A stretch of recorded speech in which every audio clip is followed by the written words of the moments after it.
so sad I hadn't hit go live yet. Why did you make such a wonderful Uldric joke before I hit the closed go his live eyes and had a moment I could of say it silence. again.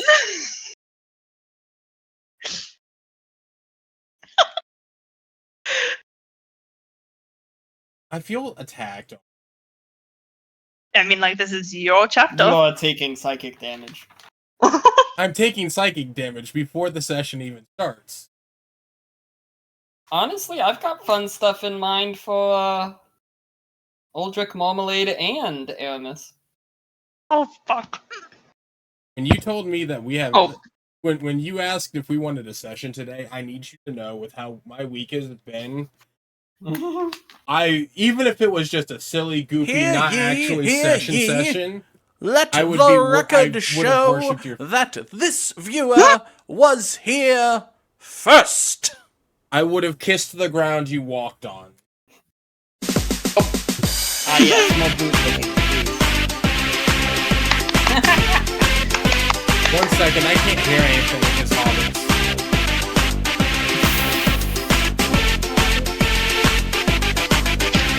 Also, I'm very sorry if you pick up on everything and anything I do.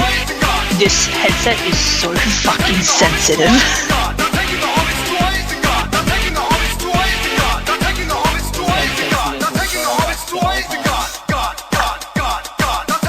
I can't eat. I can't eat without, like, it picking up on, like, the crunch of popcorn even. Some people like that. I do not. Luckily, I've practically finished dinner, so I don't have to worry about eating anything.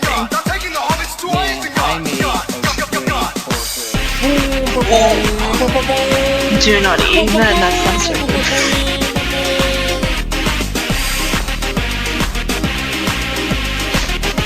Oh, fucking... I think it was Dad fired up the smoker and he made pork and ribs. What did you say?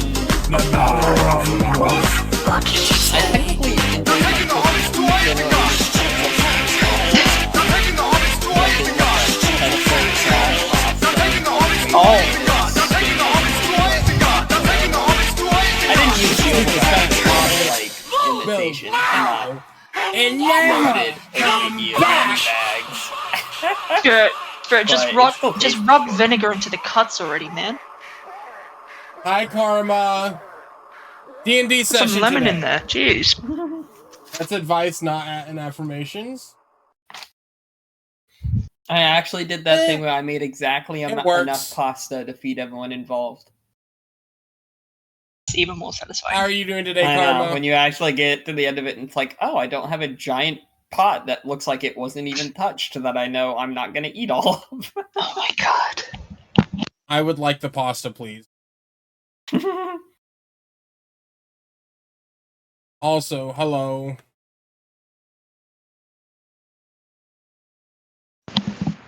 I have to remember there's an actual mute button on this headset that I can just touch instead of having to run to Discord.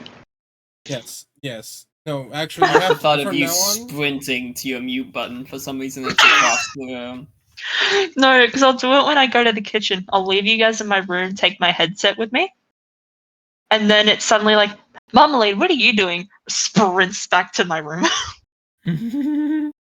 Profile. Okay. D&D mode activated. The food was nice because work has been killing me. Ugh. I could only imagine. On the plus side, the holiday season's over. Well, it's also because, like, something that isn't even holiday related is they've also had me working in the pizza department recently, and standing around a, like, 500-degree fire-burning oven for, like, 8 hours, terrible. It's also, the way it's built, so, like, there's a conveyor belt going through the middle of it. So you put the pizza on one end, and slowly it goes through to come out the other end, except there's a slot you have to open in the middle, and you take this poker that looks like it should be next to a fireplace somewhere, The and you have ladder to karma. poke the I fucking have a profile bubbles. set that has absolutely nothing on it during It D&D. starts sprouting up in the pizza. You, I hadn't 'Cause for swapped some over reason, to it because we just do our our dough pre-session just bullshittery. yearns to become 100 bubbles. Yes. To ruin the pizza. No. So you have to also shove your face in the oven, like... Goodbye, heathen. constantly. Every Return 3 to minutes. I'm literally yeah. dying in there, covered in flour. They're like the dirtiest department. They don't clean as much as they should. Ew. I'm so sad because I was Like 5 seconds one of the from other guys banging from my you. department, Reese, he's been stuck doing it too. And Dream, I laughed because I Dream, you passed need to him come at tell one people point in not a to different part fuck of the me. store, hosing off hit the bottoms of his shoes. Oh. Like, it's cheese, isn't it? And he was like, I was there for 5 minutes. So anything Ew. that ends up on the floor just sort of stays there for a while. Ew. Yeah, so you just get cheese caked into the bottoms of your shoe. Oh, But yeah, it's no, terrible in there. I hate it. I And the guy who runs the department's a dick, so Ugh. that's why they're having issues, because everyone keeps quitting. Or leaving the other departments. come in chaos. Let's go. Yeah, no, the sound alerts get turned off during D&D. Shit, even Christmas week, people are still like, I think I want a pizza. But I want a pizza. Oh my god. I like deadass. I want pizza. Can I have pizza, please? Oh my lord. Like, even I came in day after Christmas, I was working pizza. I closed yesterday. And fucking, I came in and we were like slammed from 1 o'clock to 5 o'clock. And I'm like, why do all these people want pizza? Because pizza. Go home and eat your leftovers. No, that's 100% the case. Hi, Kita. We I It don't. was funny though, because Christmas Day is the one day a year that the sound stores alerts during actually D&D because closed. they VODs get backed up and sent to the So instead of referring to it as Christmas or the holidays, I just kept going around to people like, are you looking forward to Wegmans close day? Or yesterday I kept going, so how was your Wegmans close day? Like, that's just the name of the holiday now. I spent the entirety of the day wishing that Christmas was still going on. Not gonna lie. Yeah. And just because life's a lot simpler. Also, our Christmas was not that festive.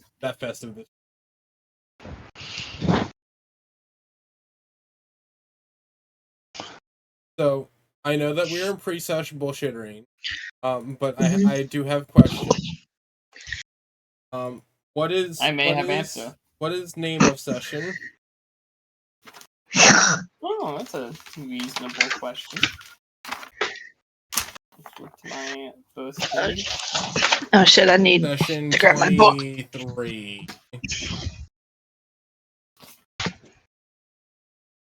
I didn't get to bang Smog. I only got to do Hobbits. Yes, you did the Hobbits.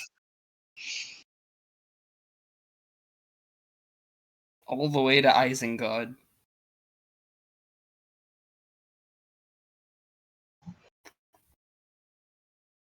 To explain how excited for today I was, I even cleaned off my desk. What about the rest of your room? I cleaned off my desk.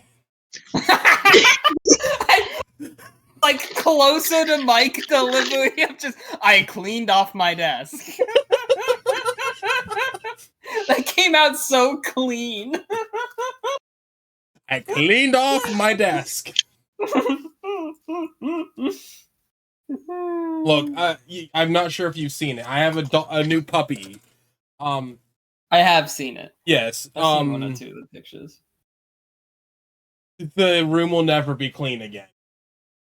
Menace.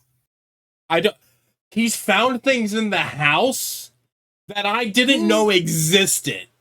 And he somehow got a hold of my sex toy and chewed on it last night. It was in my drawer. Oh, it was in your drawers, alright. Michael. And that's now going to live rent-free on YouTube. Congrats. Hey, you're the one that brought it up. I didn't think about it, okay? It wasn't a thought process. Oh man. Smog is a father who has returned to fatherhood. No. Smog is about to get. I'm about to relive the trauma of my dad coming back. Hey, Except for in a son, fantasy setting. Sorry, I went to go get the milk. It took me a while. I stopped drinking alcohol while I was out.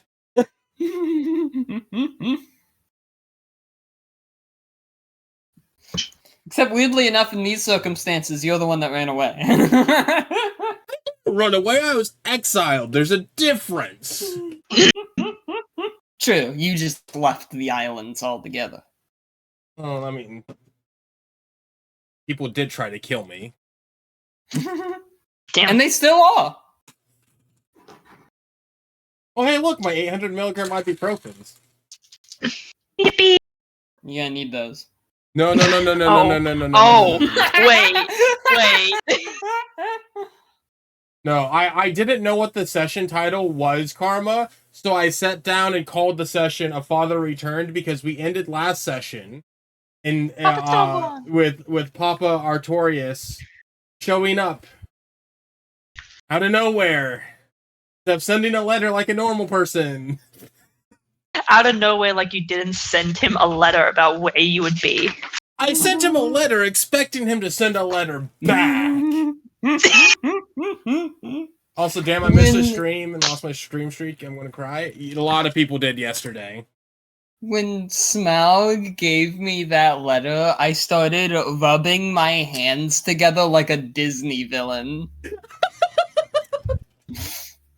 This is what I live for.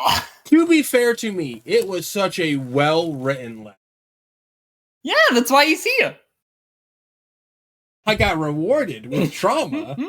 He was moved by it. Hi. Was he?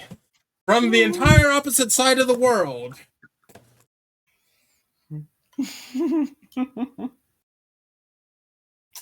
Yeah, this is Tales of Illia, The Flames of Unity. Book 1, The First Stones, Chapter 23. 5 Nation Meeting. Oh. That's ominous. Wait a minute. I love the collective. Oh. 5 Nation Meeting. Fun. Wait a minute. Hold up. Pause. You mean it's not all about me and my father?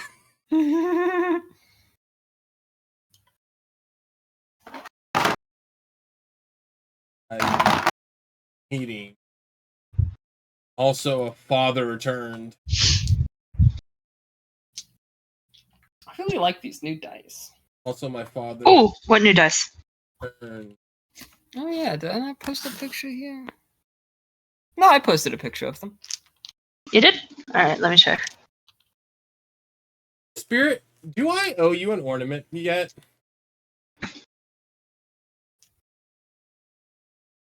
I have no idea. Did you? Do you have a sub in my chat, or were gifted one? Oh, I think I did sub at one point this month.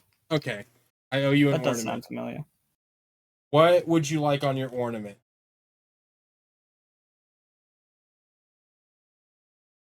Yeah, What these is ones. the context? What kind of ornament are we talking about? If you look over at my Discord server, in the art section, holiday ornaments 25. Those are all the ornaments that have been made. I'll quickly pick. Listen, it took me this long just to find your channel.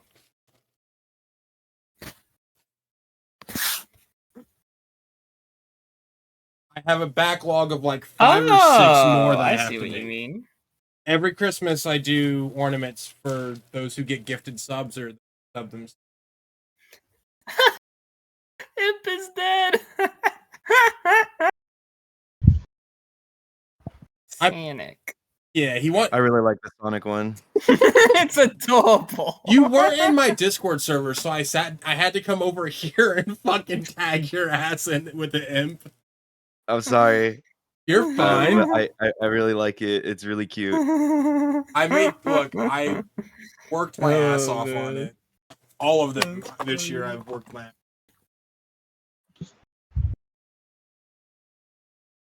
But yeah, hence the question, Spirit, what would you like on your morn? Give me a D20 rolling a 1, and that doesn't mean anything about this session. I'm gonna go fucking cry. Oh, look, my edibles! My goodness. Bro. That was... How are It you was doing, funny, Em? I'm doing okay. How about you? All right.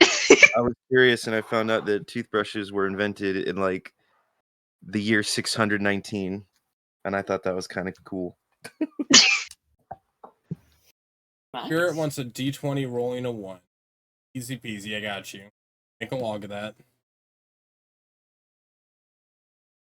Wish I could draw it for you, but How are you, Jessica? I've been all right. I've been doing all right. As I said to Smug and Spirit, I'm sorry if you hear anything coming through me. My mic is so sensitive.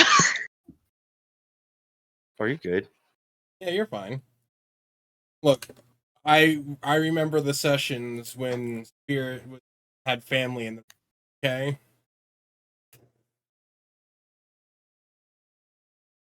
Remember the sessions you couldn't hear Marmalade at all. Yeah. Like, we are fine. But I've got, let me go look. I've got, looks like 7 more ornaments I got to make up for the year so far. Nat 20 means tears are going to be shed, I'm sure. Oh yeah, pre-sesh rolls. What's I my remember to do that. pre-sesh roll? What's my... It is so nice. Oh, guys, I just had the most orgasmic feeling being able to touch my dice. That's one way to put it. I haven't played with them in a month, okay? Okay. Pre-sesh rolls a 13 here. Ooh, No, a lucky Spirit. number. Spirit. Spirit. I don't like that number. I've been dreaming of this day. It's a shame it was the last session. Tina just rolled a 1 in chat. Smile. Thank God I don't have to use those numbers for anything in this campaign. Oh, Jessica, you know how you were talking about how like tedious it is to do chainmail? Yes. Do you watch Delicious in Dungeon at all? Have you seen it before? I do. I found that just copying Lyos's chainmail armor is like the easiest thing ever. I did that Oh as my my recent God. thing, and it worked so well. It saved me so much I didn't even time. think about that. Well, if you look closely at the art I did for you the other day, a while back, I didn't use like loops or chains or anything. I used just a scratching brush to give them Oh, nice. illusion. Let me go back and see it. Because if you look at the actual chainmail, it's just scratches. Oh yeah. It still looks good though. I still really like this picture. Oh god. Chainmail is an Evader looks so annoying, badass. repetitive detail. Oh god. Yeah. Because it's like, alright, you make this one loop, now make it 1,000 more times. Can I point out that for Imp, she did that. However, for the Queen herself, she got actual chains. Yeah. That's okay. I spent hours take it. doing those. I still really love the art. I think you did a really good job on both of them. Everything that you make is really good. I was getting love your updates new about the art. queen for like weeks. She looks so cool. I'm not sure if Pat's seen Yeah. the new art. I love your new design for Aramis, though. Oh, thank you.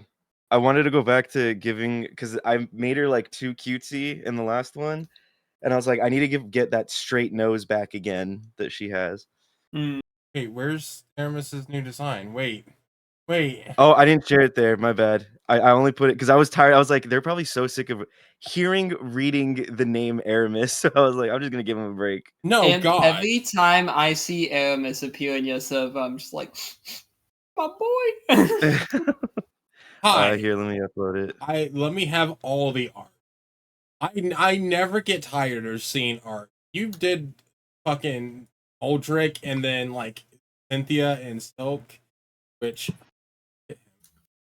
my husband.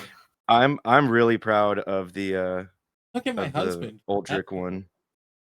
I love how initially when people were joking about Uldric and Silk, Smaug was also like, guys, I just think he's gonna be useful. It's nothing like that. And then we get to this point now where Smaug's like, look at my husband. Look at him. Look at my husband. He's my husband. He's such a I want to do a better. I'm not proud of that one. I want to do another one. another one of Silk. Yeah. I need to message Ludo and grab her character description so I can finish hers and Smog's. Were you really doing the We Are One thing? Yeah, she was gonna be on your shoulders, man. We are one. One of the funniest things is, wait, don't I have wings? Yeah. So I have to be carried around? Bro, this looks badass in that. Oh, thank you. Mhm. Yeah, she got black chainmail now. It looks really cool. Also, yeah, speaking of like she has wigs. Is fucking Uldric has had a tail this whole time. It's just like never like completely forgot. Well, to be fair, do Dragonborn have tails in D&D? They do in Yeah. mine. Yeah, they just don't have wings, but they can be tail or tailless. Kita asks, I feel like I've what only app- usually seen them without tails. Kita asks what art app you guys use.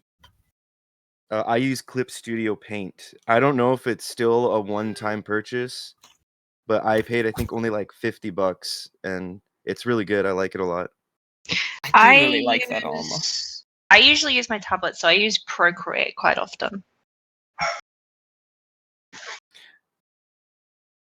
There you go, Kita. I realized too when I was doing Uldric's art, I was like, I think I'm making him a little too a little too slutty with all these like shines and giving him the V that's very Nope. visible. Nope. Yeah, no. Like I'm slutifying him a bit too much. I didn't mind Yassified. it. I think the thing I find funny is like I like seeing other people's interpretation of it. Especially because I started out with just a fucking Baldur's Gate 3 character creator. My reference. Though. I finally made Val. Yeah, I was referencing both that one and also Jeske's art for it. Yeah. I think like his Baldur's Gate one was the only reference I had for what he looked like. And then I had to like milk the rest of it out of like Smog. I was like, so what does his vest look like? What are the pants made of? Mm-hmm.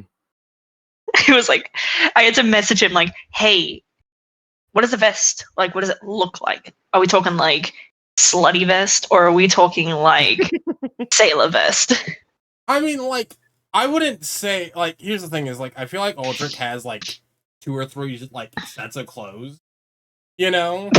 So, like, what he's dressed in, like, does not matter to me. I like the yassified version of him that Imp made. I love that that's probably what he goes out on the town partying in, you know? It's his nice set of clothes. It's his, I'm gonna get freaky. No, sir, his nice set of clothes is the clothes he can button up. No. I was like, I have to add the little shine marks everywhere. He's so shiny. I don't think Uldric wears button up. Yeah, I cannot picture that in my mind. Like he did get kicked out of his monastery. Yeah, and like he also just hates posh people. Yeah. So like he would probably associate like really button up shit with like these fucking fancy rich ass punks. Which is funny because Silk likes that kind of clothes.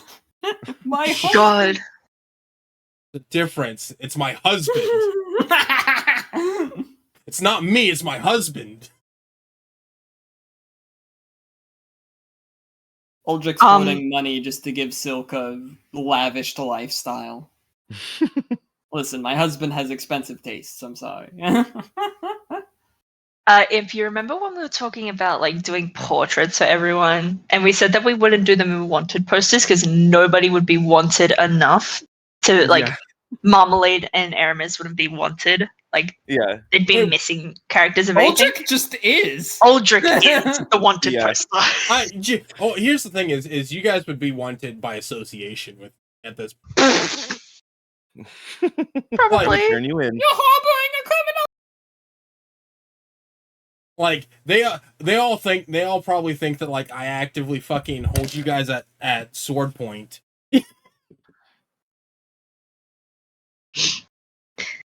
He must be a really powerful mage to keep such a large group of adventurers hostage.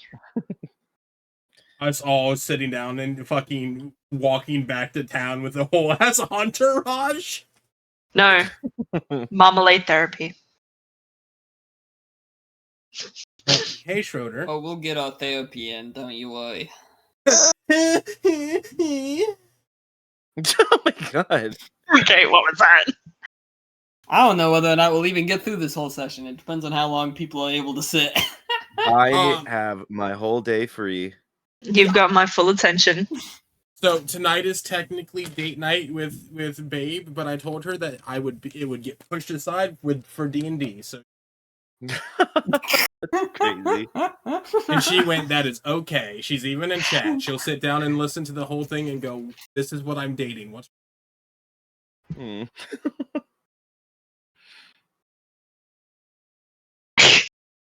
Dream, you laugh now. But just wait. Just wait. Hi, Schroeder. Do you need food, bud? Need food? You like? Oh, is it the like cute dinner? little doggy? Yes, I would show you guys what you like, but one, I have no shirt on. Two, I have my model up. You put the picture in. Oh, we put it in Discord at least. Yeah, I've seen it. So he is fucking Vanta Black. This dog gets lost in the night. Oh, like deadass. I fucking. The only thing you see is the shine of his eye.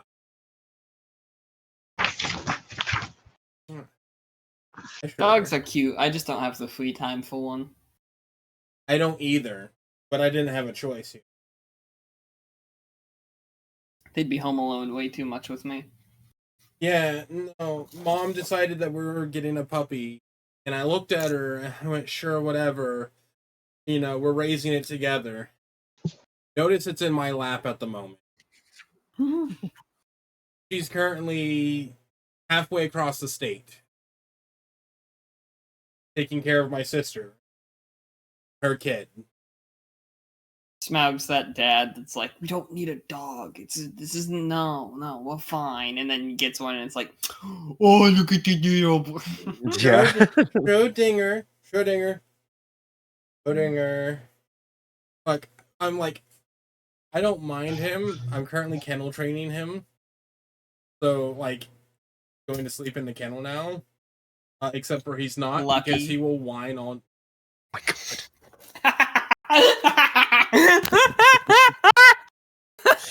Okay. And I've just been stun locked again. That's twice today. Hi, Star. Hi, Star. Hello, Star. Hi. Star, you just missed it. Spirit wants to be put in a kennel. To be put in a kennel. Okay. He wants to bark I for love people. that just. Yeah, okay. Okay, Schrodinger down, bud. Down. Oh Alright, god. time to- Schrodinger.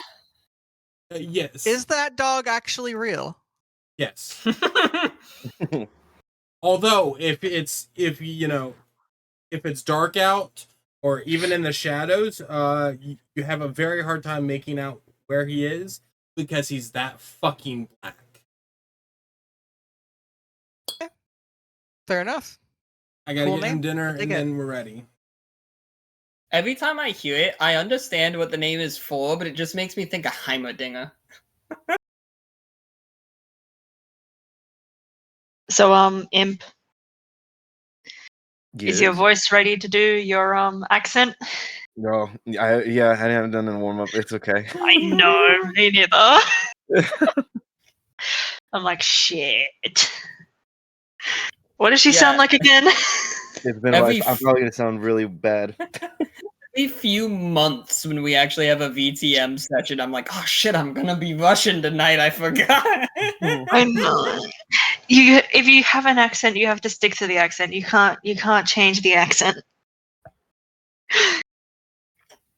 I just imagine like, suddenly Marmalade is talking like this, and then suddenly this like deep, otherworldly voice is heard. Luckily, the last time I was playing a D&D character was Val, and I had a pretty easy time with her voice. That was fun. See, sometimes I wish I never did the accent, but other times I'm like, it was kind of worth it. It was worth it to bathe in their blood.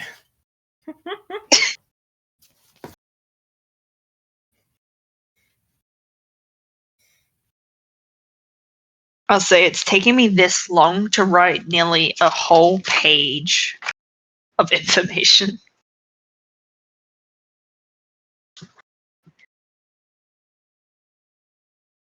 Because if Marmalade writes shit down, I write shit down. And that's just how it is.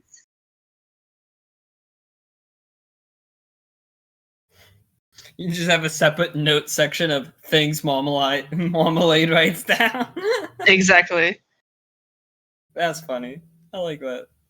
Like, if she's done a journal entry, if she's written down research, if she's written down a note, I write it down because I know I've got to go, damn, what did I write? Yeah, that used to be like a post-session thing I would do. Where I would write a journal entry in character to kind of like get into the mindset of whatever character I was playing. Yeah. A little bit. And it was also like a fun writing exercise. Mm-hmm. It just gets you in their mindset because if you write like a journal entry, like talking about the party, what they do, what the person enjoys, you're like, all right, so this is what they think. This is how they think. It's so much easier to get back into the character when you do. I can see about doing that. I can see about doing And that. boys hitting me with things I have to Google. Oh my god. Speaking of them hitting you with something. I'm What? sorry? Huh? Oh, No. Oh my. What does Aramis want? Ooh, Yeah, That's what we were just talking about. Yeah. I was AFK. Can Aramis have a Domo cap from 2010? oh, Fuck is a domo cap? I recognized it when I saw it. I just had to Google it. It's what Oh. all the shufflers were wearing back in the day, listening to Skrillex and eating Fun Dip. Thank you for the input, Schrodinger. Oh my god, I remember What's that? this. What's that, Schrodinger? You think Uldric should take how much damage? Into the mic, please. No, he's watching me eat 20? fried chicken, so I don't feel here. Down. I gave you dinner. You can have a single bite of my fried chicken. I got fried chicken, so you can't make me sad. Every bark, Uldric accidentally drops 5 pieces of gold. Does Aramis really want Uldric to randomly just drop money? No. He already randomly drops money into other people's pockets. It's true. Even undead. It's like, you know what? I like this guy. Let me give this skeleton who's not going to use it a good old 100 gold pieces. Look. Uldric's truly the only capitalist. Things. She's not a capitalist. I refuse. I just think rewards programs are very nice. She had 1 membership card to Kohl's, okay? That's it. Aramis is rolling in Cole's cash.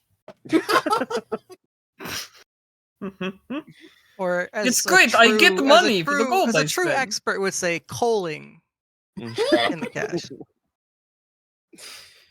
Oh. It's not Just canon. ew. It's not canon. It's just backed up to YouTube forever. Yeah.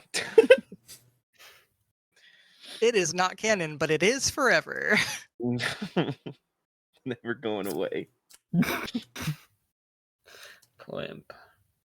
Alright, so I'm guessing the players who were not here before would like to know the session they're walking into. Yes, please. Tales of Illia, the Flames of Unity, Book 1, The First Stones, Chapter 23, 5 Nation Meeting.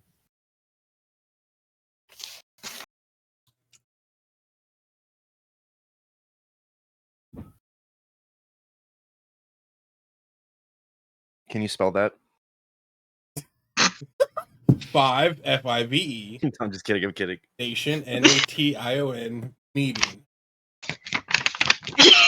Meeting. Doesn't spell it. Just Yeah. meeting. Wait. No, Meeting. actually, I need to know, is it MEATING or MEETING? Because these are very different things. Whoa. Yes, we're gonna have a 5 Nation orgy. The Fire Nation will Oh then my attack, and God. it'll all go wrong.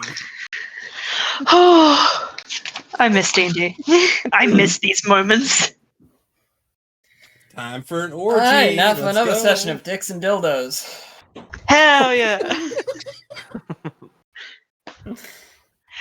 Oh, I gotta fucking turn on my light. That's on YouTube forever. I mean, my parents used to call it Dungeons and Druggers, so. Oh, jeez. Dungeons and drug addictions.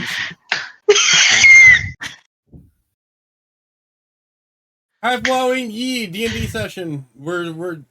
I'll have to give a recap for the entire series at some point, but we're like 23 sessions. It can be, end of book 1. Well, pre-book 2. If you make it that far. Anyways. Whoa. You do not get to glide over that. Spirit's really like, so like, what if you guys just die? Like, who are the next? Who's your replacement characters? It's gonna be hard to have us all dead when you still have the character that has yet to be knocked down with you. Don't have to flex on us like that. To be fair, hold up, pause. You didn't face the demon we faced. You don't know about our struggles. Maybe Whoa. it's because Star knows how to pick her fights. Oh,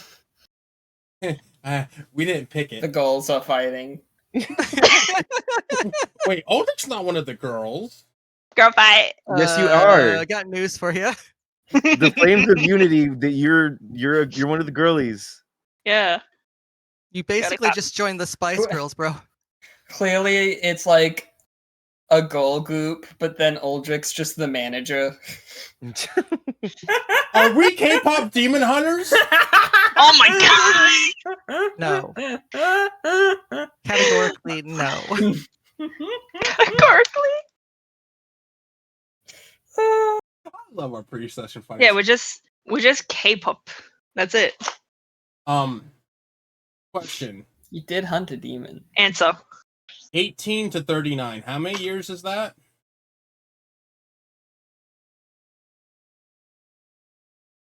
Oh, you mean like how many years passed from when you were 18 to 39? Yeah. It took me a second to understand the question. Is it 21?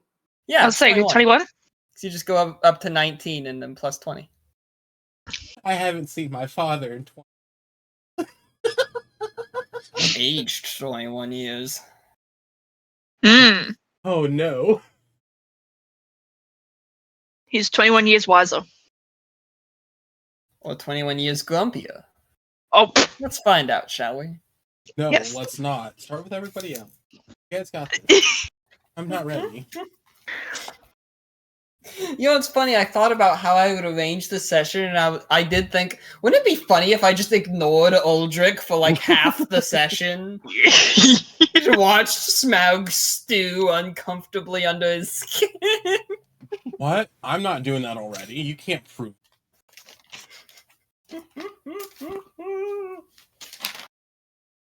Not about the proof, it's about savoring it. Here. This is worse. Licking my lips. This is worse than playing back. Alright.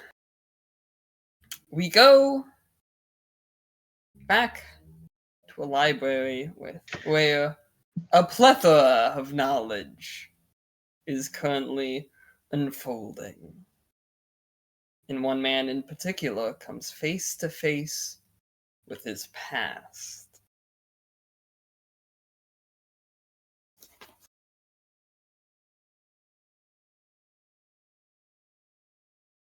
Every time I imagined us meeting, this would not have been how or why. What are you doing here? What has happened, Uldric?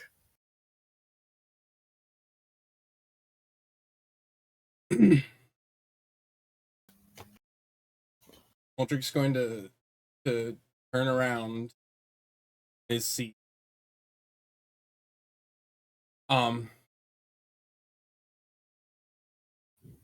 Father Artorius? Why are you here? I know I sent you a letter, but I didn't have to come all the way from Isles to see me.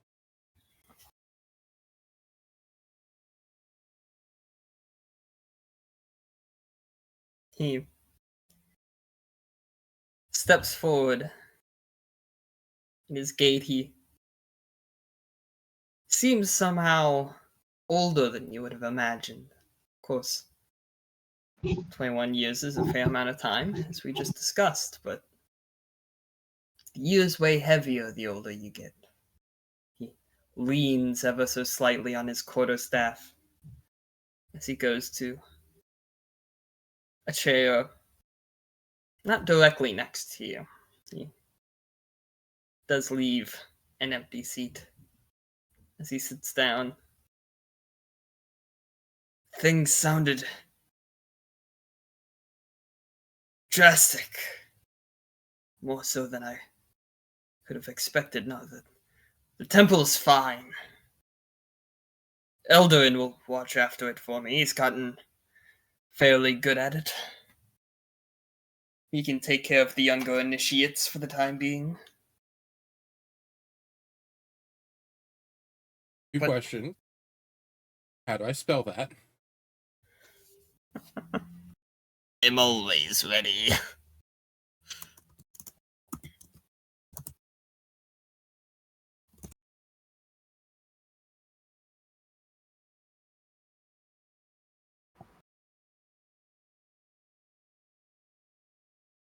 Thank you. I had a feeling that that's how it was spelt, but I didn't want It's to fairly phonetic. Yeah, I didn't want to go.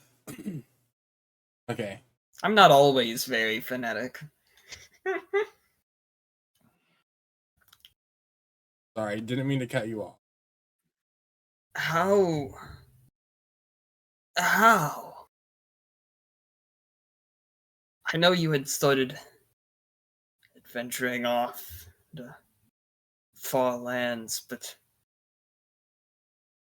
your letter seemed like a lot more was going on. I mean, you're in a palace. And he just sort of gestures around the room. with unfeathered access to the knowledge. Yes. I guess when you take a job that you have a pocket nuke, you become important. I still laugh anytime Uldric says nuke in a world that doesn't have nuclear warheads. Fine, a pocket bomb. We...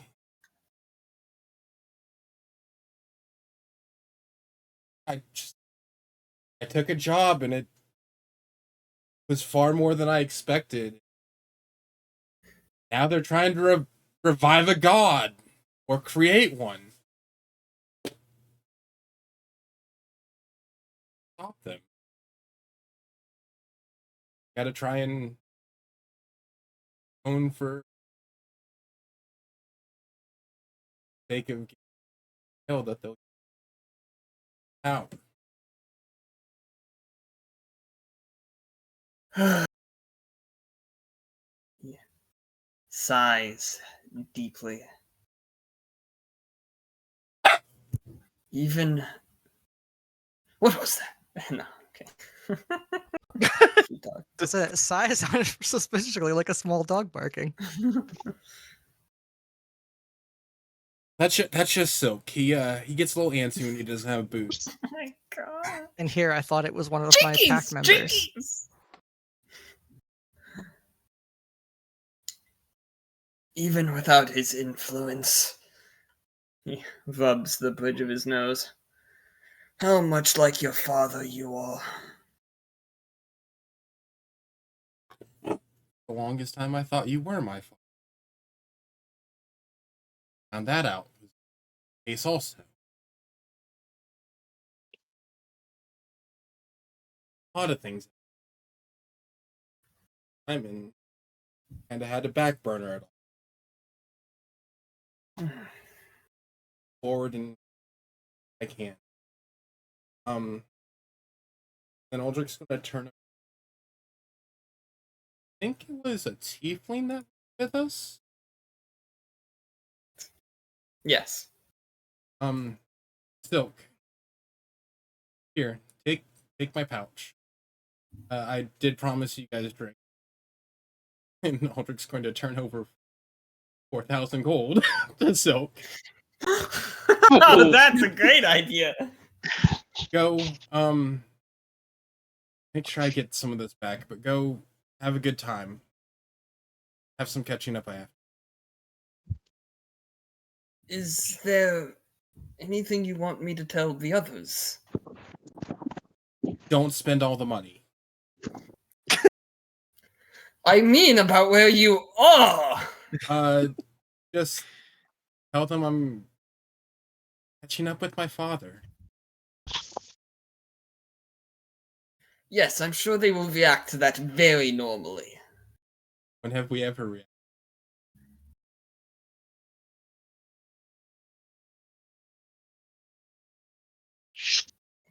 Alright, I will do as you ask.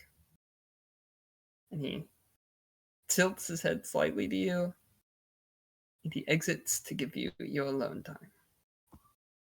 Walks away with 4,000 gold.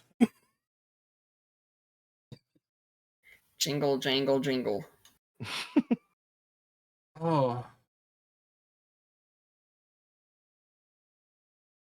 Now that we're alone, or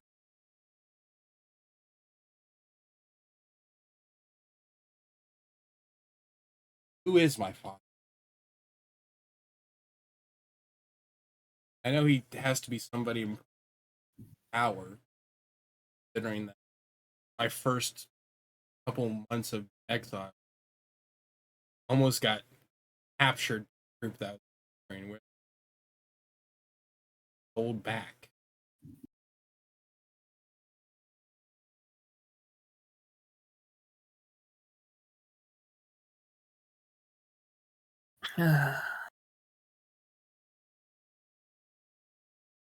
From the vision, at least, powerful enough to magic.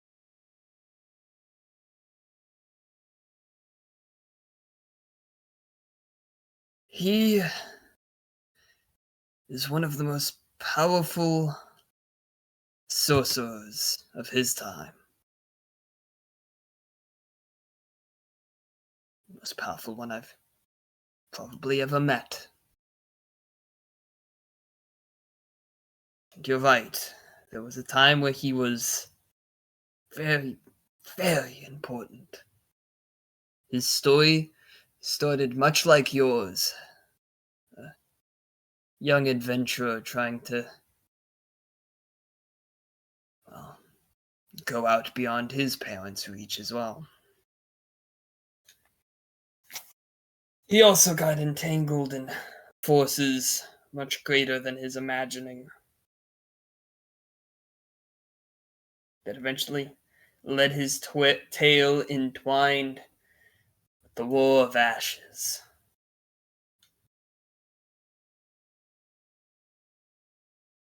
Tell me, I know history wasn't always your favorite, although that seems to be changing, and he just sort of looks at the various books you've amassed around you.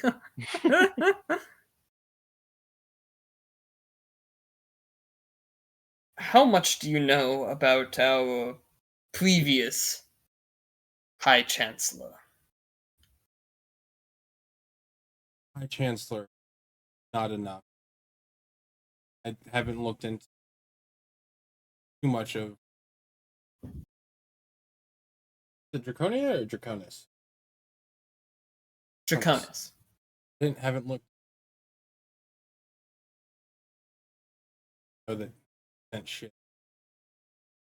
Yes. But most of Our nation has largely been under the thumb of the Living Bank, a economic entity that the overall government is deeply indebted to. They practically rule by proxy. But long before your birth, that was beginning to change. From a man named Torish Noix Belthazar. Yes, I can spell that. Before I continue.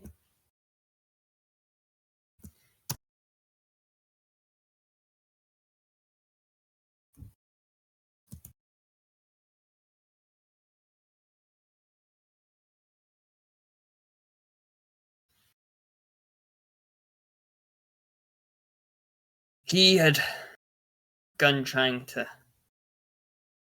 claw a nation out of,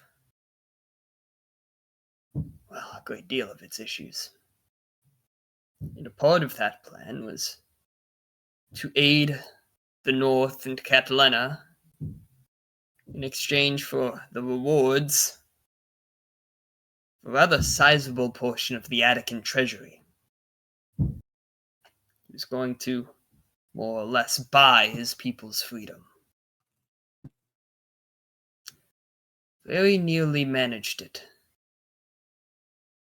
Before, just after the war, he disappeared due to mysterious circumstances.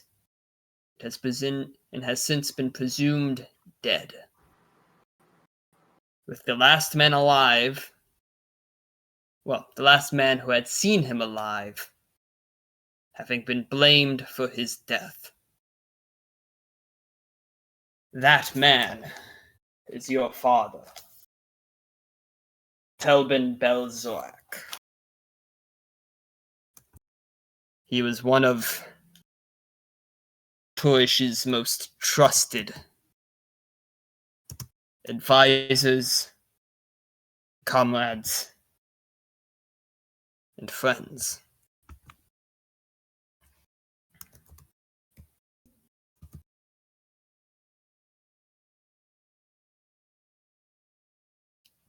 The Living Bank doesn't just simply have a monetary reward out for your father's head, but all of his blood relatives as well. And this contract was binded in blood to hell. Even devils search for him. Even devils will search for you. That is why he brought you to me. Why he tried to separate himself from you completely. And why I originally hoped to discourage you from putting your name too far out there. Better for you to live obscured in some temple than, well, for all I know, whatever fate has befallen him since. I haven't seen him. Not since before your hatching.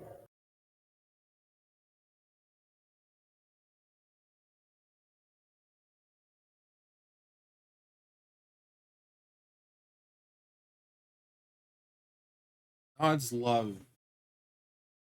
Good show, don't.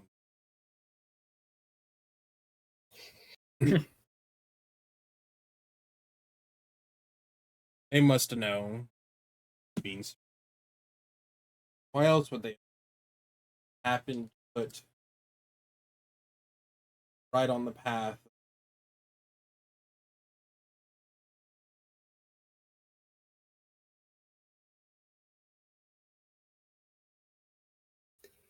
And now here we are, sitting in a tower that I have not been in since my own youth.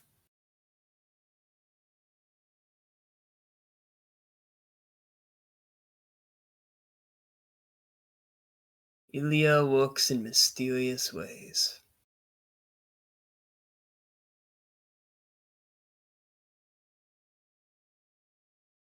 Thank you.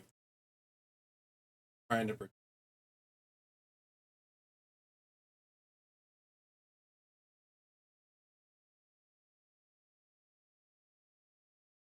All those years.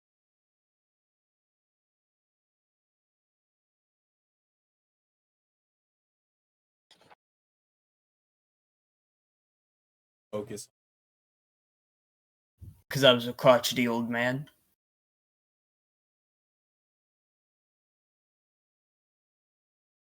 Oh. Don't call yourself old, it makes my knees hurt. Oh. Once you're beaten down to the ground by a demon, start to feel the weight of your. You fought a demon? Almost died to it. First thing I saw.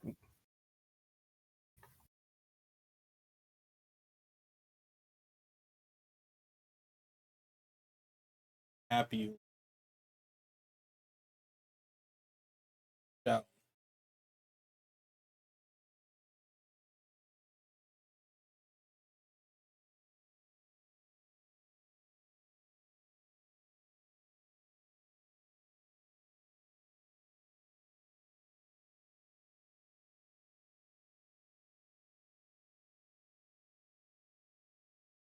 The love I bear you has not aged since that day. No matter what turmoil. I have since. The way you acted as a child, I'd sure hope so. Logical. Just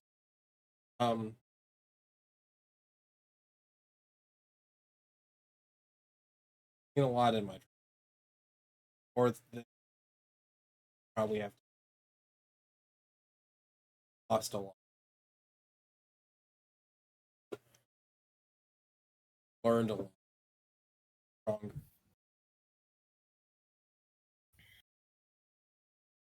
True.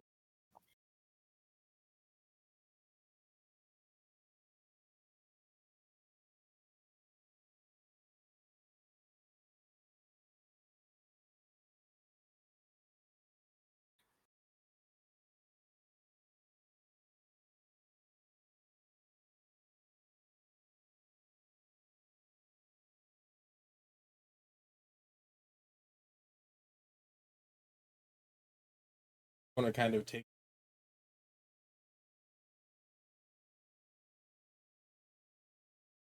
and lay it out.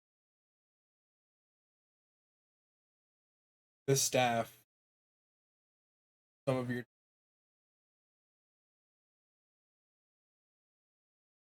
far more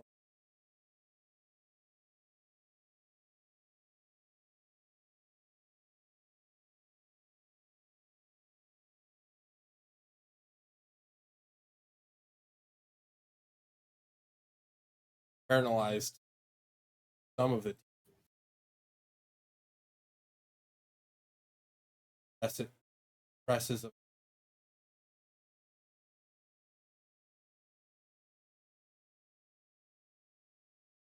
dragon away.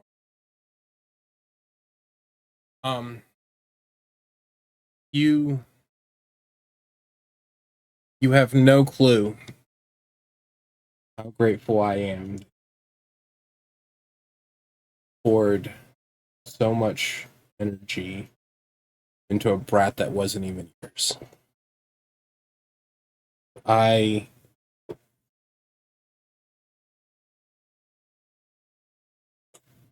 owe you my life, and I will get our scale back.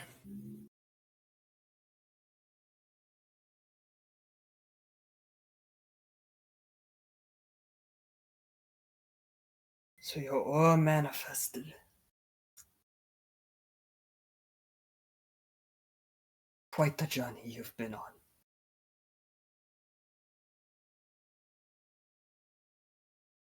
I think it turned lightning because of all the running I've done in my life.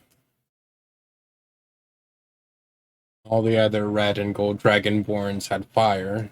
Did it make sense why mine would be lightning? But as I thought on it, as I slept each night, that's the only thing that makes sense. It does happen. It is rare that someone's aura does not match the element of their body, but it isn't completely unheard of. We don't have anyone like that back at the temple right now, but some of the schools do talk about people who have had that happen. I would have to read the material again.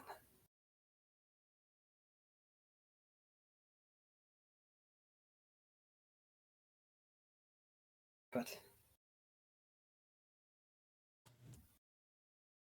I know whatever may come, you will do me proud. You already have. I look forward to the opportunity of you getting to meet the group. We don't look like the world-changing type, that's for sure. Circus act Damn, would shots be fired. a circus act would probably be the best way to describe us.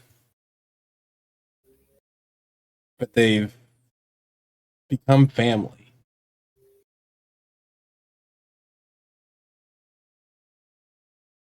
They've all got spirit and talent, and spunk, and caring.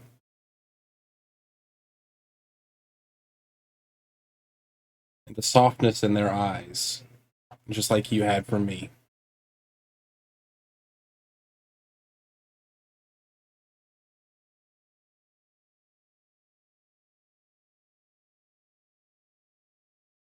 And a single stone brought us all together.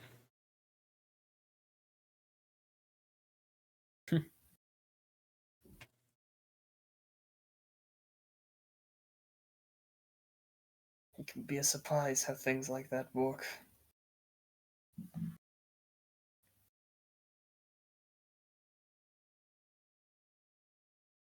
Suppose your father and I and some of the ones we knew started in a similar way.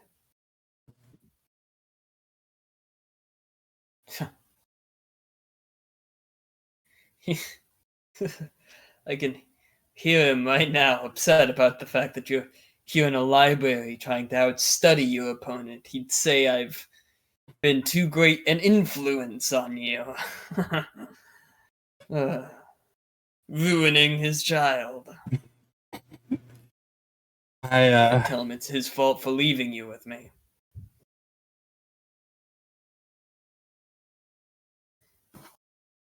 I do have I think, a bit of him in me. I mean, I challenged a silver dragon to a fight. Oh dear Lord. And I'm gonna show him the scar on the paw. I was just trying to learn a new weapon, and well, underestimated my opponent. Oh, sweet lady, give me strength. But and Uldric will clench his fist. Some things you can't just study to get better at. You gotta challenge the limits. So Spoken like someone who hasn't read enough books. he's just gonna look at all the books around him. Look, it's a work in progress, Pops! And with that, we shall shift our focus.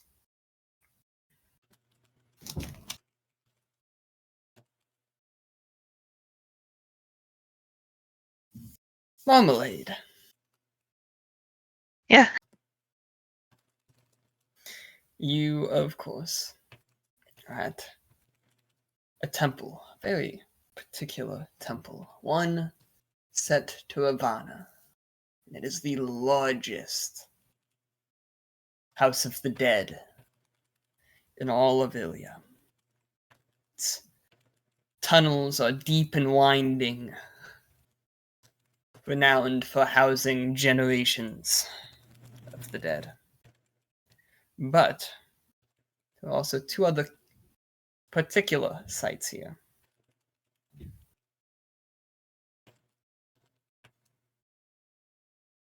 And that is, of course, the Galanor Mausoleum. Catalina has arrived to go visit it. The name day of her mother. To leave something at her grave. But the mausoleum is, of course, guarded by the generations of dead honor guards, also buried throughout a mausoleum that precedes it.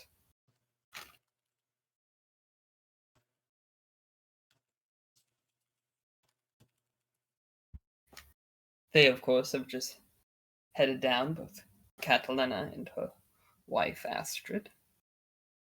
And a certain dwarf. Does anyone remember that dwarf's name by any chance? Sir Tharno? Yes?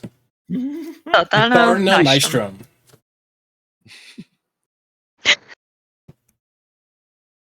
Very good, very good.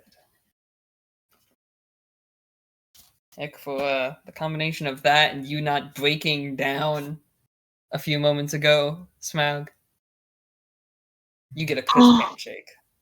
You get a what? And a point of inspiration. Ooh. Hey, hell yeah. Fuck. I need you to know there's tears in the eyes, but I'm just like, I'm good. Got this. I met my dad and all I got was this lousy t-shirt.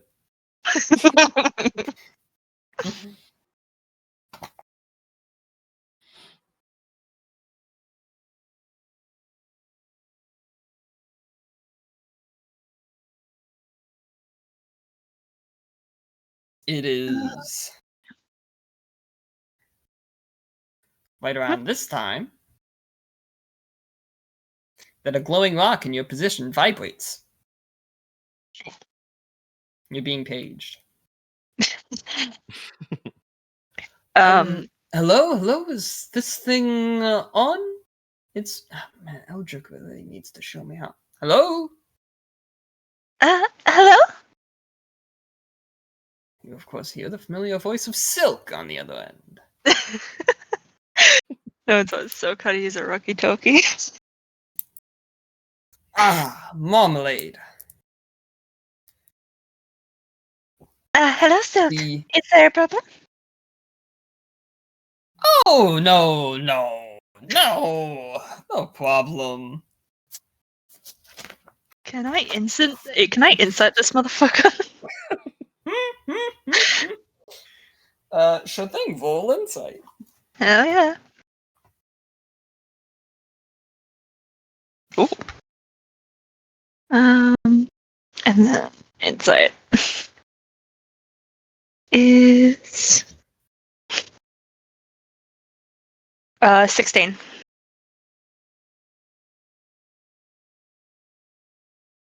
You know he's a pretty good liar. He's literally a spy. But this is a pretty poor performance.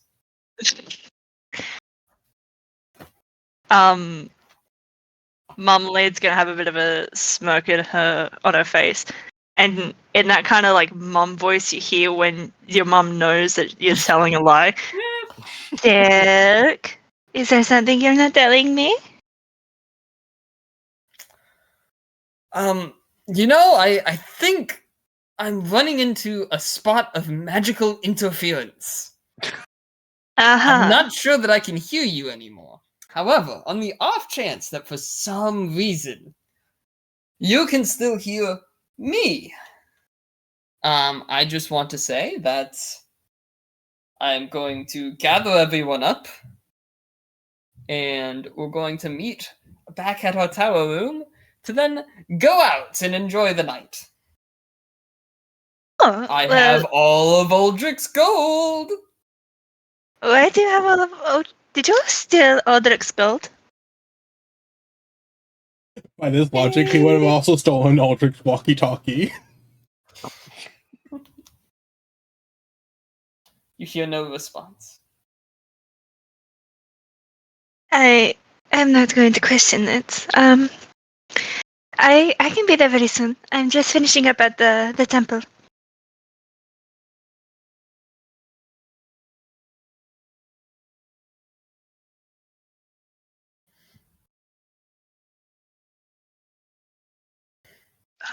Oh, let me check.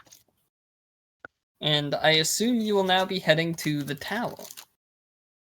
She's going to donate 20 gold to the temple and yes, head back to the tower.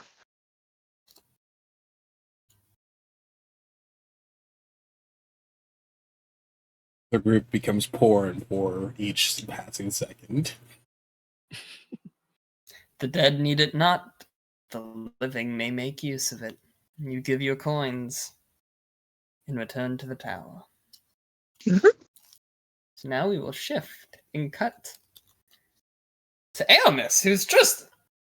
If Uldric was on vacation on the way here, Aramis is on vacation while here. Sat back, enjoying a show. Next to a very hot lady, if that's just, you know, descriptive of appearance or temperature, who knows?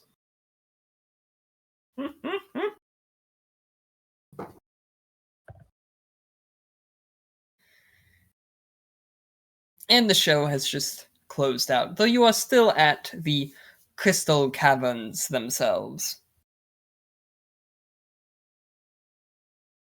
When the Countess turns to you.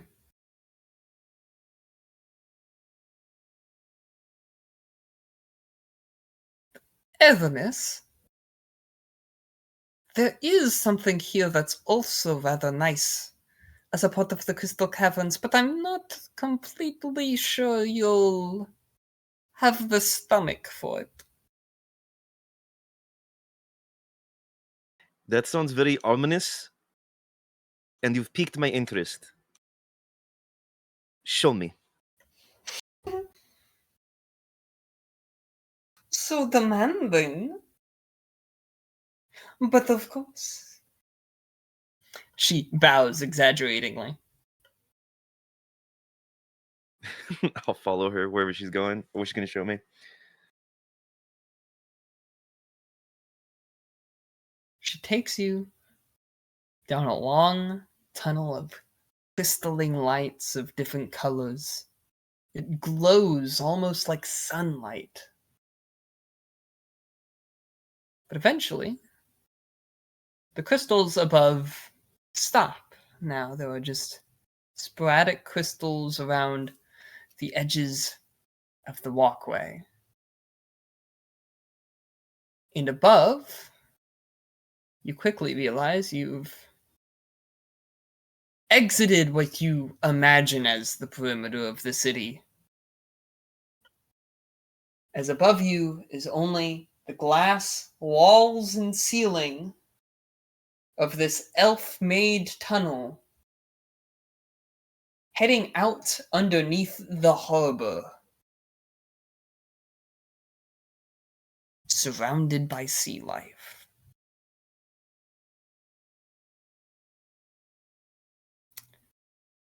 Technically, you're underwater, though you don't need to hold your breath.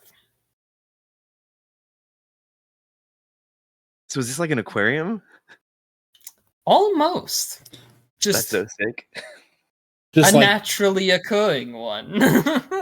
This place has everything.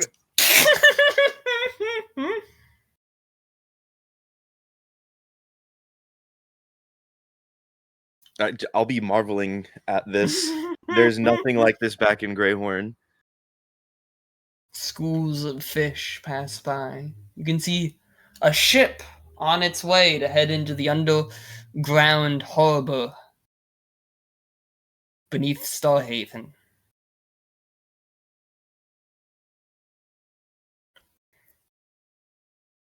People always feel like it's a dreary, depressing city full of people all dressed in black with their large, ominous structures. But they never spend enough time to find some of the little places they've made. Are you kidding me? This place is magnificent. I've only been in awe since the moment I've stepped foot here. Aside from the terrifying undead, there is a lot of beauty beneath the earth here. You do have to get used to the smell of bones everywhere. I understand why there are a lot of incense shops around. Stop! I've enjoyed my political mission here. I was want to leave it, but when I heard that Cynthia could be in danger,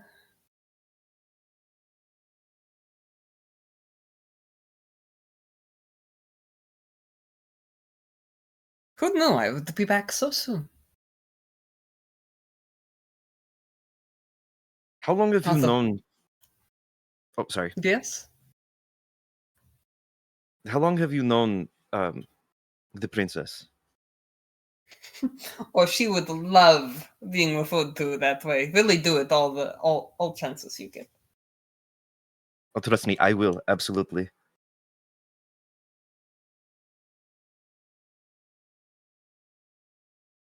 We first met shortly before she left for her pilgrimage, maybe 2 years before the start. That was when I first came here.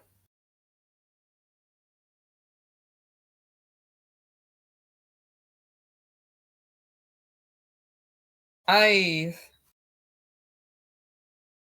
did not have the easiest time where I come from.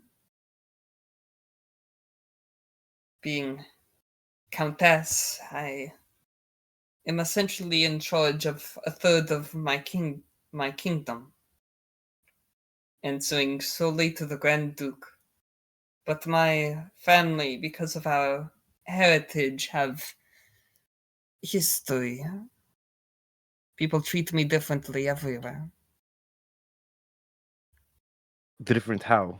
Like harshly?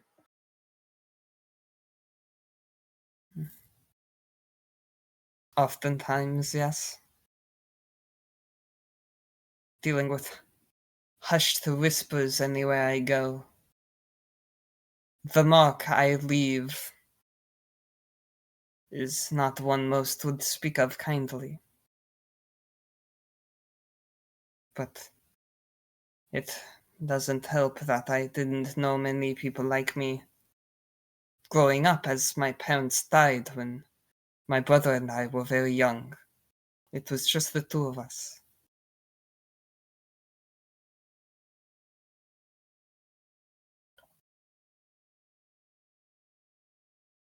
But a part of why the Grand Duke ended up sending me here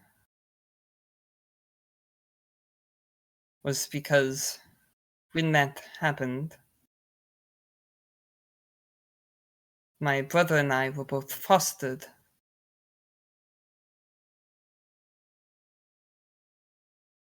And the person that chose to foster us during that time was a close friend of Catalina's, and we got to know her during that time too.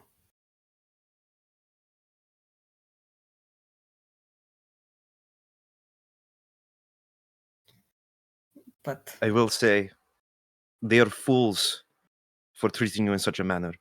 If they have seen even a glimpse of how you act on the battlefield, or the bravery that you've shown in your heart,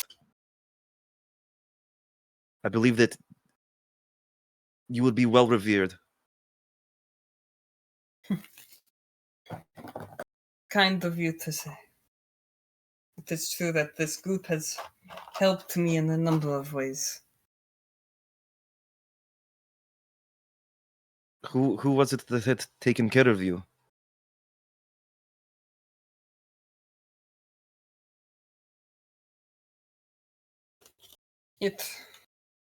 Well, it doesn't matter that much. He's not around anymore. Although, ironically, you have met his replacement. That blind woman we met on the road.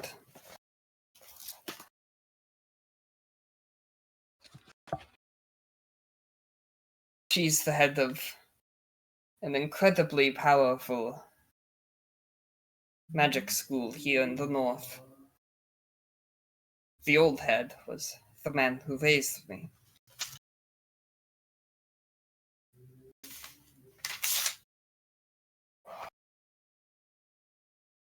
He had traveled out and lived at our castle the whole time. He was considered a relatively neutral party, which is why it was deemed acceptable for him to raise us.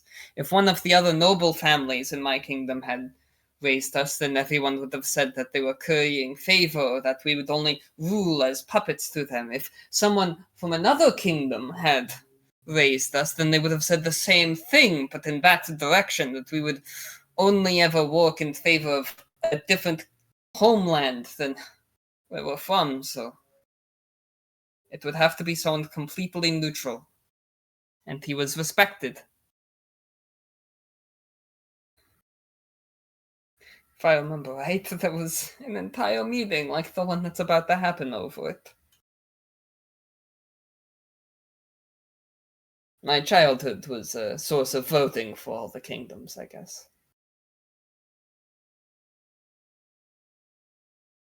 I'm sorry that you were treated in such a way.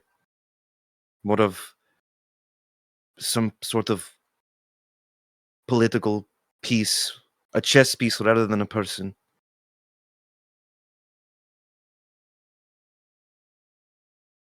I would like to help change that.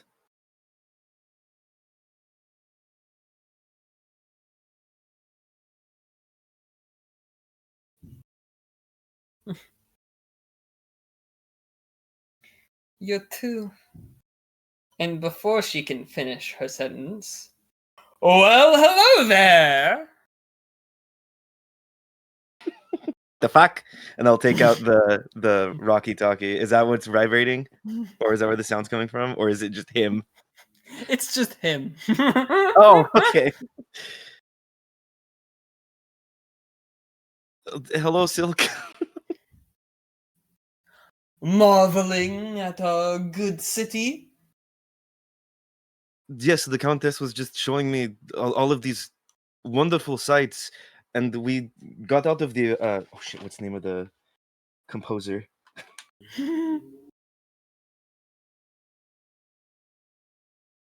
No, where did I write it? This is not inspiration worthy. It's not. I want to be known. I just typed in all caps. Enters Silk. I love that he just shows up wherever the fuck he wants. DM, can you remind me who the composer is? Once. Oh no, don't actually. We just recently witnessed Delilah Eaton's performance, and I feel so invigorated and I'm ready for more adventure. Please tell me that's why you're here. Well, Uldric originally promised that we would all go drinking tonight, if you may recall, so I've been gathering everyone for it.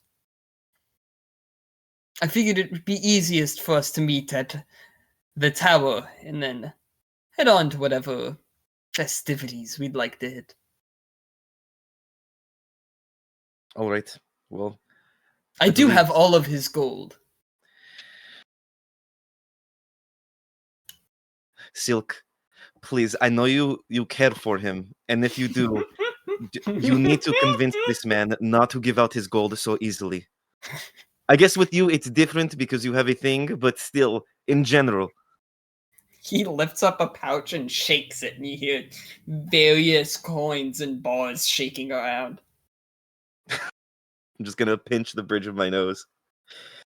Right. Well, Countess, would you like to join us? Of course.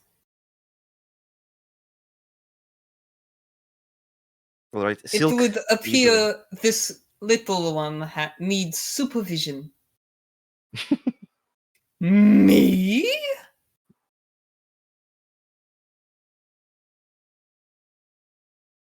Silk, I love you, but I just still something about you. I cannot trust it. Why? It's almost like you think I lie for a living. And I start making my way to the tower with them.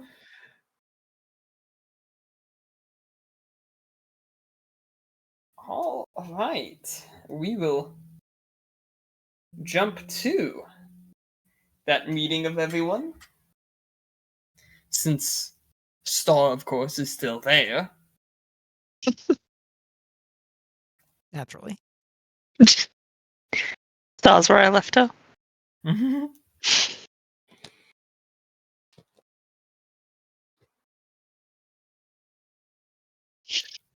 so, everyone arrives back at the tower. We'll say, Aramis, that you and Marmalade are approaching the door at right around the same time to your guys' rooms. Your floors, I should say. Mm-hmm. I'm gonna be walking up with the little tiny binoculars, looking at Marmalade. I forgot about those. Thank you for the reminder. The tiny binoculars. Tiny binies. Marmalade, it appears we have been summoned for revelry and drinks once again. Your favorite. Oh, Aramis, why are you holding theater classes? Oh, we got these we went to a musical a show, and I don't know, these are really stupid, but I like them. And who knows, perhaps they could come in handy at some point. But look through them. You're gonna put it in your face.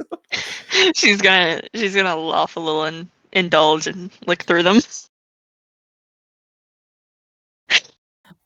I genuinely do not think that they help see further at all, but I felt quite fancy holding them.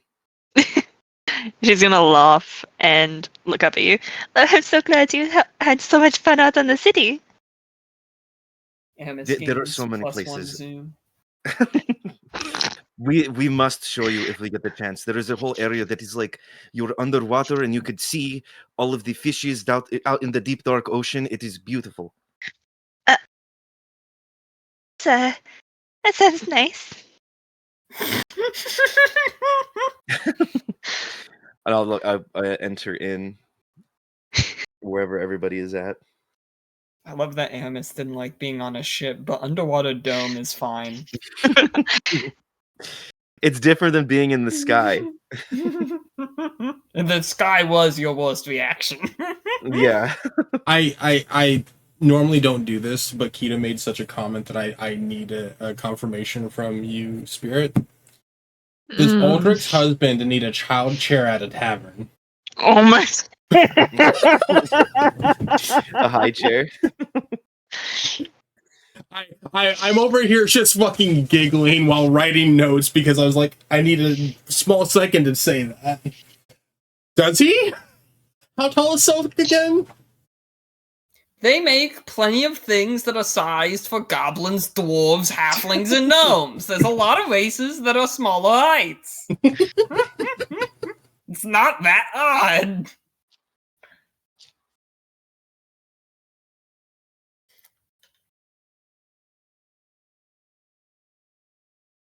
Alright. So everyone gathers inside. Host Star, where are you? We're here to spend Uldric's money. Well, can't say no to that. Who could? He'd spend it on frivolous things anyways. He'd probably give it to the poor or something. Well, it's more like give it to the rich, because anybody who gambles against him ends up that way. That's true.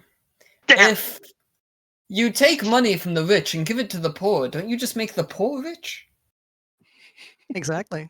Could you Creating the then exact take problem you're their fixing. money?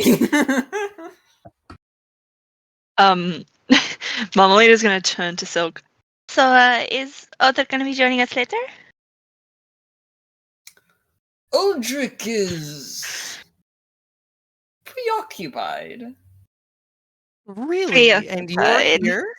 That's Why did you say interesting. it like that? Say it's like what? Silk. This is how goblins talk. Are you saying that goblins talk in some sort of way? That sounds a little racy.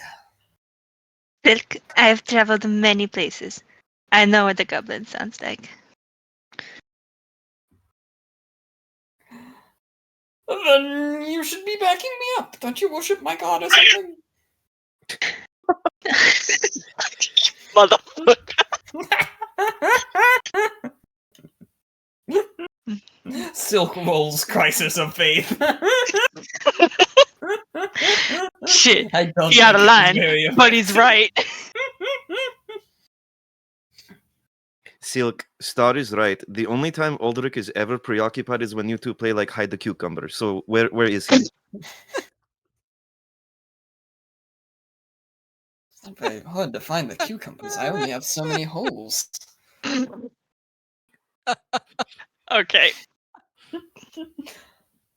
He is down in the library. Or is it up from here? He's in the library. Talking with his father. What? Can you repeat that last part? He's in the library. Talking with his father? Are we talking like a religious figure, or are we talking like scaly motherfucker?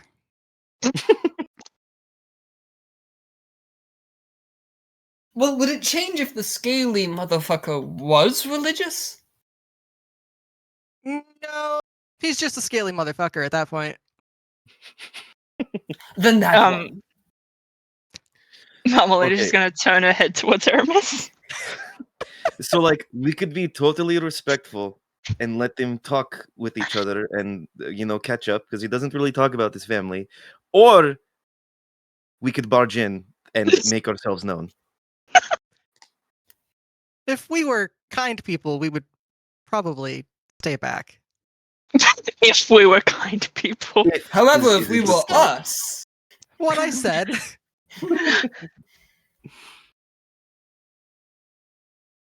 Marmalade is going to be both torn between be a good person, let him be on his own, to but Oh, no, his what's happening? father. Just K. Marmalade will be torn. However, you have 3 psychotic fucks right here. They're like, let's go fuck with him. And let's be Yeah, I'm honest gonna make here. my way. Let's be I'm honest gonna here. go to the library. Let's be honest here. Marmalade's going to hang her head and just follow behind.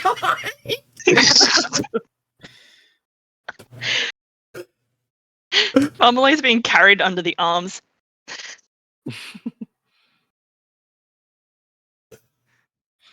I mean, guys, we could always flip a coin to decide. Heads we butt in, tails we don't leave them alone. Let's do it. This is true. Okay. Silk, take out one of Uldric's many gold coins and do the thing. I am going to pull out a D4. Yep. Evens or heads, odds or tails. Uh-huh. So, what is the decision going to be?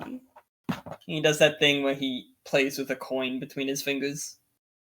Jack Sparrow. Heads, we go and barge in.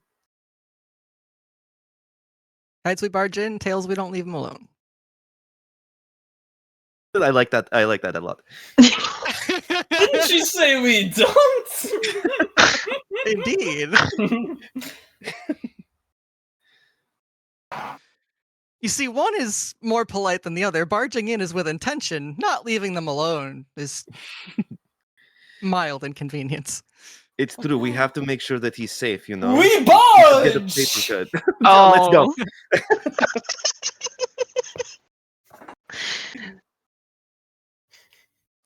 I guess I follow. A group of adventurers with purpose, I might add. Begin slinking their way.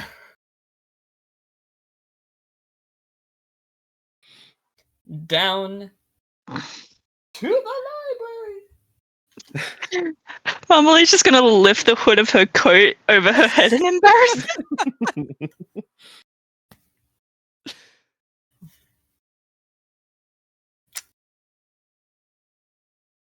Uldric. Yeah. Where do you think you are in the topics of conversation with your father right about now? I just called them a circus. To be fair, that was when Silk left, so some time has passed. Okay, fine. Unless you've circled around to calling them a circus again. I probably I would know be, that comes up a lot. I would probably be recounting how the group met. Specifically skipping over the portion where Star got naked to go get Hey yo. Meanwhile, lube. Star is actually stripping down as they approach. Oh my. Oh my god. Because we did take the barge option, so we are going to make this a loud entrance. My goodness. Star is bouncing into that room, if you know what I mean. Oh And I'd be You really telling, want to make this an unforgettable experience, huh? and I'd be oh no, Always. and I'd be telling him about the trip to 3 Town and me getting banned from a bar, and then owning Yes, a that sounds brothel. about right. I now You bought a what? And at this moment...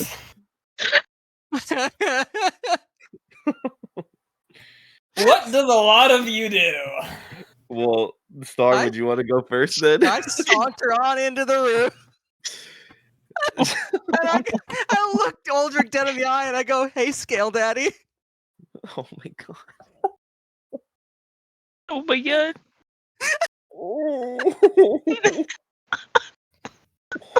And then I just stand there awkwardly. You're naked at the moment, yes? As I look down, I don't know if I'm naked, but I seem to have lost my clothes. Oh, sweet gods above and below. I told you they were a circus. Hi, this is Star.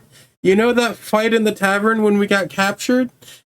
I skipped over the fact that they stripped down to sit down and try and do an ambush. And it would have worked. If not for somebody and their horrible stealthing skills, as I just kind of gently look over at Aramis. Meanwhile, Aramis fails a stealth check as entering the room. So yeah, I will step forward. It is a great pleasure to meet you, Mr. Stormborn. And she's gonna put her hand out to shake his hand. This is At Aramis. least you have clothes, and he shakes your hand.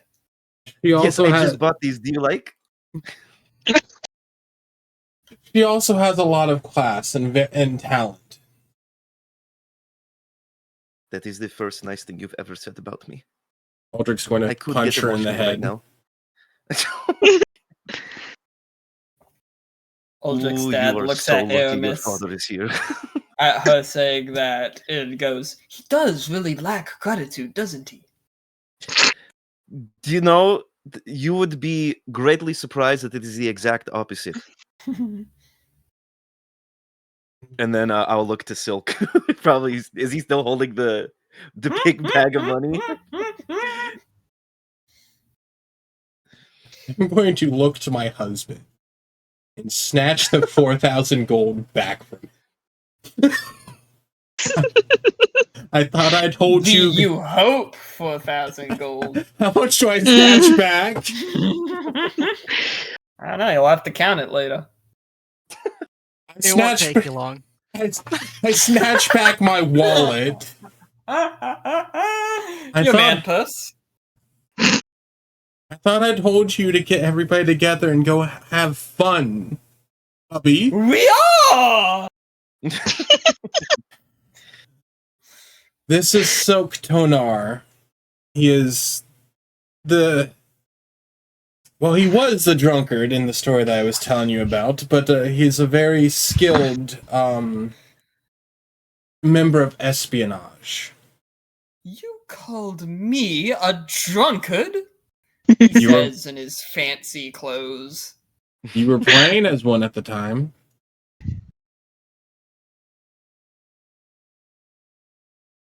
Yes, Marmalade never met Dirk. Right. Oh. Oh. She's got like a hood over her eyes so she can't see stuff. And that's Marmalade. We The cleric's averting her eyes. I haven't gotten to telling you about her, but she's the cleric that's been employed, kidnapped into the flames of unity. I don't know what the term is, but we're keeping her. She's ours now. Everybody. Star. Father Artorius. My, stepdad? An Uldric will... Technically, I am your godfather. Godfather. Now, is that just because you're a man of the cloth, or... I knew his father. Oh. That's cool. My father... Do you have any clothes? I seem to have misplaced mine. Can Yes, I'm sure they've prestidigitation all- create clothes? I'm sure they've already been cleaned up by the skeletal servants of this tower. Oh. Good luck finding them. Prestidigitation create clothes. Who needs those? Father Artorius, do you happen to have any sort of like little portraits or drawings of a little baby Uldric? Uldric is over here Oh, pinching please the have it say fucking. yes. I don't need clothes. Just show me a picture of him as a child, please. You cannot say that in your state. Marmalade's Unrelated. gonna take her coat off and give it to Star. Uldric's over here fucking pinching the furrow of his fucking snout. Star happily takes the coat and puts it on, even though she's acting like it's a horrible thing. It's like, really don't want to cover myself up, but fine. Thank you, Marmalade. I guess since Marmalade you guys... is making a mental note to burn that coat later.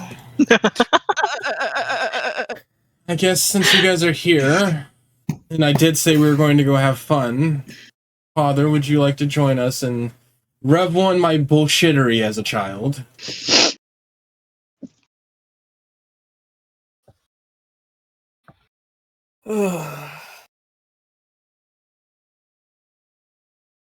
I suppose it will be good to further meet your...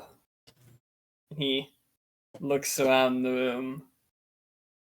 Associates. Is that what he called us? I was having something entourage, honestly. Uldric's going to get out of his seat and bend down and like make that like piggyback stance. Here, let me carry you so you don't have to lean on your staff so much tonight. The day I let another man carry me is the day I am in my grave being escorted. Well, then let your if You can won't lean on carry your my staff, cats. can I?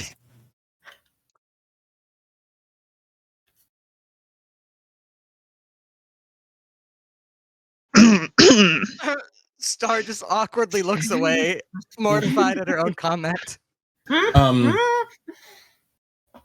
You don't have to be so modest.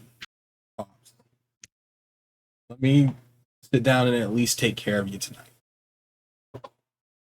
You will find I am quite capable of that.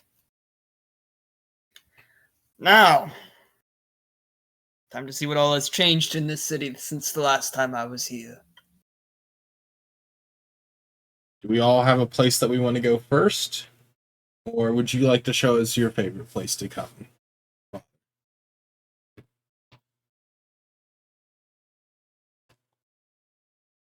Wherever the group is happy enough to go.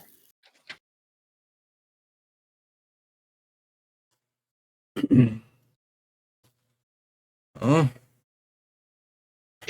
Let me Also find. don't No, look I'm marmalade. not impressed. I'll go wherever. Let me look for the fucking. I have them all labeled. Let me find it. It's somewhere in the notes. Nobody asked Marmalade where to get drinks. No, not that Marmalade's one. like, I don't even remember that night. Wait, there were places we went? I remember a meat stand. I have in my notes Marmalade pukes in Uldric's lap.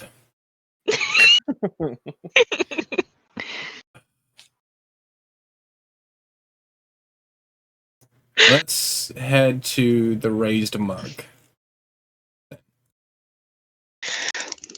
And as we do, I'm going to start counting my gold to know how much I'm adding back to my inventory. Is Sir Nystrom joining us? Sir Nystrom is occupied tonight. Okay. Well, that's one less expense, I guess. Are Eleanor and Cynthia with us? Yes, it's Yep. the whole group. Okay. It's wait, where's Vidania?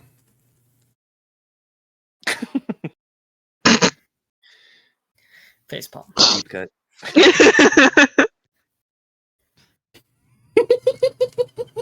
Hey, Smug. What's Vidania's other name? Cynthia, I know. Cool. A little worried there. It's like I just got back and I know this. How much Don't gold have do to I worry about Uldric's age that much. looks over at his godfather? Off to the raised mug we go. How much gold am I having? How much did the fucking soak swipe? You think it's 20 gold heavier. Oh. So the better question is, who did he swipe it from? I'm not questioning anything.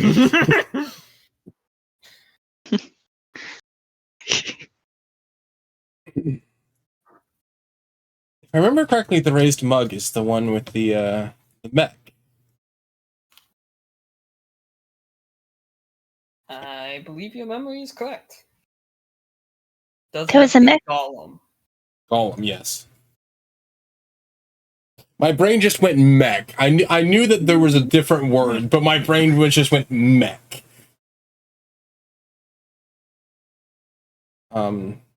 Yes, no, Father. As I was telling you, well, I now own a brothel. One of these companions would be right at home in it.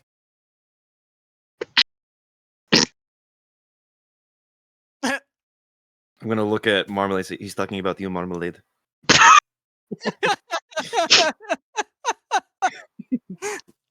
Yes, Marmalade's Marmalade. gonna snap the I arm. look over at Aramis, tilt my head, and just kind of look mildly offended. Aramis, when Aramis says that, Cynthia whistles. Marmalade's just gonna blush and she thinks she's gonna pull her hood over, but she can't, so she just puts her hands in her face in her hands. I figured it wise to sit down and have a constant source of income for all the adventuring that we get up to. Did you tell him about the mummy? Oh, I hadn't gotten to Garlock yet. I wonder how the house is. If it's still standing. Oh, yeah, Dad, I own a house. It was one of my proudest achievements. And now I'm no longer near it, and it sucks. I want to go home. Now it is simply a beacon for anyone looking for you. A beacon for anyone looking for me, or anyone we send there. And now Uldric's gonna look over at Aramis. Just gonna smile back at you. It's in 3 Town. Hopefully it's still standing. And as we arrive at the bar, I don't know what to do. Hi, somebody take over, please. Uldric yells to his audience. Marmalade's gonna looks back in confusion. Marmalade's gonna walk into the bar and kind of just find a spot for everyone while they go and grab drinks. But she turns to Aramis and just says, just water and milk, if you please. She's gonna put a hand on your shoulder and just give you a look, and then go to the bar.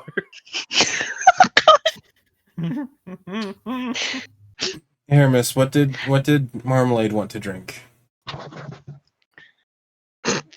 I'm just messing with her. She's gonna get water, probably.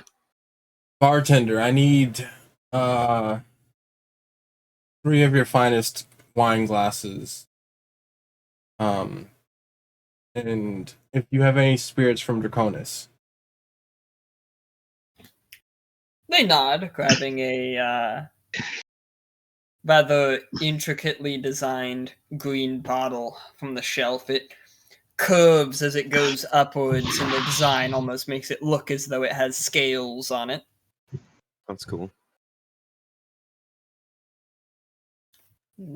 Gives you the items you asked for. Thank you. And Uldric will kind of slide over 20 gold. All the extra.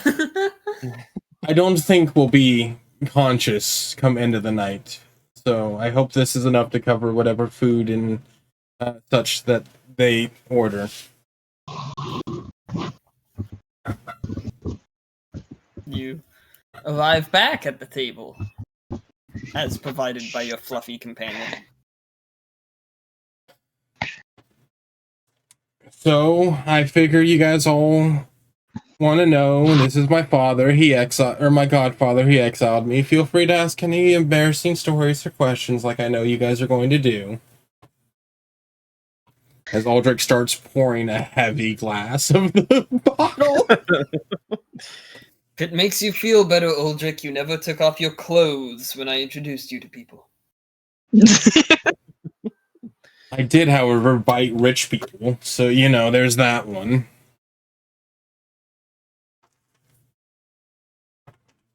Always hated the rich. Oh, God.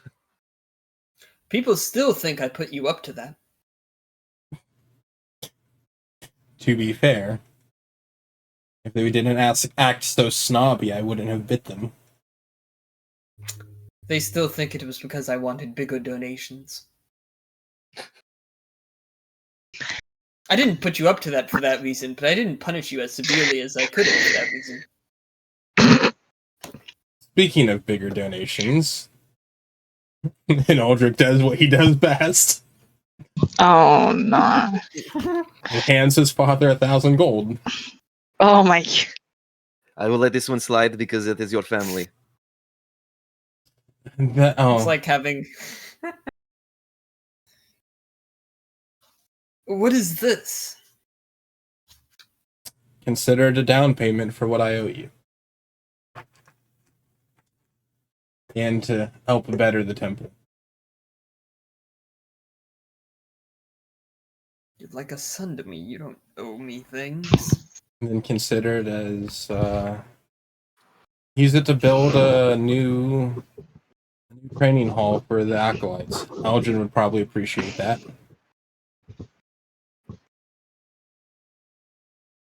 I haven't been home in some time, so obviously I don't know what state the temple's in.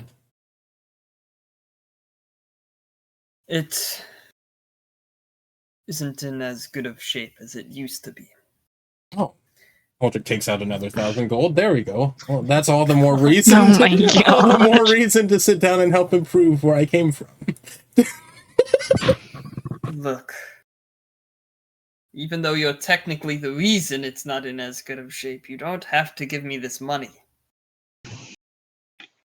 It's just... we haven't gotten as many pilgrimages since we no longer had the scale. And fewer acolytes come every year.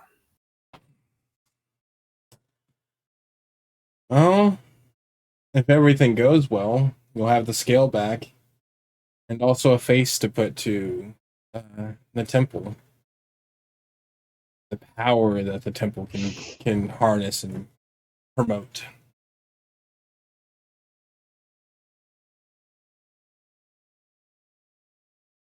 It's not about power. It's inner peace.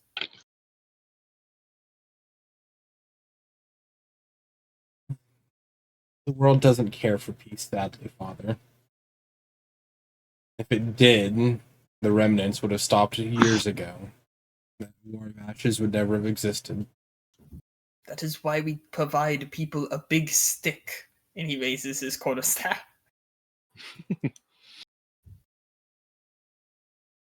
Well, you gotta have the facilities Power to sit down and train it. and responsibility.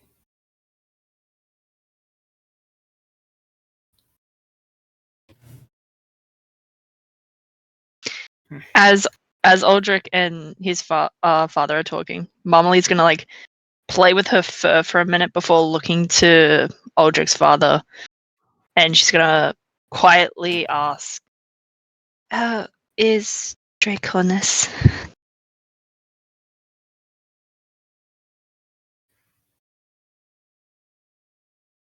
I wish I could give better news for the homeland. The past few decades, it feels like, have been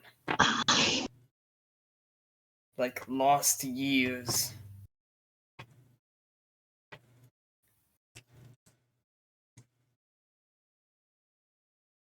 There's not really much being done to solve any of our problems. Part of me was hoping when coming to see you, Uldric, that this line you're going down might eventually lead me to finding your father again. It may sound strange. I mean, I said that he was fighting in the War of Ashes, but that was, of course, over 100 years ago. He couldn't possibly still be alive. That's outside of a Dragonborn's lifetime, but your father, technically, would be almost 300 years old right now if he was still alive. And I believe that he is still alive. However, what, Uldric? Considering what I saw in the vision, I don't see any reason why he wouldn't be able to command time to stop for him if he wanted. He can't control time, per se. No one can do that. But he does spend a great deal of his time in other dimensions. And in some of those dimensions, time moves differently. He hasn't experienced as many years as he's actually been alive. There are places where you would hardly age. And he's been traveling through many of those places trying to stay ahead of what is chasing him.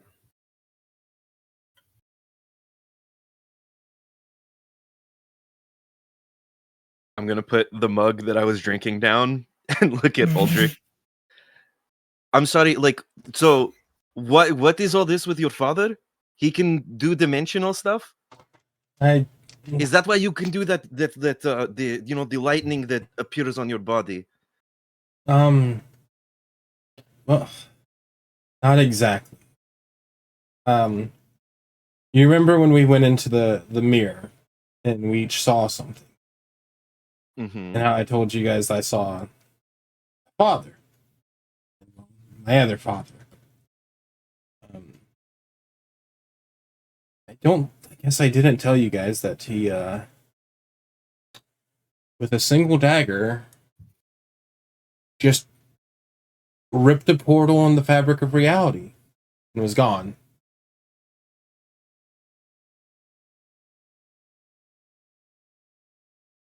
From what I understand, at least, space and time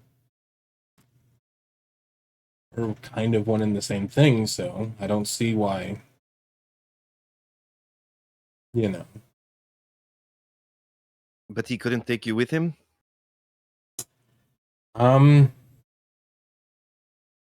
It's not that he couldn't. I think my father said Uldric will turn Artorias.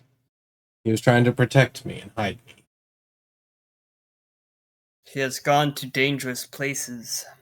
It should also be noted, since, as you point out, why did he take him with him? Well, because on the one hand, he was being chased, and he didn't know if he would actually stay ahead of the dangers that were chasing him.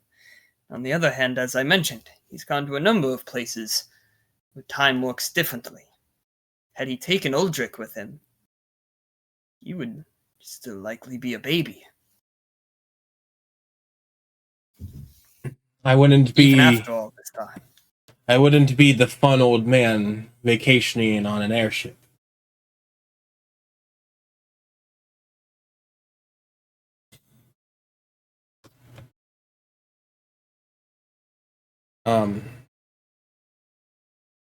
He's also... He was probably hoping you would live a simpler life than you have, but here we are.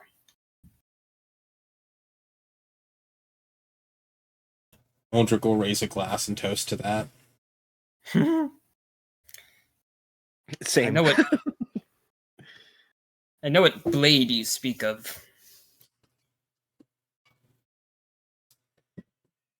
Vanok's tear. It's a relic of the goddess Vanok, goddess of realms and travel.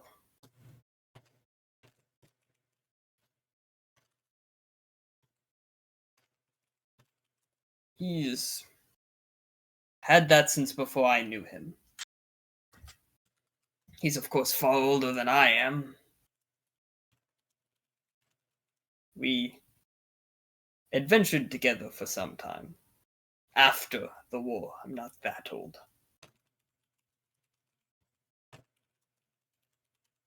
But then he went into hiding, and I ended up with you.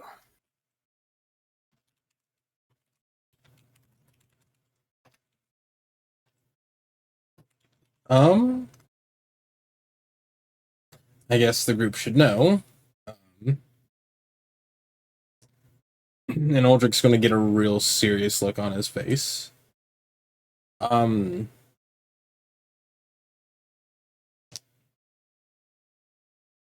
He's being hunted by... Was it the Living Bank? Yes. He's being hunted by the Living Bank. Thank you, phone, for telling me that I did it correctly. Good job. Good boy. Good boy. Not the good boy. Get out of here.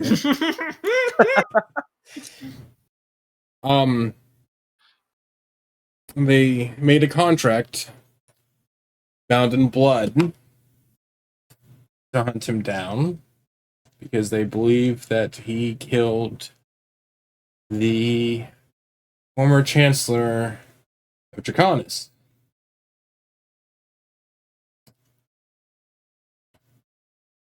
He's not the only one being hunted by them, apparently.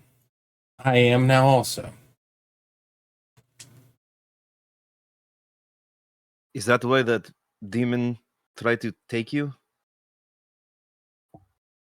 I have no clue. That would have no relation.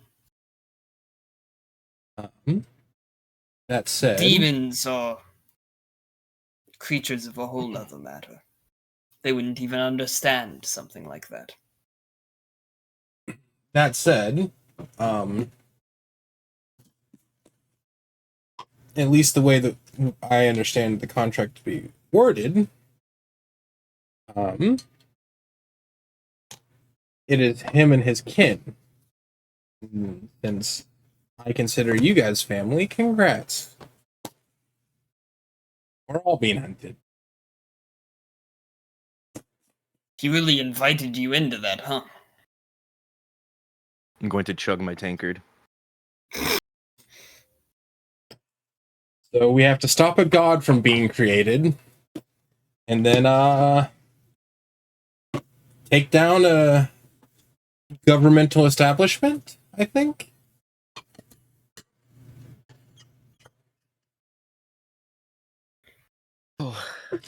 The second one's a lot easier than stopping a god from being created, and Uldric will raise a glass.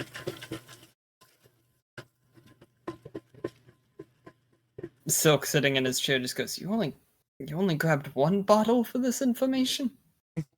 Uldric will toss some coins at Silk and go get a couple more. And get us some food while you're at it, please, Silk. He gets up with the little pouch. Send the smallest guy to get everybody's drinks and food. I mean, the stuff will be probably brought back to us by spirits, but you know. Tossing him 22 gold. Figured, fuck it, we'll just make sure that we're fine for the full night. It's fine. Alright. As you all sit around absorbing the news that you've been given, you're approached by another figure you all recognize. That being Sir Alistair Hunt. Well, out for yet another night of debauchery, I see. Hi, cousin. I've already heard about your previous night from Nystrom ad nauseum.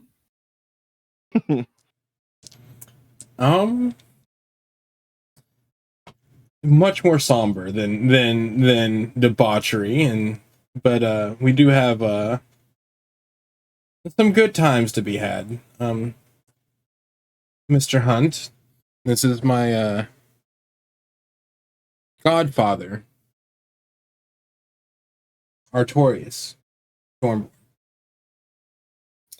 A pleasure to make your acquaintance.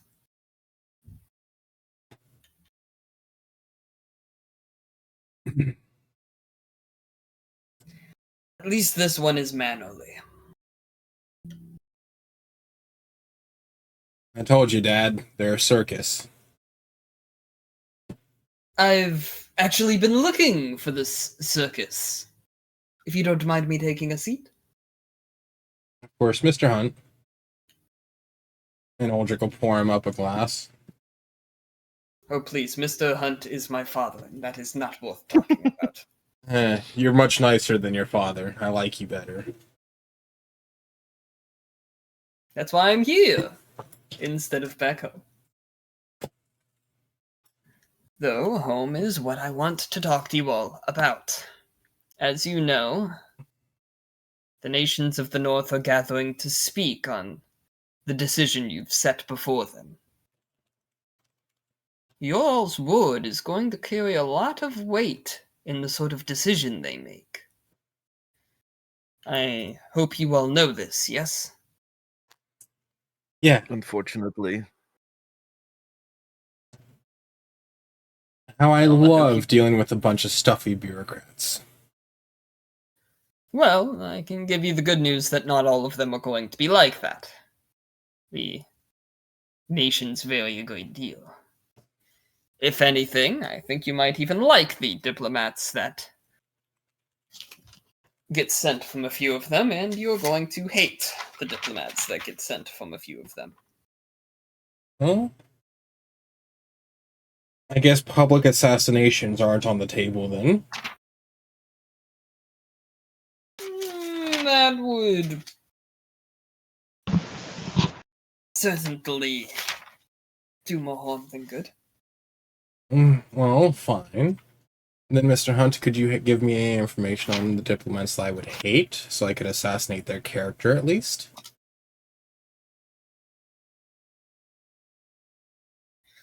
Well, sadly, since this is such a great decision, the leaders of each kingdom will be coming. So, the Countess Azamond here won't be making the decision for her kingdom, as much as I wish that she was. She is much more pleasant to speak to. Why, thank you. Instead, the Grand Duke will be coming. Dimo Villeray. A man mostly obsessed with power and wealth. As a great deal of Arcania is obsessed with power and wealth. He'll likely bring a posse of barons and maybe another count. That, depending on whether or not they know that the Countess herself is here. I didn't think about that. Last they would have heard is that they need to replace me. Yes, they might not know you're even in the city anymore. But the Grand Duke will likely come, and a representative from each county will come. Whether it's a count or a baron being sent in their place, the decision will come down to what the Grand Duke himself decides. He isn't a man I've liked whatsoever, actually, in any of my interactions with him. Not even remotely. I'm trying to think of nice things to say, but I really, really honestly can't. You said he's obsessed with power and wealth. Is he inherently strong himself? Do you mean physically? If I challenged him to a duel, would I get my shit rocked? As I take He another would sip just- from my goblet. He would just say no. If So he's a anything, he coward. might laugh. Yes, even if he did accept some sort of duel, he would likely use a proxy. And sadly, he would bring warriors of great renown.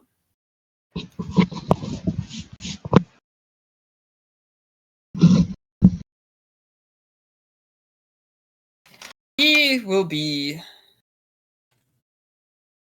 aggravating. However, I have a feeling he might be someone that could be convinced to be for 3 towns. After all, you just have to nudge him towards the idea he already wants. If 3 towns and all of Greenvale joins the North, he'll get a new trading partner. And he'll want that. He's likely already made up his mind that he does want to. The others will take more convincing. After all, Vilray is young. He didn't experience the War of Ashes. So, he doesn't have any preconceived notions about Greenvale. It will just be another kingdom, another trading partner that he already uses a great deal during the spring and summer. Nothing but positives in his mind. And it adds another buffer if the North is ever to be invaded. Anything would technically have to go through 3 towns or across the water, which has never been successful. The next out of the people you probably won't like, who you actually do have to convince. Oh. Speaking of, I should probably explain that someone you won't have to convince is Catlena. Since it's 5 nations, whoever holds the meeting, or declares it, mostly just sits back as the Tiebreaker. Yes. They hold the meeting, they set forward all the talking points, they keep the conversation moving, but their vote only matters in the event of a tie between the other 4. We already know that she would vote for, so really you just have to convince 2. A tie results in us winning anyways.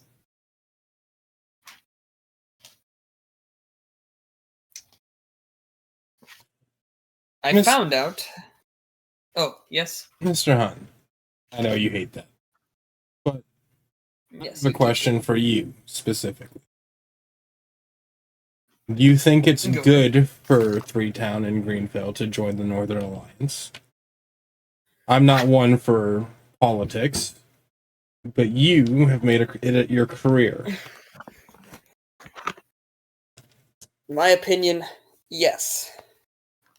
A great deal of why it's important is, well, we're one of the various kingdoms that has come into existence since the Attican Empire collapsed. And the other ones aren't in particularly good condition. We can't really ally with any of them. Some of them are ruled by warlords. Some of them were invaded and taken over by other kingdoms entirely. If we do this, we ensure our independence. No one's going to invade us if they have to fight all of the North to do it. We already have a number of close ties with the North. I mean, hell, the prince lived up there for most of his life. He was born in the North.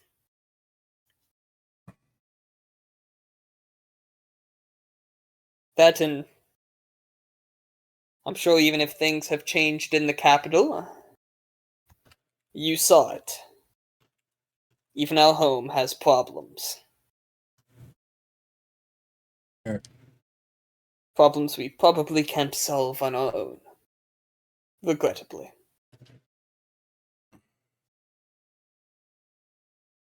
Who else would we have to convince then? I learned from, and this is as Silk is arriving back at the table. Sure enough, he didn't have to carry a thing. And Hunt kind of looks at Silk very begrudgingly. Through great loss to my wallet, I have found that the dwarves are sending a proxy. Typically, the leader of each kingdom is supposed to come for these decisions, but for whatever reason, the Dwarven High King is not coming. He's sending one of his sons. After all, Astrid can't make the decision, because she's the joint ruler of Starhaven. So, he's sending his son Fentic and his daughter Galena. Well, but the one making the decisions is Fentic. Galena is there as security. Fentic is typically referred to as Fentic Silvertongue for a reason. The guy likes debating and negotiating just for the pleasure of debating and negotiating. Honestly, he's worse than Vilroy. He'll probably succeed his father as High King. Eventually. You think bribery would work on him? You don't have the pockets to bribe him. Even if that were an option. Freetown has a bloodstone, though. Do you really want a man like Fentic getting that? Well, it'd be a good idea to get the bloodstone to the north. Who says the dwarves, who already love gems themselves, not having a hold of it and protection of it? You're forgetting the fact that that bloodstone started in the hands of the dwarves. And they were giving it to the cartel, which was then getting sold to the powers that be that you stopped in Three Towns. Then we would be returning one of their relics. It isn't one of those. They were actively getting rid of it. He would see it simply as monetary value. Why not sell it off to someone? He'll get far more riches. Well, how else do we get them to sway to our side? That I'm not entirely sure of. Fentic would be the hardest one to try to win over. I almost want to avoid it altogether, but though it would probably be good to still have a conversation with him. He probably won't see any value in Three Towns. Well, to be honest, he doesn't really view people. Even your group, he would look at you as holding various monetary values.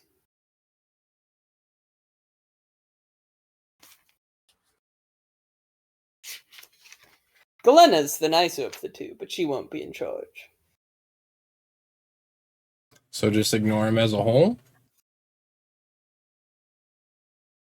Perhaps you'll be able to work something out, but you'll have to get creative. On to the ones you would like, probably a bit more. Scatterhearth is sending their Chancellor, Don Bella Vo.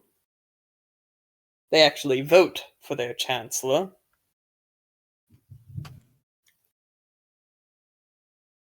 She'll probably come with some sort of troop, but the decision will just be hers. She's a shaman. Decently powerful one. I'm not as much of a specialist on goblin culture, I will admit, though I know, based off of what I've heard, one of your clerics would probably know a bit more about goblins than I would. And you also have one in your possession. And he just gestures the silk. Our possession. My husband is free to go and run as he pleases. We don't own. How nice of you to have a free-range husband.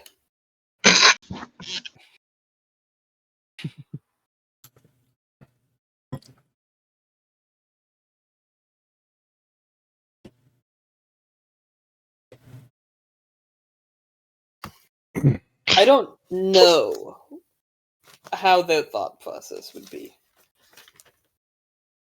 I haven't ever been to Scatterhearth, if I'm being honest. They'll likely arrive with the dwarves, though. They are neighbors. The first people to arrive will be the delegation sent from Otta, the orcs. Not only are they the closest, but they are particularly good at training and taming beasts. And they will arrive very quickly on them. Likely flying.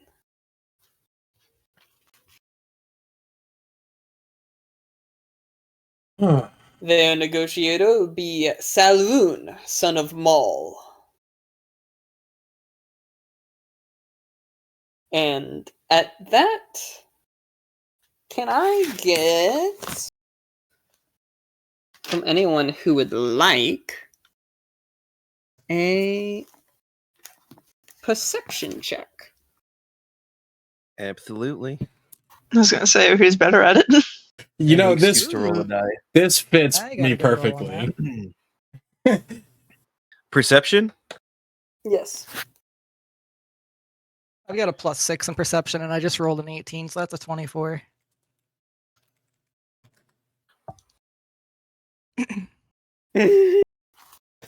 Everyone except Uldric. Drunk political talking. You notice that the second that name is said, Cynthia perks up immediately.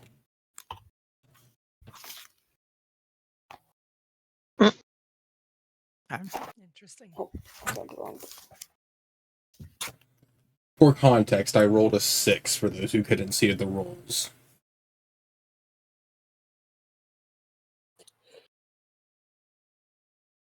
He is currently the speaker of their kingdom. From my understanding, each of their tribes votes for a representative, and then out of those representatives, they vote a speaker, and that is the head of their kingdom.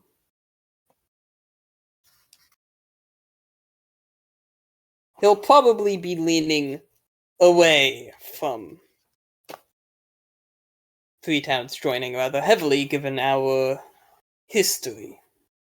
But he is a solid, likable man, and certainly far from being any sort of nobility.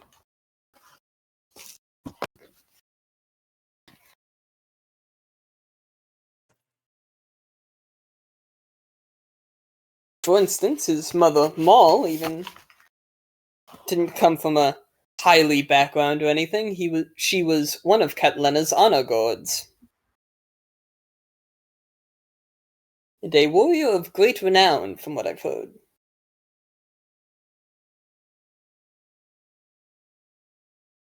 But that was before my time. Any questions?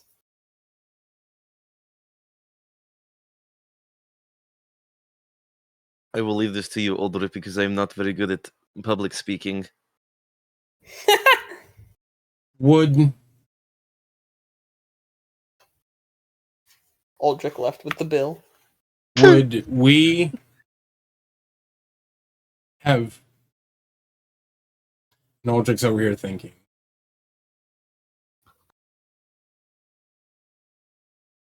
hypothetically,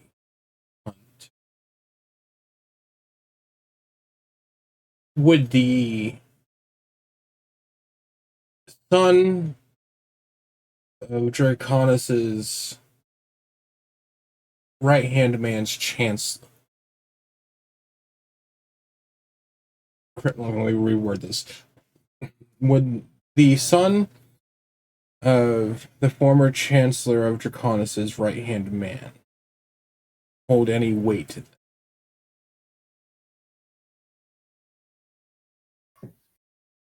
To be perfectly honest, no. To most people here, Draconis is a far-off place. Most of the people you're speaking to have never even been there. Though, of course, you'll find some Dragonborn here in the north. Even a lot of them were born here, having come from ancestors that came here. So you think Or, of course, yeah. If you go down to the harbor, I'm sure you'll meet sailors. So you think me bringing him up and bringing him into this wouldn't help with any political sway? If it was more current, maybe, but since it's previous, no. Unless you made something up. What is it exactly, the decision that we're making? If Greenvale can join the Northern Alliance. The North have an alliance. If you attack one of their kingdoms, you're at war with all of them.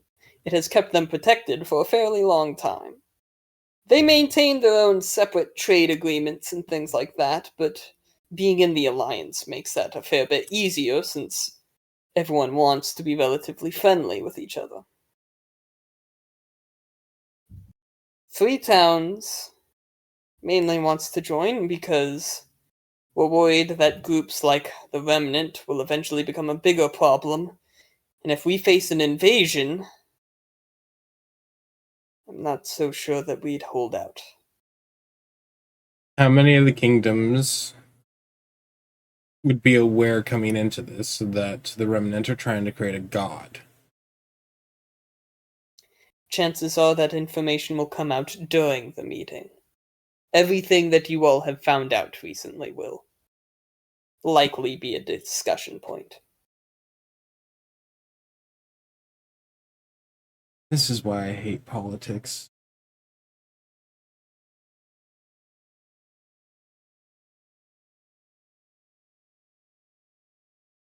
All the people in power, all the money and wealth that they may have, and all the little that they'll try to do good with it.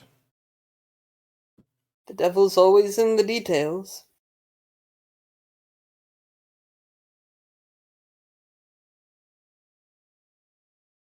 On the bright side, as I pointed out, not all of them will be like that going into this, but you will have to deal with some of them. But, remember, 2 is all we need. I know Katla will be reasonable. I think the Duke will be the easiest to bargain with. A trade route free of tariffs. He'll see a lot of monetary value. Not to mention the fact that any invasions from the south would be in our territory, so the fighting would be away from home, from the eyes of the rest of the north.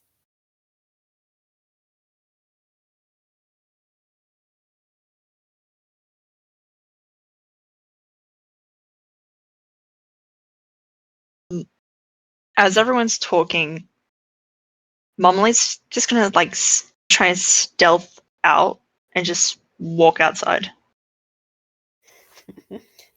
Give me a stealth check.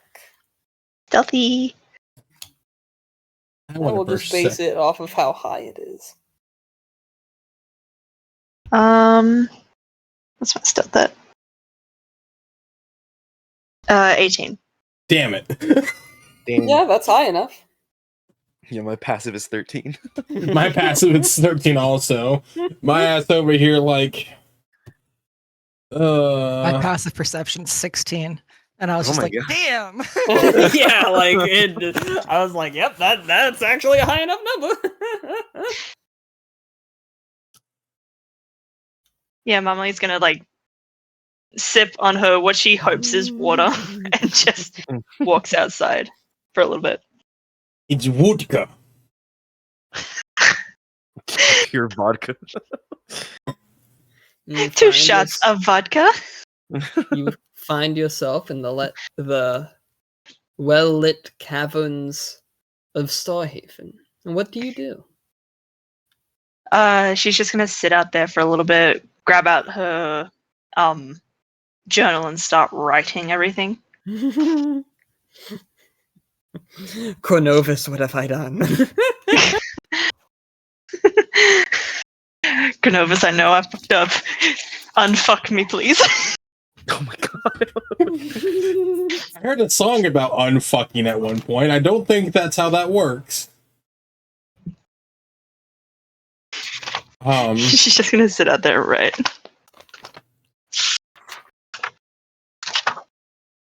Hermes, why did you allow me to declare myself the leader of the group? Because I am, as I said, I am not a public speaker. You know You they have stand out a bit classes more. for that. No, I'm very much well aware. But it is not for me. You joined at what? What an awful time, Star. This is going to be so terrible. On the plus side, our previous public speaking went absolutely perfectly. But the one prior, Always not so much. Father, what do you make of all this? What are your thoughts?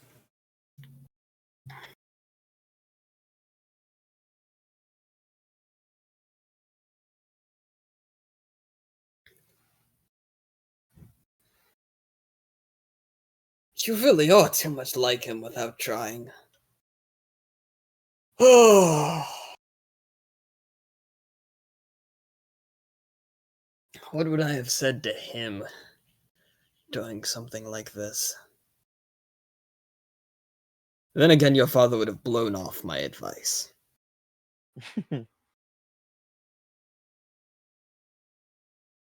Oh, favor, help me.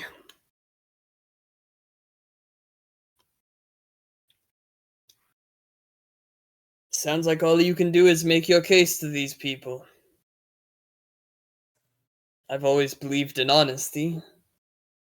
You've uncovered a pretty legitimate threat.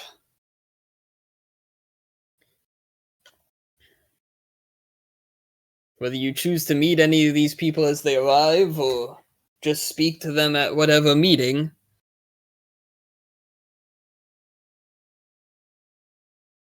make them understand just how important it is.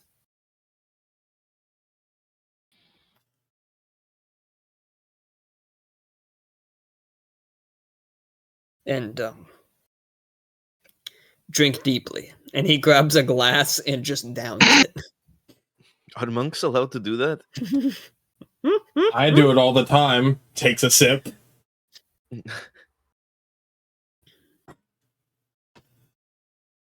You kidding me? Do you know how much wine we go through in a monastery? Oh, I could tell you some of the celebrations we had in the monastery. Father Just up in was the hills. There isn't a lot else to do. Father, one of my favorite ones. Father had gathered all the acolytes up for, as he called it, graduation day. I used to call it an excuse for him to get drunk. It wasn't an excuse, it was a proper celebration. What part of a proper celebration is all of us conga lining under the arches? It is a celebration of us all coming together.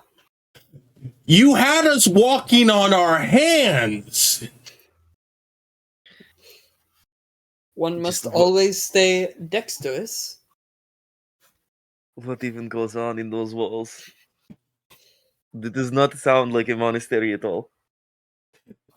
It was. You know, It was. Jules does still keep bees for making mead. The Sounds to mead. me like you will often hear the names of deities screamed in those monastery halls, but not for the reasons one would want. The mead that Jules made was amazing. I remember when you caught me sneaking it for the first time. Father, obviously you were here for me in my letter, but would you join us for the meeting? Maybe an old man who fought in the war would help. I did not fight in the war, I made that clear. Oh, you could. Your father did. I'm not that old. Stop making me older. Fine. Maybe My joints hurt enough as it is. Maybe an old man who fought alongside my father who fought in the war would be able to help.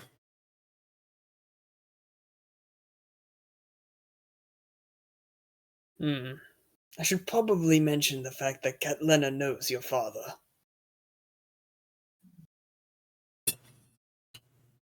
Does she know I exist? Well, he doesn't know that he had any children. As for when she met you, I don't know. She could have thought you looked familiar, I suppose. I introduce myself as a Stormborn all the time, so I guess it'll be a shock to her when I introduce myself as... After all. Trying to remember the fucking name. As a Balzorak.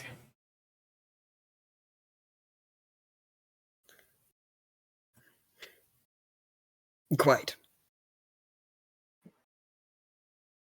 Luckily, she wouldn't care about whatever reward is on your head. If anything, she might help you. Oh. She did rather like your father. It'll be interesting to see what other people... Obviously, one wasn't there for the War of Ashes, but everyone present will know the history. Hopefully. It really is a shame that the Dwarven High King isn't coming, because he also fought.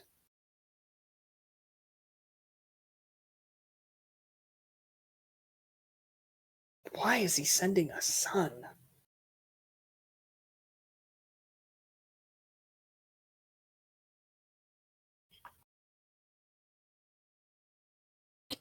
You know who might know?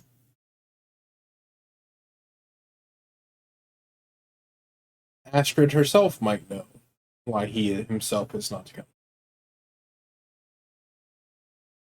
That is true. One of his daughters is in the city. Casually looking over at Cynthia.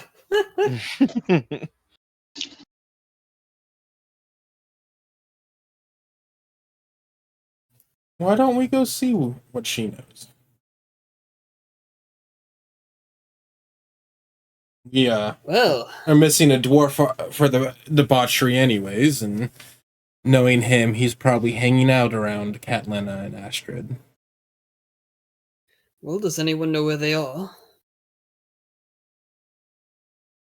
Say, didn't you have another companion?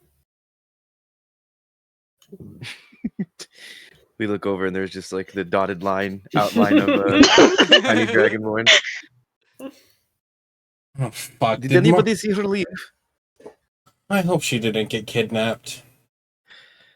No, she's strong. She can fight for herself. Didn't you all kidnap her? My point exactly.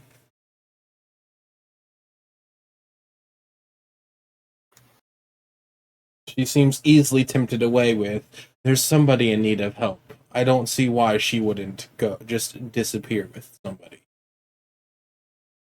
Did she have a walkie-talkie?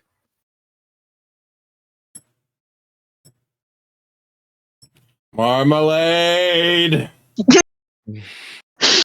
I'd like to think the pause was just Uldric pulling his out. I really dead ass looked for something to pick up and talk into. I found a little dragonborn or dragon plushie that I'm talking into. Seems legit. Marmalade. Gia, she fumbles with her journal before grabbing the walkie-talkie and mumbling, "Yes."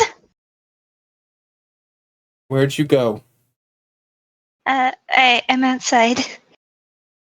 Cool. We need to go find Sir Thornell Nystrom. And I know where I saw him last. cool. Was he with the Queen?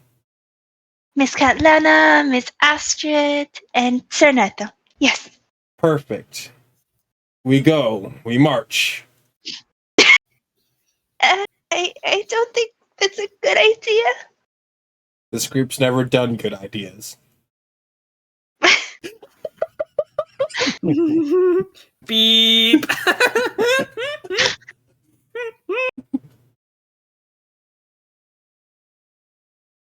Alright, so Marmalade. do I take it that you all exit the tavern to meet back up with Marmalade? Marmalade rushes to put her journal away. Yeah, I'll take it to go Bucks. Yeah, no, hi. We're going to need food for this. I figure as much meat as we can possibly provide or take with us. You all get +1 tavern rations. Hell yeah. 40 gold and only +1 tavern ration? Damn, I didn't realize I was fucking... Actually, I can't complain. I gave somebody 100 gold for a fucking meat stick. You threw them a pile of money and asked for dinner. That's all you did. Fair enough. Plus, as all the talking was happening, I would probably be picking at like everybody's food if they were too into the conversation. Aramis is that fun. Yeah. Oh, Aramis just reaches over. Oh, did you get fries?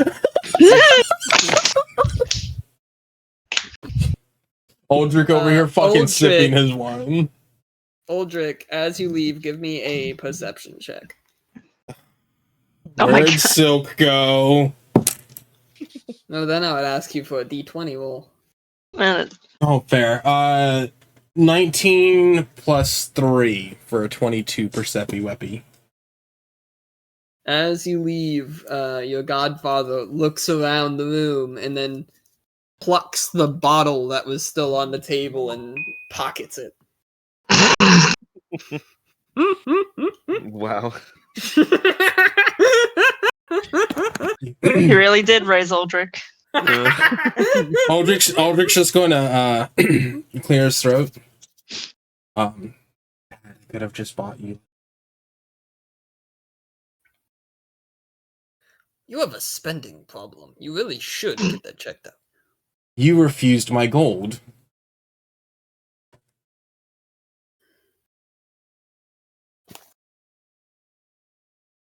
And you shouldn't be spending so much.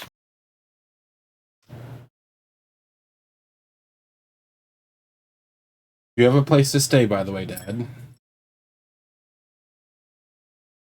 Yes, I have taken care of that. Okay. Are you coming with? I guess so. +1 NPC activated. Bro, how many people are you going to kidnap into this party? What do you mean? I invented him, technically. I invented him. What came first, the chicken or the egg? Before we move to our next scene, take a tight 5. In tight Hell yeah. 5. Right on. The That's tightest. Good, I can go take care of the dog real quick. Take care of anything you need. Uno momento, por favors. I can finish writing.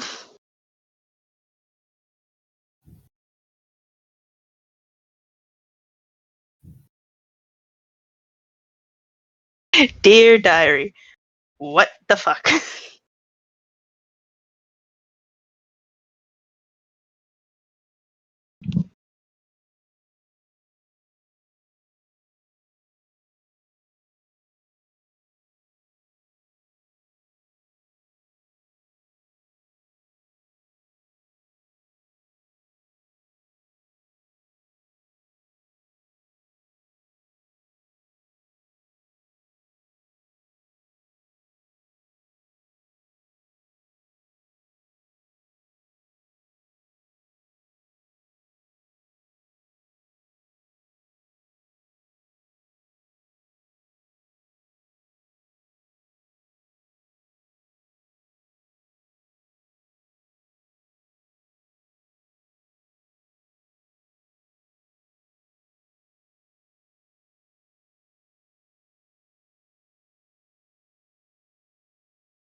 Fuck yeah, concrete.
Hello?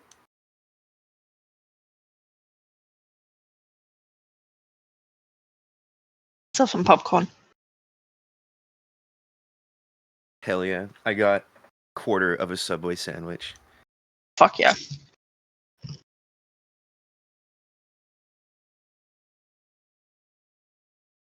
You know how tempted I was to fucking write Dear Diary. What the fuck? Yeah, we keep getting ourselves into these big old council meetings.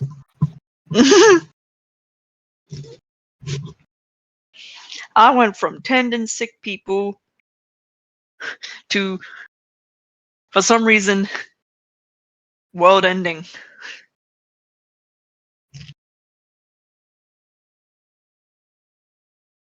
I went from being a fucking a cop to now this.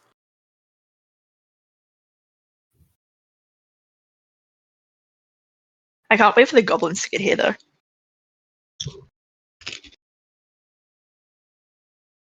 In all seriousness, though, I'm excited for the goblins to get there. Yeah, sorry, I was chewing. Yeah, she's told me about the lore of them before, Mm-hmm. and they sound so sick. They're funny. Mm-hmm. Well, obviously, like, I I worship their gods, so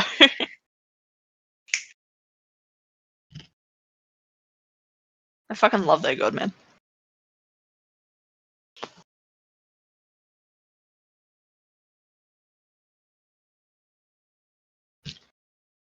I gotta brush up on the deity lore. Yeah, I had to I think it was like 15 minutes before we got into the actual session. I was like reading up on Ravana Mm.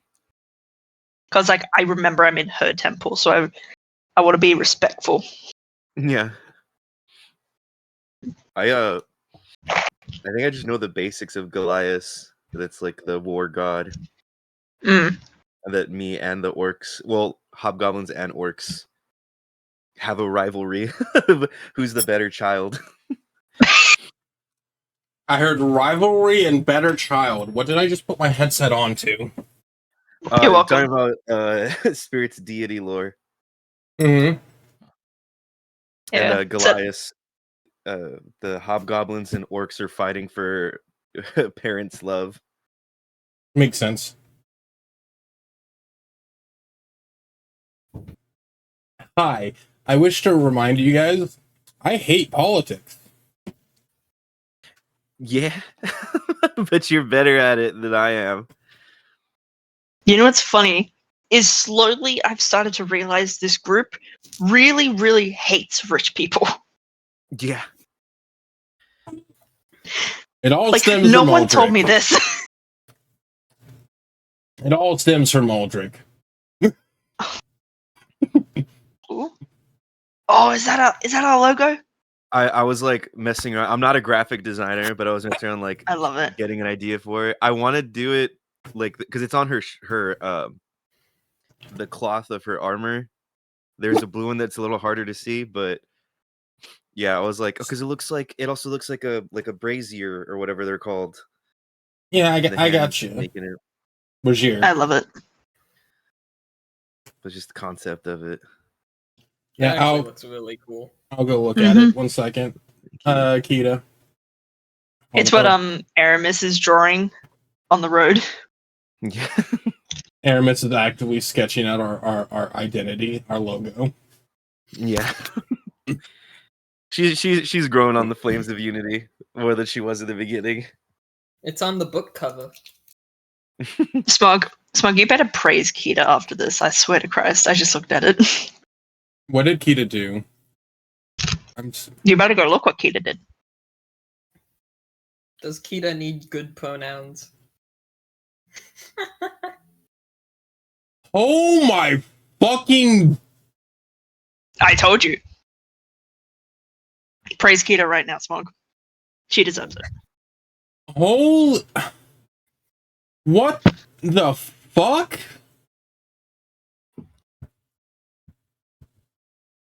What the... How... You are... Huh? Oh, that looks so sick. That... What? Yeah. Is that the interior to your home? So That's the interior of his background. Oh, that's really, I like it a lot. That's this. That's the BRB screen and the starting soon screen. The fact that nice. The fact that Kita has seen it that so much that they can basically do that from memory. What the actual fuck, Kita? Why are you so obsessed with me? Wow, no, like, that looks wonderful. You did a great job. Why are you obsessed with me? That looks amazing, Kita. That looks genuinely, like, badass. I have a screenshot for details, but yeah. Nah. That's like... Good fucking job, Kita. Congrats on your Piccola spirit. Gravity Falls mentioned. Instantly. Huh. I love Gravity Falls. It's such a good show. I do too. So do I. Too I good. hope Gravity Falls. Be weird if it didn't. Actually, gravity technically just bends, not necessarily falls. You know, Einstein's theory. Yeah, and water isn't wet. Smog, take the joke. Nerd! I mean, the truth is that gravity is just the attractive force between two objects in three-dimensional space. It doesn't actually have a directionality other than... I'm gonna direct an object into your three-dimensional space. My goodness. Okay, and once it's in my three-dimensional space, I will do with it as I please. So, use caution. You are on thin coat right now. I'll ride that coattail. Motherfucker, I don't need anyone else wearing my coat. Is that all that Star is wearing right now still? Yes. Yeah. I believe so. Until Star declares that will change. All That right. is all. Which Star also means slipped a away lowered during this armor type 5. class. Also, real quick, so how tall is Star again? Oh my god, the code! Oh, no. 5'9", 69 inches. Oh, How so it's not tall too is bad. Marmalade? 5 foot. The coat covers all the torso and everything. It's very Like a short, mini dress. though. Yeah, it's like when people wear those long t-shirts. There's an image for all you artists out there. she could meet a queen. Thank you, in it. Star. Yep. Do you imagine we just draw everybody's character just full armor, their cool outfits, and then just Star is always naked in every single picture? No, you know what's funny? It's always hard. What's funny is I've got Stars. Recarb at this point while we're talking about how naked she is. I've got Stars like character drawn in progress. I don't need this image in my head. You don't need to Everyone do. has seen Nevaeh's stars. Trust me. You don't need to sit down and draw the clothes though anymore. Congrats. Motherfucker. This The wouldn't real be. question is, does Star wax? Well,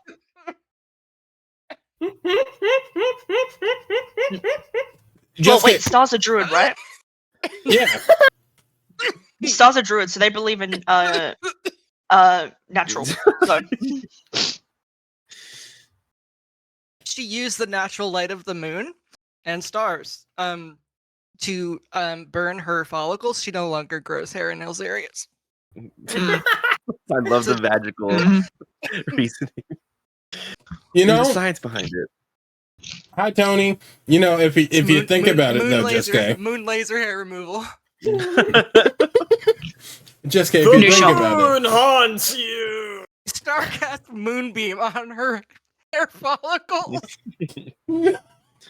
That is so wild. Just giving yourself a Brazilian in like the fucking forest in the dead of night. Howling to the moon. I can't. I was going to make And a now that is a fact that everyone in the That's party canon. is well aware of because they've seen it. That is canon. It's not Some of canon us in your have world, seen it. Spirit. hi YouTube. I'll say I'm seeing In the- Star but naked for the first time. It's funny. Yeah, It's it's the a same day that you've met Tuesday. her too. Is that moonbeam is already definitely Star's favorite spell. Like that's all I used during my solo session. I've realized too that within 24 hours of meeting Star, everybody has seen her naked. Yeah, didn't matter when you saw her. Within 24 hours, you did see her naked. Mm-hmm. That is the secret code. The code to Yes, what that is- organization? It's how- If it's how- friends stay after that, they're your friends. exactly. Star's just waiting for it to catch and on. right from you the know? beginning, there's no secrets. You know where all Secrets her are weapons are, even the ones that she was born with. Especially the one she was born with. Can we Know get where back to they the are, session? But you do not know where they have been. Yes, Anyways, Marmalade, we can get back to the session. Hey, Jessica, before we get back to the session, can you draw Oh my God. Uldric naked also? Spirit, I want out. Marmalade dies. No. Of embarrassment. Asking Jessica for noodle. Imp's right there. True. You know, actually, I've already. It's easier to ask my mod to sit down and make NSFW art than it is to ask Imp. But Imp,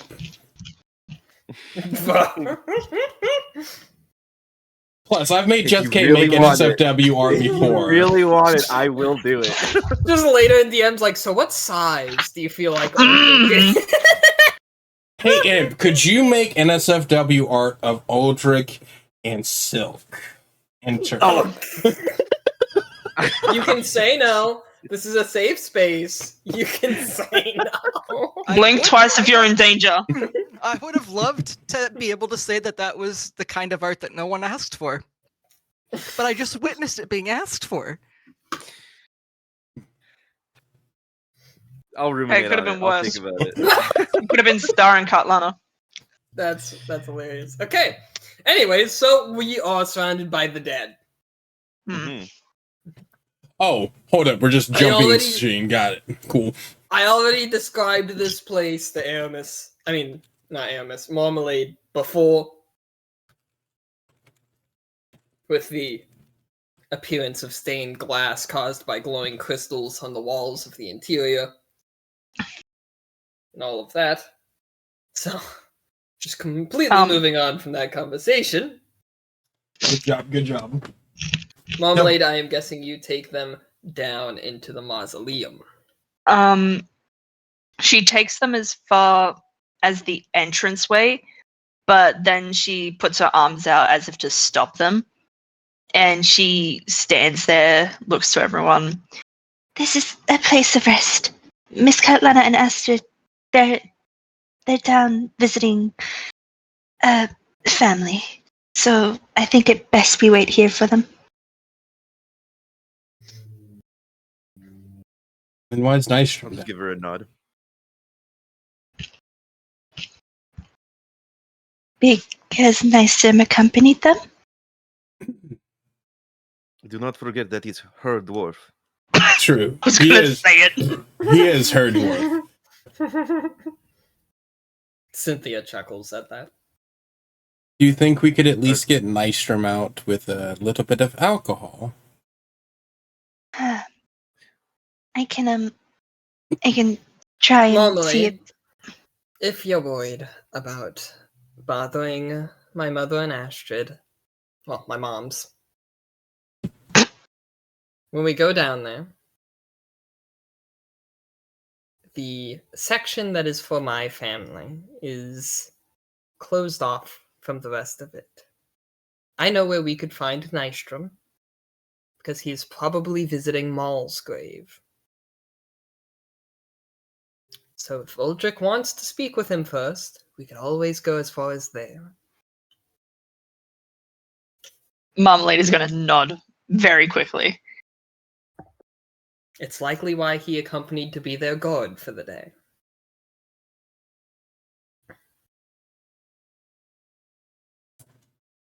She's gonna let Cynthia lead.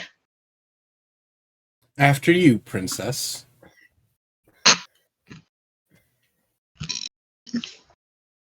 I want to pull up beside Cynthia and quietly ask, I noticed a bit of a change in your demeanor when Salrun's name was mentioned, or was it Maul's name? Maul, who I mentioned, was like an auntie when I was growing up. She was one of the first members of Catlena's honor guard. She has a son, who is now one of the leading members of the Orcs. Salrun and I get along fairly well. We grew up together, and we both miss her dearly. I probably should have figured that he would be coming. But honestly, while I've been on my pilgrimage, I didn't know that he was their speaker now. So that news caught me off guard a little bit.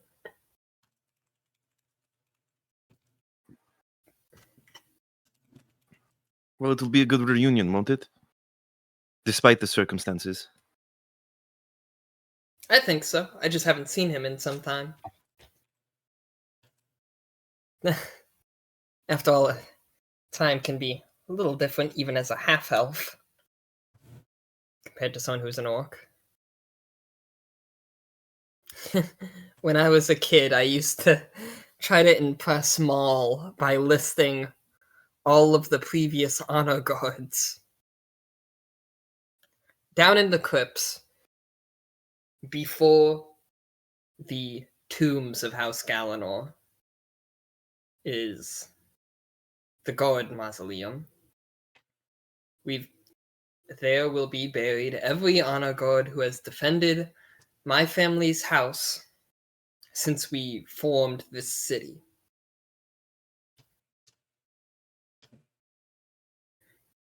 Typically, at their grave would be their name and a quote left by the one they were protecting,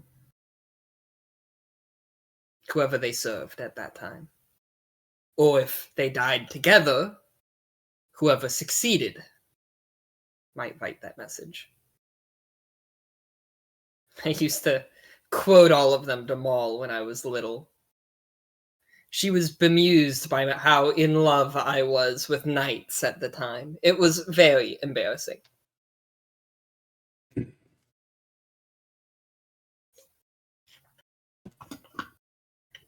Honestly, we met Uldric's father today, and I still haven't gotten more embarrassing stories of him.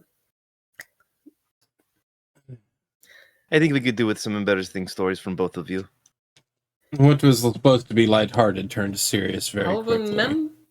remember that the next time I'm speaking to your sister, Aramis. No, we can leave me out of it, actually. I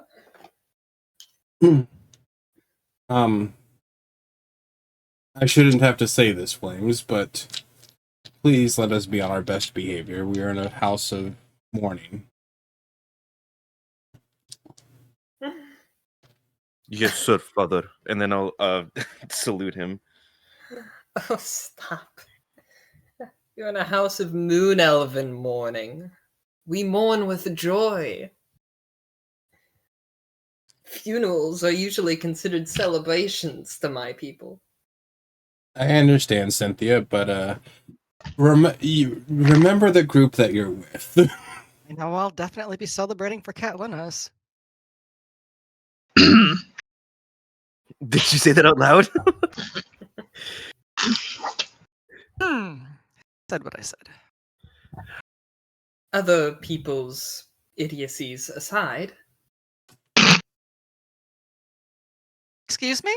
we will be more than capable of finding Nystrom and then waiting. I do hope Astrid will actually know something about her father not coming, but I know she hasn't been home recently.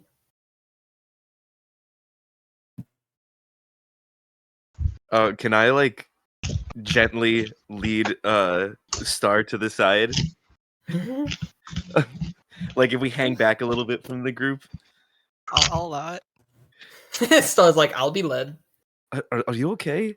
What was that comment back there?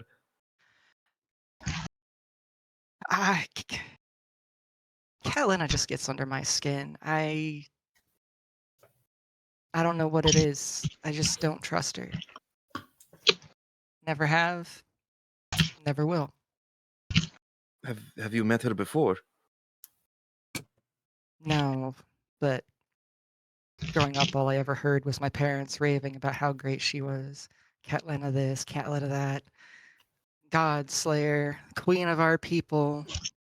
It's all a bunch of malarkey. She was just some dumb broad in the right time at the right place. I cannot say that I agree with your disposition, but perhaps try not to make enemies with her daughter as well, especially in a place like this. That would make you enemy number one. Go on.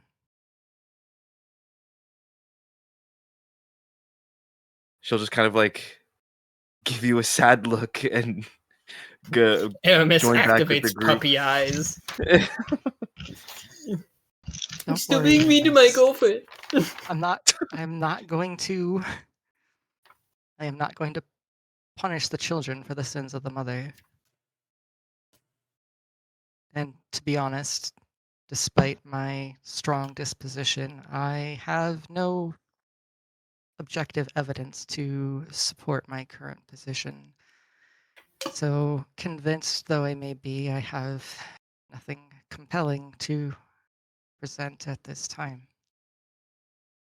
Is that why you came here?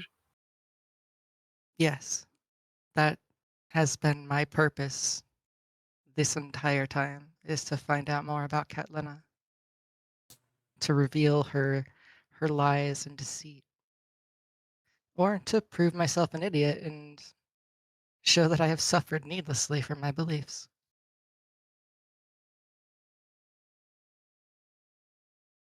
And with that, I think Star will kind of tuck her arms in around herself tight and put her head down and walk back to the group. She activates like that Assassin's Creed incognito stance. He joins the crowd. I'm definitely taking note of that, and I'll just also kind of rejoin the group, keeping a little bit of I would say like a notable space from Star.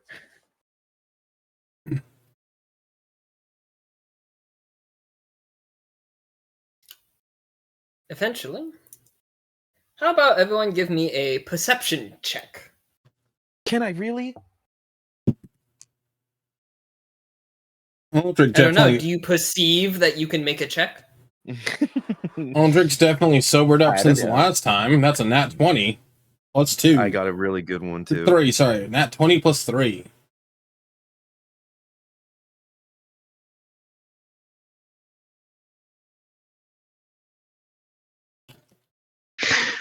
Star's a little in her feels. A little less perceptive. Clearly. Hey, Smog. Yeah. We are sharing way too many numbers today.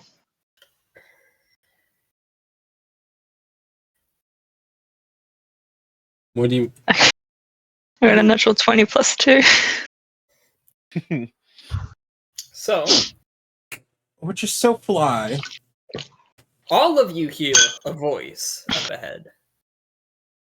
It should be noted that, much like the rest of the city, this crypt is not lit by any flames of any kind, but instead by various glowing crystals.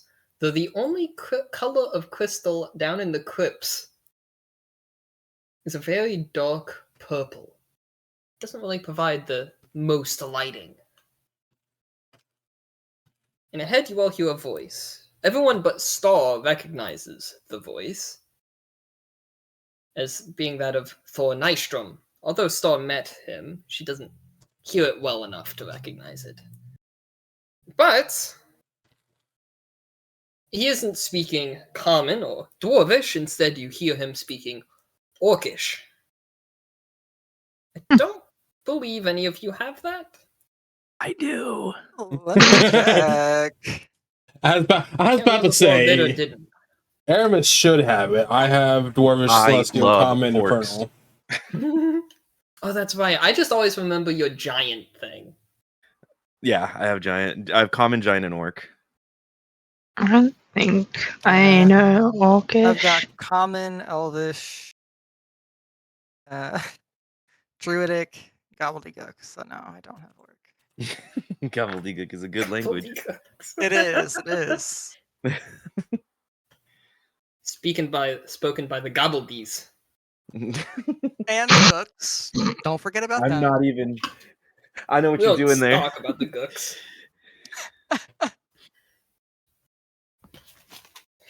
They ain't staying Guckland for all I care. Nice. Gucklin and Goblin. Oh, you're Guckling a goblin, alright.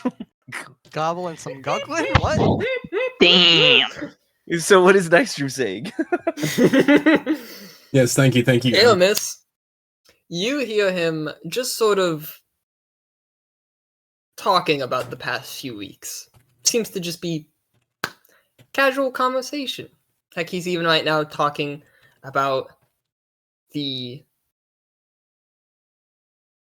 Dwagar that you all recently dealt with, their sort of mecha armor, if you could call it that, as well as the demon that was sighted.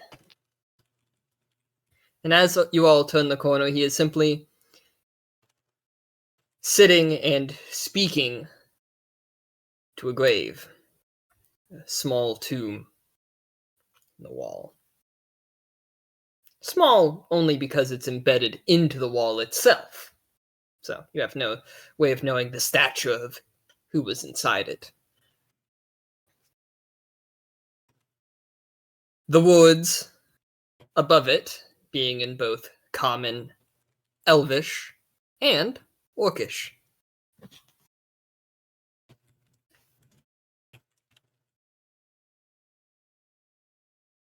Resting Maul, daughter of no one.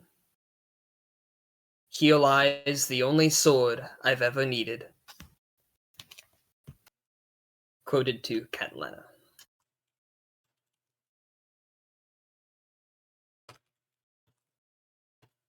Let's see here. While he's speaking, I'm going to roll his own perception check. At disadvantage.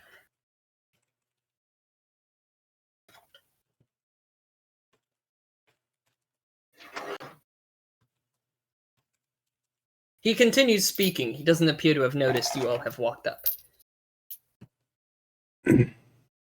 Just for the sake of politeness, I think Aramis would I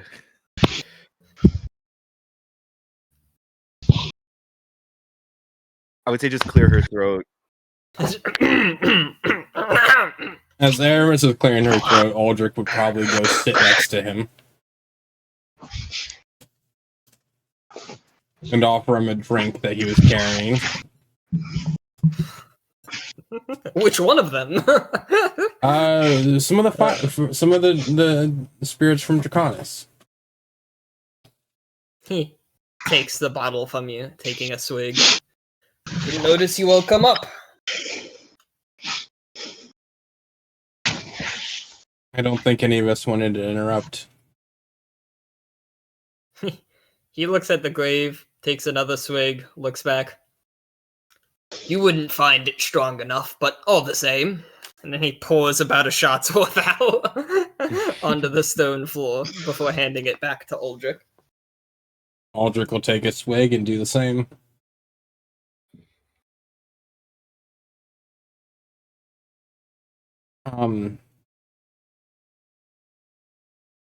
We hate to bother you here, of all places.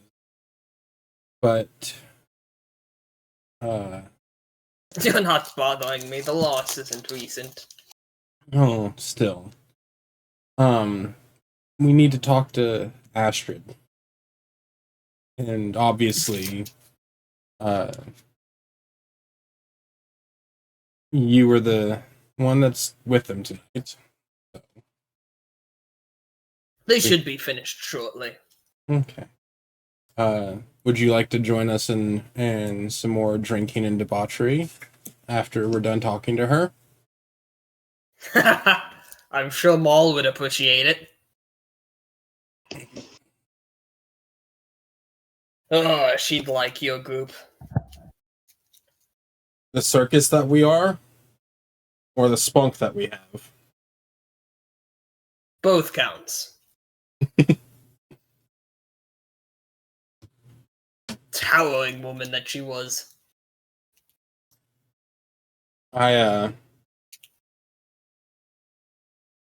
You also, and Uldric's gonna look over at his father to kind of go like, you also get some fun stories from my father about me as a child since he's here. And he'll motion over to Artorius.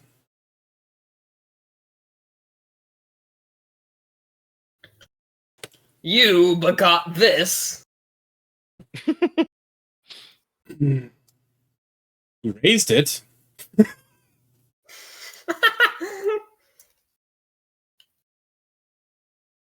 Raised, if you can call it that.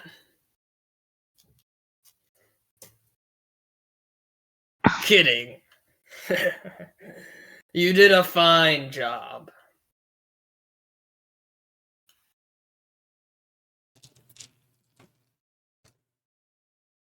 So, what is it that you all need to see Astrid for? We know about, obviously, the meetings tomorrow. Is it tomorrow? It should be. They'll all arrive throughout the day. We heard talk of the High King not joining us. And, well, instead of looking toward the rumor mill, we figured we might talk to his daughter. Yes. It had been sent word to Astrid that the High King wouldn't be joining us. Don't know what's keeping Goldrin personally. I didn't read the letter. Clearly, some of his fellows did. He points a thumb back at Silk. Or else there wouldn't be a rumor mill about it. We do trade quite a lot of information. Sometimes I wonder why we keep you people around. I know why I keep him around.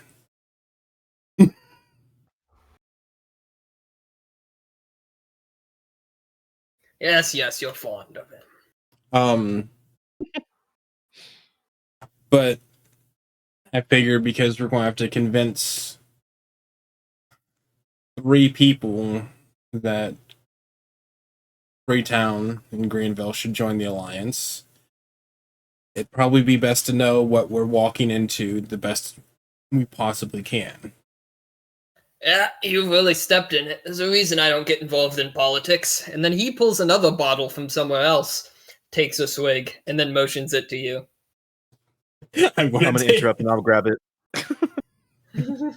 Aramis reaches forward and takes it. Yeah, she's gonna take a drink. Fucking hate bureaucracy.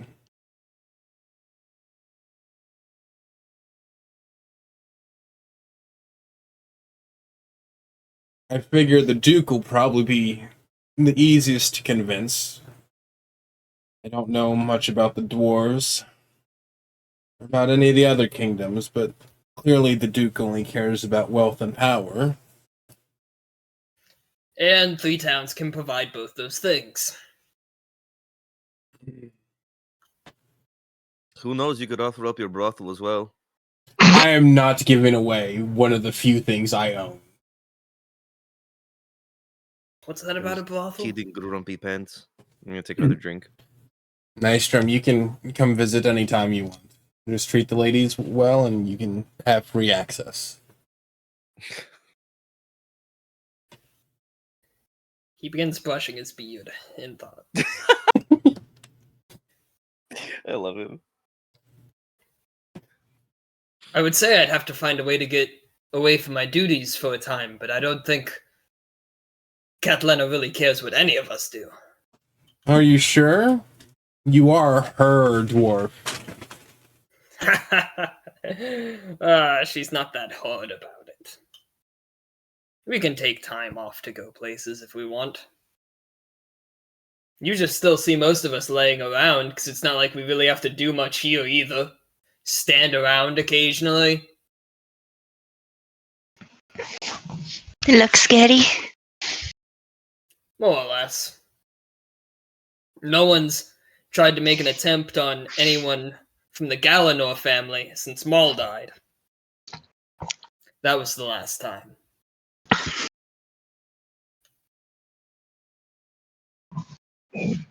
I think at that, I would subtly look towards Star. Oh, wow.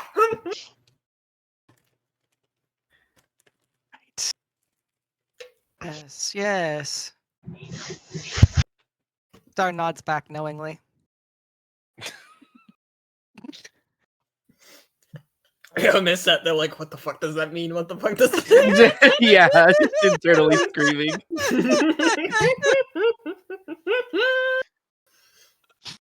It could be range from anything of like, oh yeah, I know what they're talking about, to I'm gonna do it. Or anywhere in the middle. Gotta play those cards close to one's hand, right?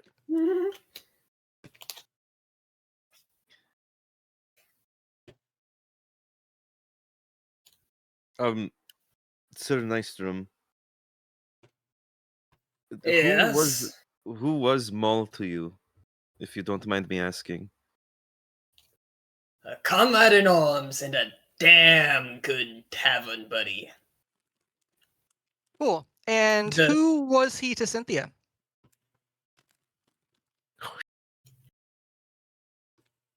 She to Cynthia. Huh.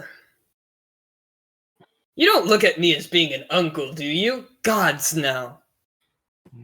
Yeah, I didn't think so. You looked at her as an aunt, though, didn't you?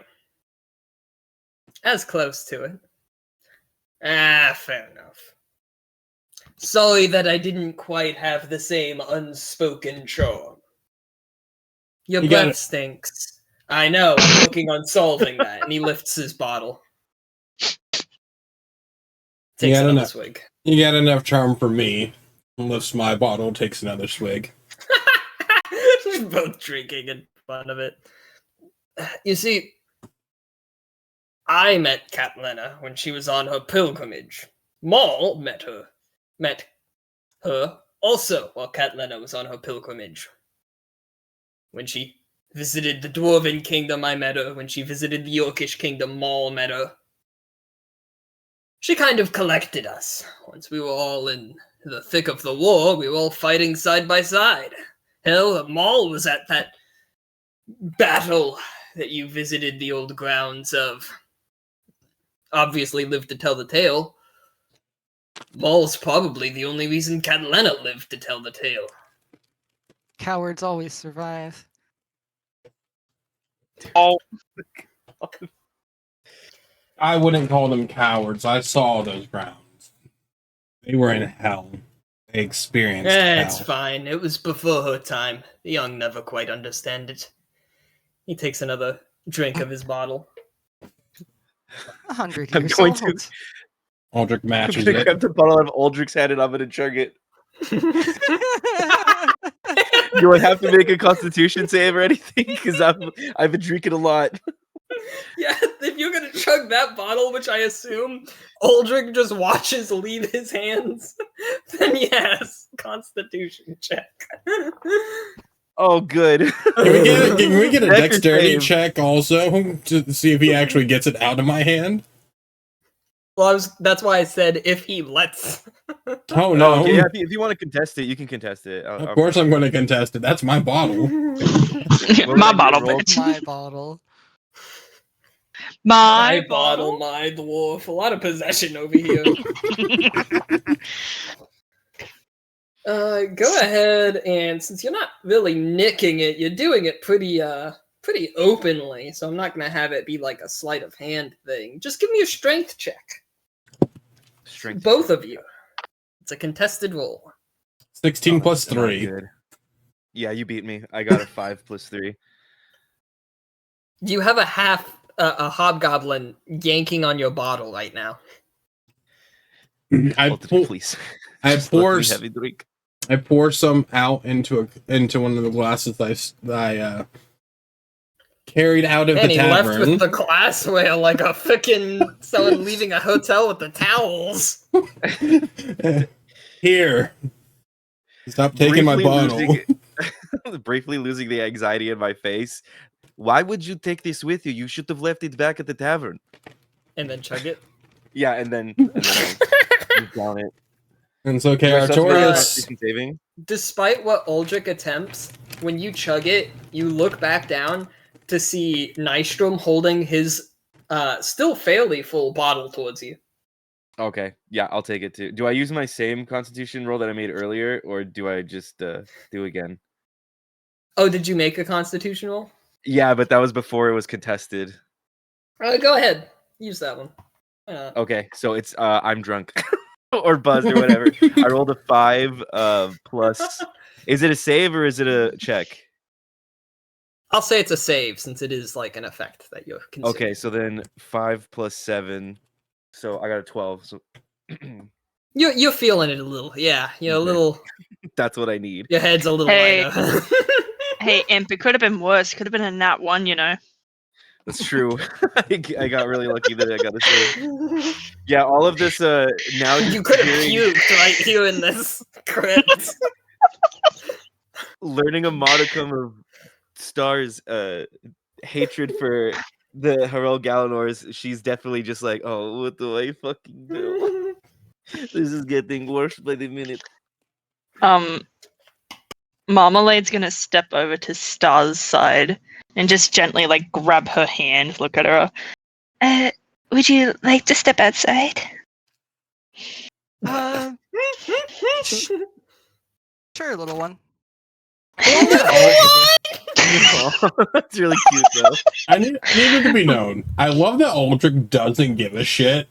Hearing these kind of comments, and everybody else is just fucking panicking. Well, I know And- information you don't, and it's really weighing on me now. Marmalade's gonna like walk upstairs with Star.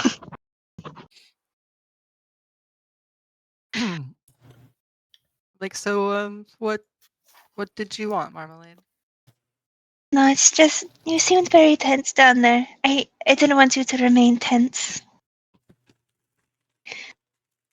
I appreciate that. In truth, I'm always tense. I've learned to survive on my own, and a certain amount of tension and heightened awareness has largely become a survival mechanism for me. But Nah. especially while we're here in my homeland with the woman I hate that I can't even explain why, it's complicated. Yes. It's one of the reasons I left Draconis. Just this odd, evil feeling. You can't explain it, but if you feel it, you're allowed to. You don't have to believe there is something making you. If you feel that there is something wrong, you shouldn't be forced to engage with it. The reality is more important than the reason. I'm happy to stand up here with you if you would like, while they talk to Katlana. I would like that. Thank you. Yeah, Marmalade's gonna stay upstairs with Star.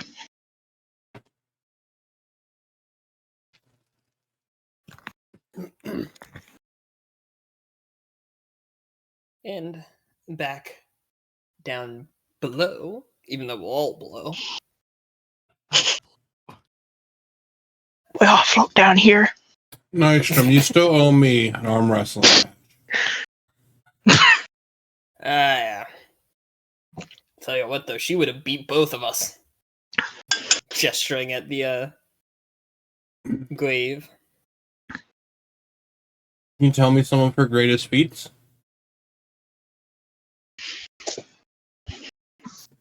Please say left and right. Please say left and right. Oh my god. You got it.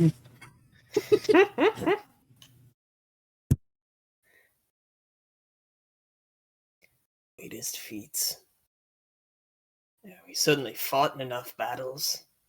I, of course, told you my perspective of that, the Battle of the Living Scar. The Burning Willow. We Katlana, in an attempt to allow the majority of the army escape with their lives, made a stand largely with the dead, as well as myself and a few others, that including Maul. It was successful. We held off the enemy. The majority of the army was able to escape the ambush. She mostly just was worried about getting them out. Her father, who at the time was to the rear of the army, didn't realize that she had stayed behind to ensure that happened. When he found out, he and his honor guard rode back in while the rest continued to escape the field. He, of course, would end up being killed. The entire ambush was just built around trying to kill both remaining Galanors, Katlana and her father. Katlana avenged him, destroyed the 3 Death Knights that had killed him. But it left her drained, and half of her face burned and scarred, as you've seen. She collapsed, and from what Maul told me, she picked her up and ran like hell. Eventually, in the midst of the battle, she found a horse of all things, riderless, got on it, and got out. The army, for a time, thought that we were completely without our leadership. Even when they searched the battlefield looking for her and found me unconscious in a ditch, with an axe still in my back. Guess I'm lucky that they didn't realize I wasn't quite dead. As soon as I was able to stand, I was looking. There she appeared, on a hill, the next morning. Both of them.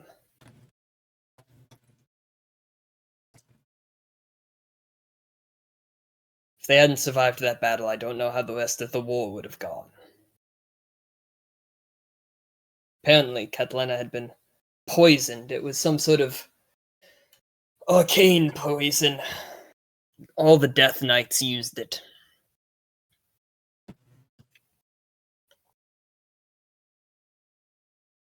I think from that moment, that's when Catlena really became the leader of the North's army. Things got serious.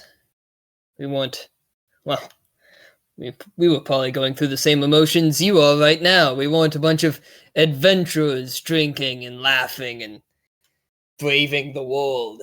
Everything got serious. And Maul was the first person she named to her honor guard. And she'd remain there until her death. When assassins tried to kill Cynthia's younger sister, Maul died protecting her. I don't know who the hell tries to kill a child anyways. She couldn't even walk.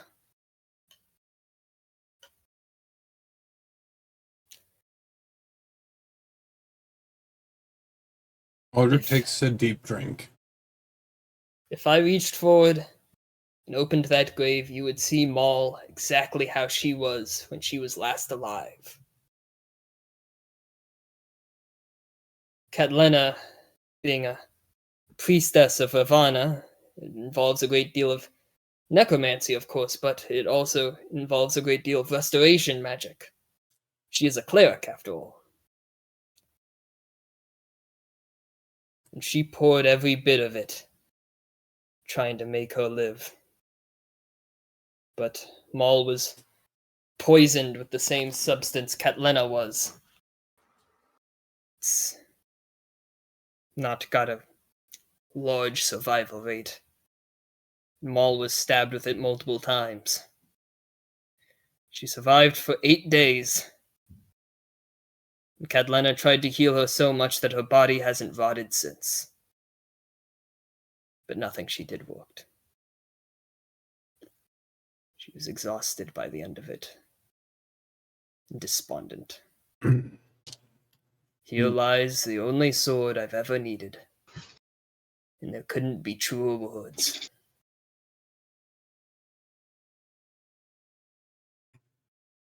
You would think at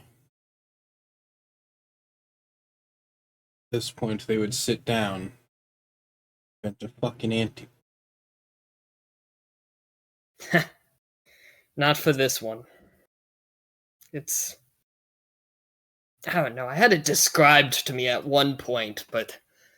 Well, I've said before, I don't really work with the arcane, and it's not a poison that comes from a plant necessarily. It poisons your soul. That's why healing magic doesn't really do anything for it. Healing magic heals your body, but how do you heal something that doesn't affect your body as much? All Catlena could do was put her in the best condition to fight it. And finally, Maul lost a fight. Bet that's the only fight she ever lost. Amen. And he pulls out another bottle, since he had handed his off to Aramis. What the hell is wrong Opens with you it, people? it takes another drink. Uldric reaches out a claw. Specifically the one with his bottle in hand, and swaps it.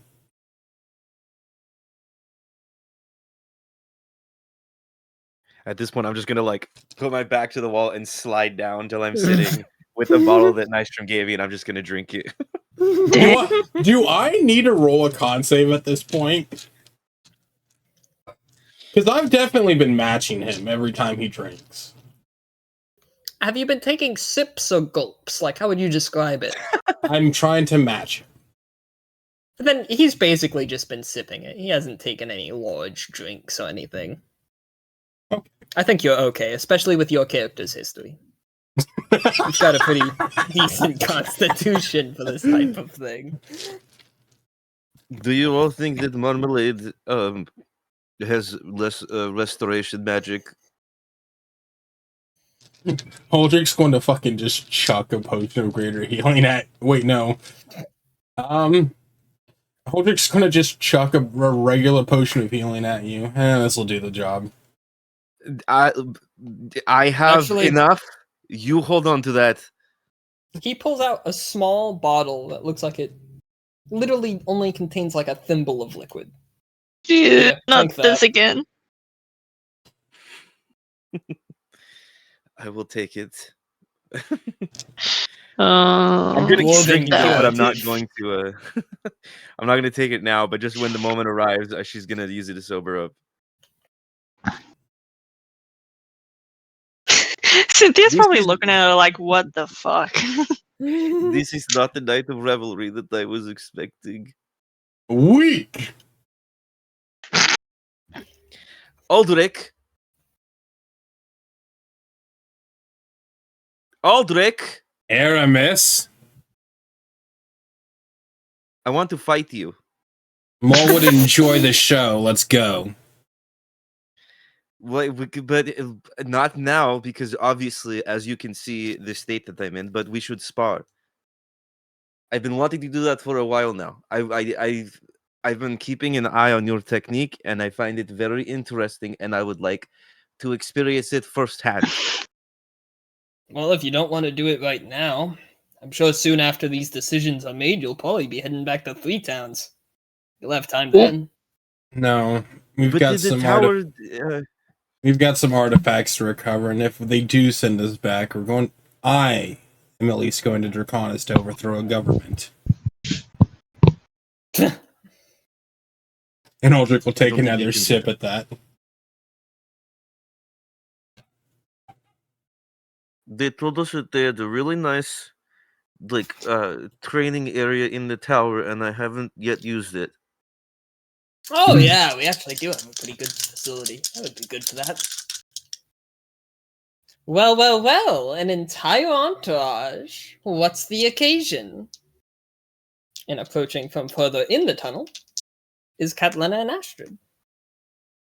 Uldric will stand up and give a bow.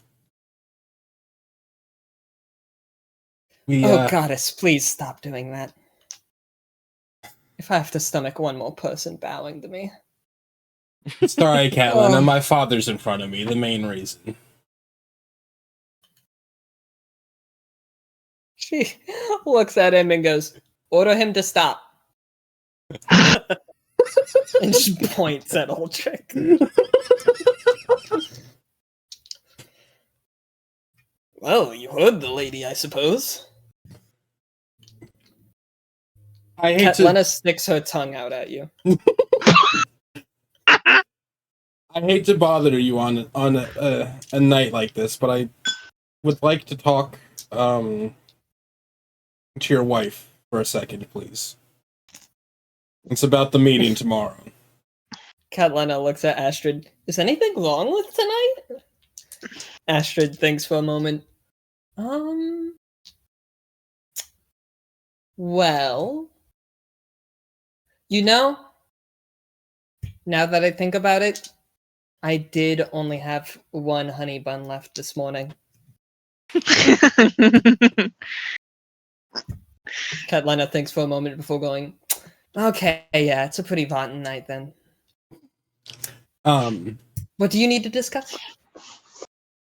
The meeting that's happening tomorrow, as well as some details that we've come across about it.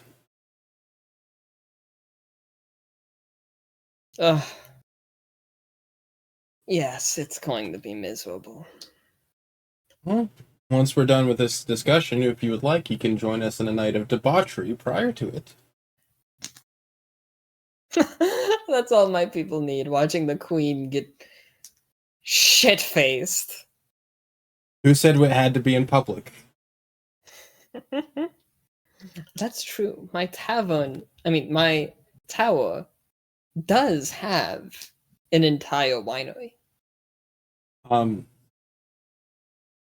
Plus, It's on one of the floors, of course. I bet you would love to hear some embarrassing stories about me from my father. Everybody seems to want that. Everyone wants to hear embarrassing stories about their friends. Can you tell us embarrassing stories about Cynthia? Cynthia in the back yells, "No!" I would love to hear that, but first, Astrid, your father's not coming to the meeting tomorrow. Do you know why? Does everyone know about this? I fuck a spy. You expect me not to know information? Silk! What? It wasn't me who started selling it. I'm more professional than that.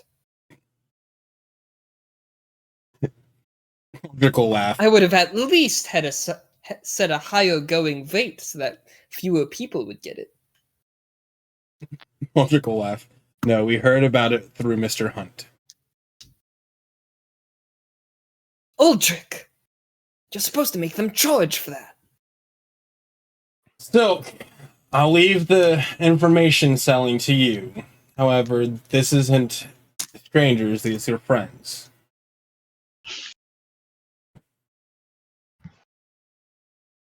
Allies. Astrid looks back at Cynthia. Aww, your friends called us friends. Isn't that sweet? Cynthia turns away from everyone completely. But no, why would your father be sending a proxy?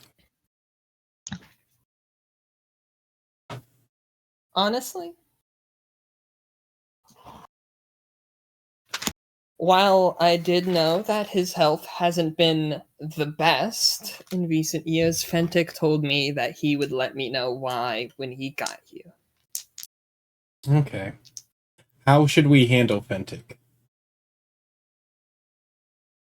With a 10-foot pole. It just keeps getting worse. Uldric extends his quarterstaff. That's a sentence. Oh my god. Well, I've got the 10-foot pole, but sadly I would like as many people of the North on our side. I can't say I'm a large fan of that particular sibling. It's a big family. He's the eldest. He's very sure of himself and very sure that he'll be High King, and that basically everything he does up to when he becomes High King is just a test for how good of a High King he'll be. And once he becomes High King, he'll probably look at every decision he makes as being why history books will be written about him, the High King. Ah, I think I know exactly how to get him on our side then. Honestly, approach his ego. I'm gonna massage it. Yeah, probably your best option.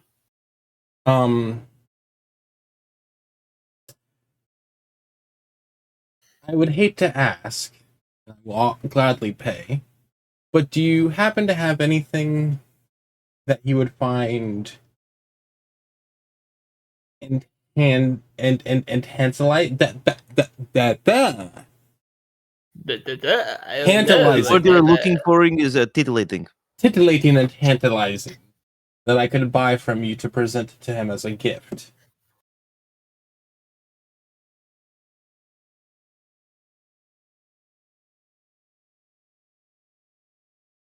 Cat.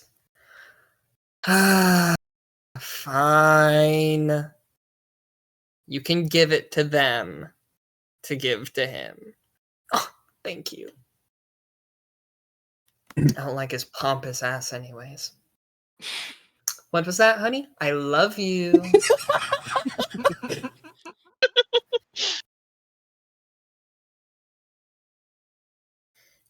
So, Lena here was working on a gift to present him when he arrives.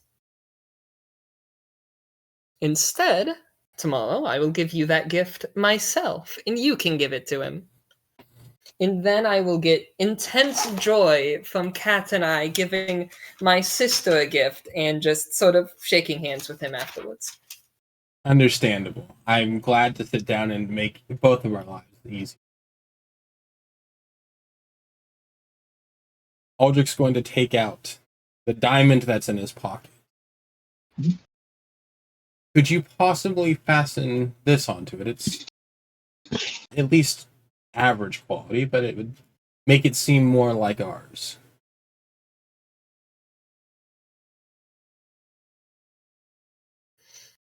I'm gonna look at Cynthia and mouth, what the fuck? I feel like that's becoming the new title for this session. I mean, if I titled every session, "What the fuck has Uldric done now?" it would be accurate, but it would get tiring after like part 8. I mean, like, we're at least 10 sessions deep of what the fuck, Uldric. Maybe 22 sessions deep of what the fuck, Uldric.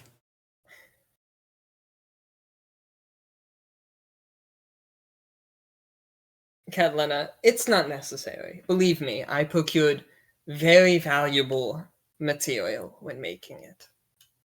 Understood. Then, obviously, I did say I would pay you for it. God. Oh my god. It's not necessary. If anything, I will get the immense joy of not giving him a gift and not having to listen to him talk about it ad nauseum. Emotional joy is always better than actual. Gotcha.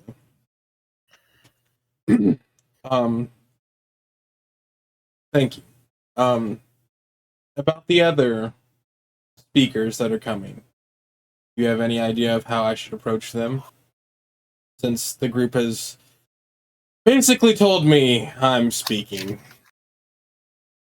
Ah, I remember those days. Astrid turning to Katlina. You were gonna be a queen. You were gonna get stuck with this anyways. Yeah, that doesn't mean you all had to make me do all the talking. I was gonna get stuck with it eventually anyways.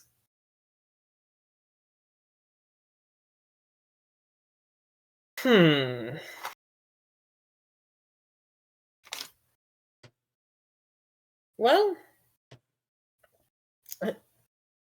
tell me, your other Dragonborn companion, she's a priestess of Cornovis, isn't she? Yes, ma'am.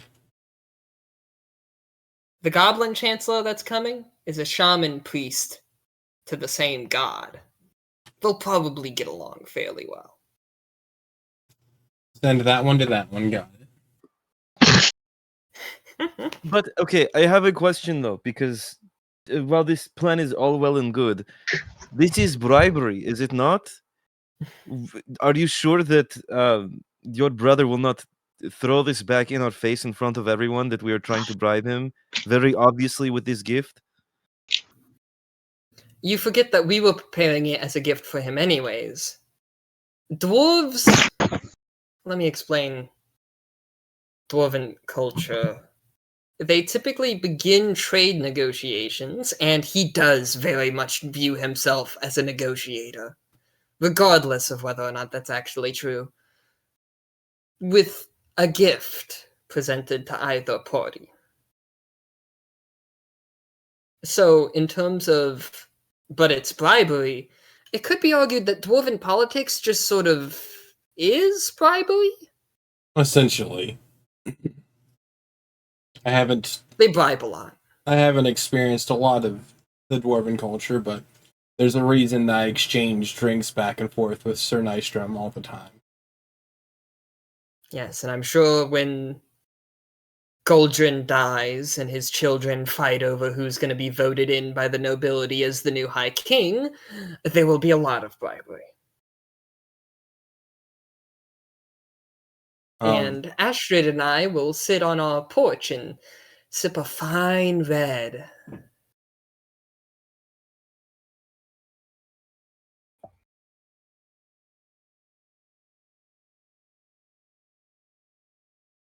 Plus, Aramis, no offense, Catalina, but the best way to deal with royalty is to know how to kiss their ass. It's true, I've done it a lot in my time. Fair enough. My skepticism is thrown out the window. Careful what window you throw it out of. It's a pretty high tower. I hate all these jokes. So, Moon Shaman takes my cleric, looks at Imp, or not Imp, Aramis. I guess the orc will take you. I don't know if that's a good idea. Look at you, you're already all snazzy, by the way. Nice drip. I was waiting for someone to notice. You already knew that I was going to hand you off to some delegate. No, I did not. Well, now you do. I don't think that's a good idea. You do know that there is a bit of a rivalry between the hobgoblins and orcs, do you not?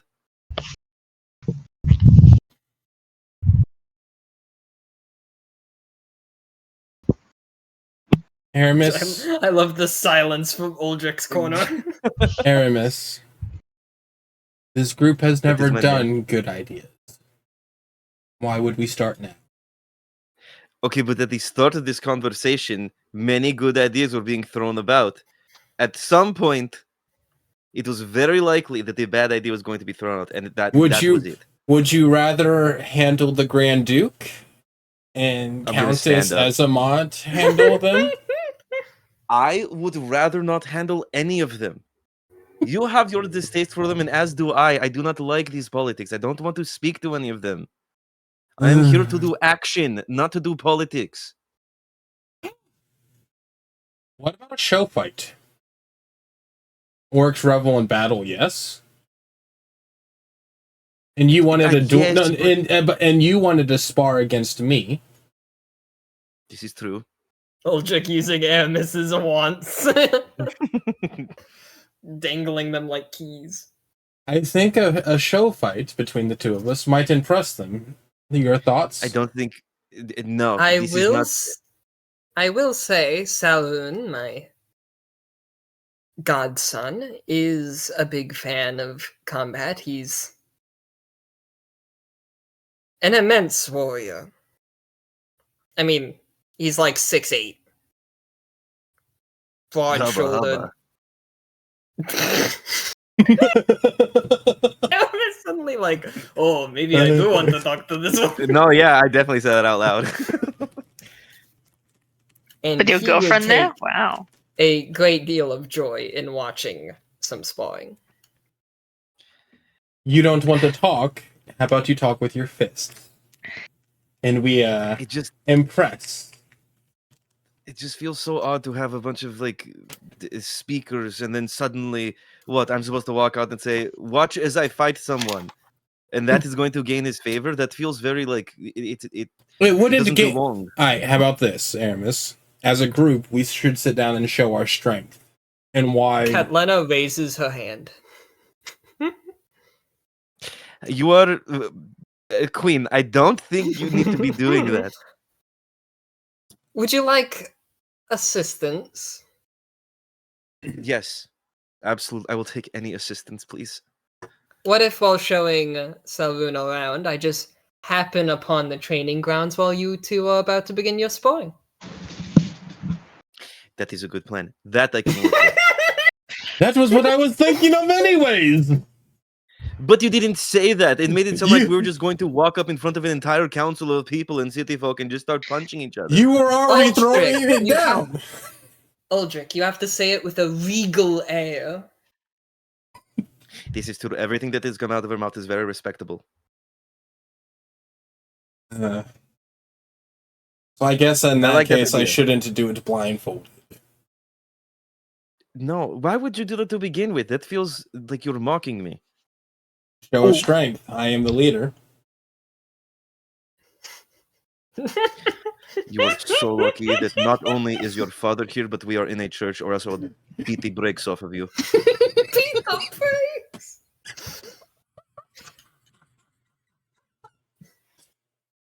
But again, my thought process is very much we have to give them reasons to sit down and actually let Three Town in. A show Okay, of so strength. that is- We are a force of representing them. And it will also make the threats you've dealt with seem more serious. Unless you both embarrassed yourselves. This is a very important moment. I will not allow any sort of embarrassment to happen. I will show them true agent strength. I want you to know, Aramis, I won't hold back. I was hoping that you wouldn't. So that is another out of the way. What about the last one? The Grand Duke. Well, as you pointed out, the Countess will probably be able to help you with that some, at least in the conversation. She's not officially a member of the Flames of Unity, but... How dare you? What? She represents her kingdom, if anything. Realistically, But she does have flames. Yes, but I us still think lame. she's very much a member of the group.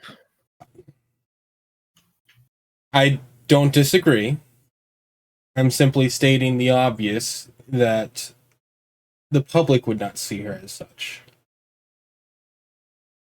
Even if she is our friend, and even if she stands with us, it could be seen as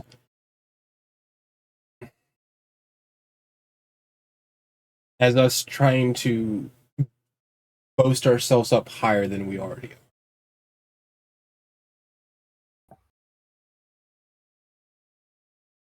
I don't agree. Aramis, I understand your girlfriend is important to you, but she's also a countess.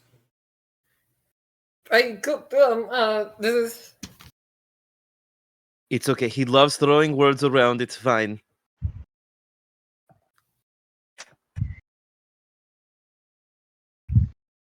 I heard musings from Soak that you were at a theater tonight.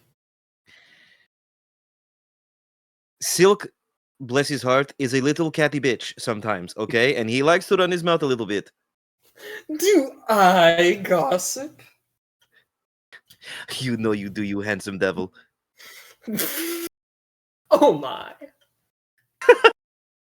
I do think, though, our diversity in our group would show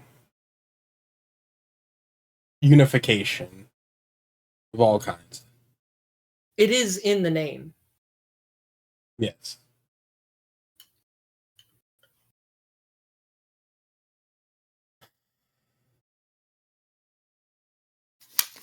She'll probably also want to stand with us.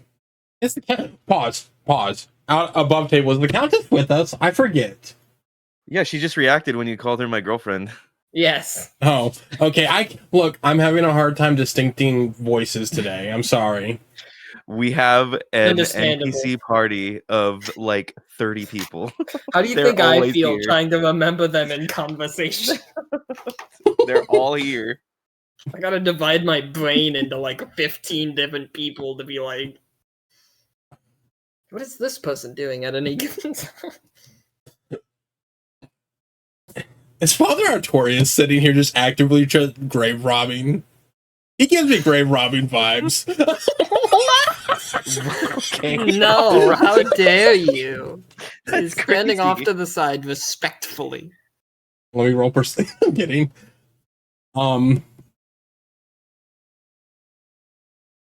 But fine. Look, we will.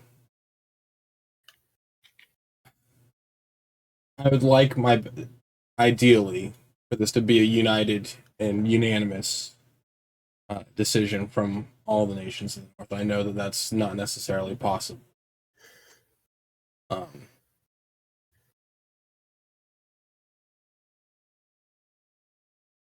But if we can get them all to agree, that'll make the oncoming threats easier to handle.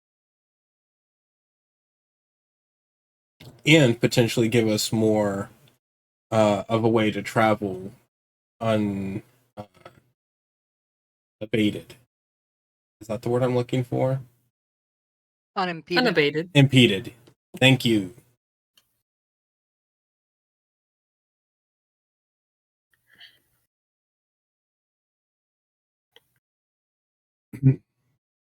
Uldric's then going to turn to Catlena. By the way, Your Highness, I was going to announce this at the meeting, but I figure might as well let you know. I am not apparently Uldric Stormborn, even though that is the name that I've taken. But I've recently found out that my father is Talbin Balzarak. Aha! And she snaps her fingers, suddenly turning and pointing at Astrid. Oh, gods. I knew he looked familiar. What did I tell? Spitting image. You weren't even close. No, I knew I've seen this face before. Uldric's gonna giggle. I don't know how you intend to introduce all of us at the meeting, but I would like to see if you could introduce me last as the heir of Telban Balzarak. Uldric Balzarak. That is ballsy. I will let you know that, of course, it is your decision. If that's what you want, I will grant it. But you should be aware that while that will curry you favor in these conversations, the name will be recognizable. It could also draw you attention.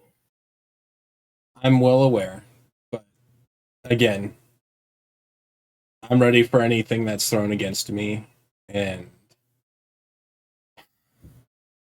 it'll come out eventually either way. Looks over at Silk. I'd rather I'm Wouldn't the one sell to. your information. I know you wouldn't, but any of the people of your order might. Ah, well. I'd rather be the one to break the news. Very well.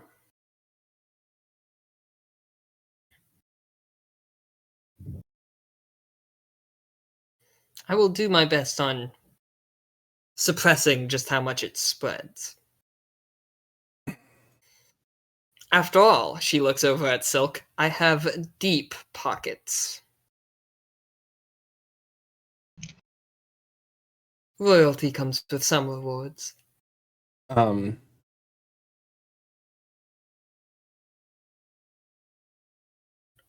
Thank you for everything you've done for my coterie.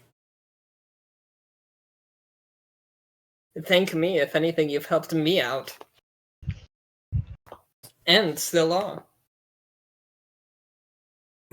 As I told you on our first meeting, I will tell you again, your wish is my command. Oh, Nystrom, he sounds like you. Ah.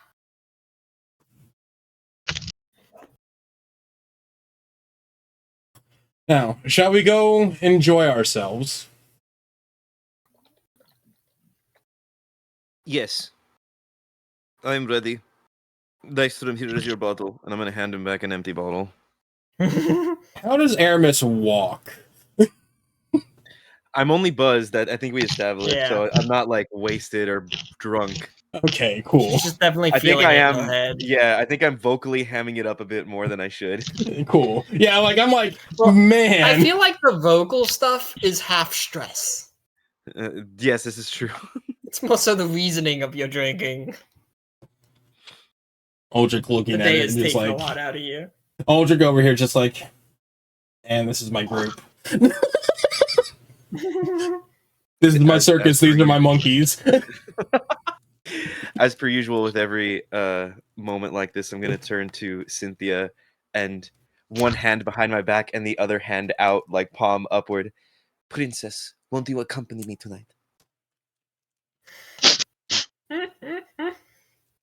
After face palming, she will bow exaggeratingly and curtsy to you as she takes your hand, even though she's not wearing any sort of dress or skirt remotely. Hell yeah. We should gather marmalade and star. Or Starmalade, as the combination would. Oh my god, I love it. Starmalade. Hell That's yeah. so good. You all enjoy your night. Take Nystrom with you. He gets sad when he's alone. I mean, just look at him. And she just gestures at him. I thought we were going to go party at your place. Wait. Nystrom should take possession of Grond, and that combination can be called NyQuil. I'm Goodness. So this is why I'm the speaker.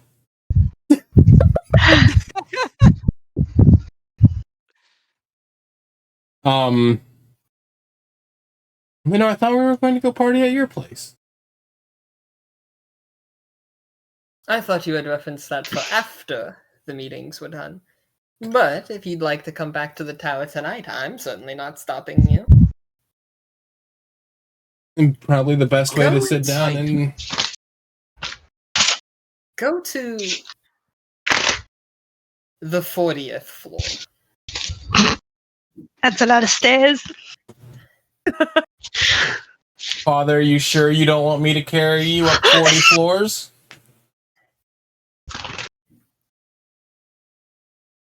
He says, yes, I'm sure. And he turns around, and to everyone, he's just carefully turning and going to walk down. But his first step with his quarterstaff goes straight down onto Uldric's big toe.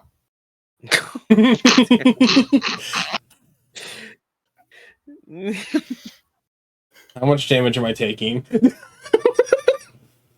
None, but you do have a stub toe now. Oof. That pulsing toe that never goes away. Your movement is halved. I love that, actually. Your movement is halved, and you can't jump. Can't jump. Oh, now that's... All acrobatics checks are at disadvantage. I guess I'll have to start walking. Oh, wait, shit, you said I had disadvantage. And on any success with acrobatics, you take 5 damage. Because there ain't no way that toe is gonna feel good. We're really fucking just ruining his life. And anytime your foot takes damage on the same foot that has the stubbed toe, you take 13 psychic damage, and anyone aiming for that foot has advantage. Okay. Enough of the fucking table hijinks. Come on. Somehow you guys are going to fucking cost me my proficiency bonus at this rate. I'll reconvene. And now, with our for the rest of friends Uldric's upstairs. life. Toe armor at all times. No, that's Star. No, that's no, I didn't say toe armor. I said toe armor. Oh, okay. Oh my god. So you all reconvene together. On the 40th tower. 40th floor of the tower. And before that, I will invite everyone to take a restroom break, as I have to pee. Oh, Too much Hell yeah. monster. Monster. Monta. Monto. You've been sipping on a sparkling ice. I was like, I gotta go. I can't hold it anymore. I'm really. We really are just like. Actually, Uldric really is just like, political power. If I have to dabble in politics, I might as well, make sure that my name carries weight. Dominate. That's gonna be stuck in my head. That's a really good one. That was a W fucking pun. And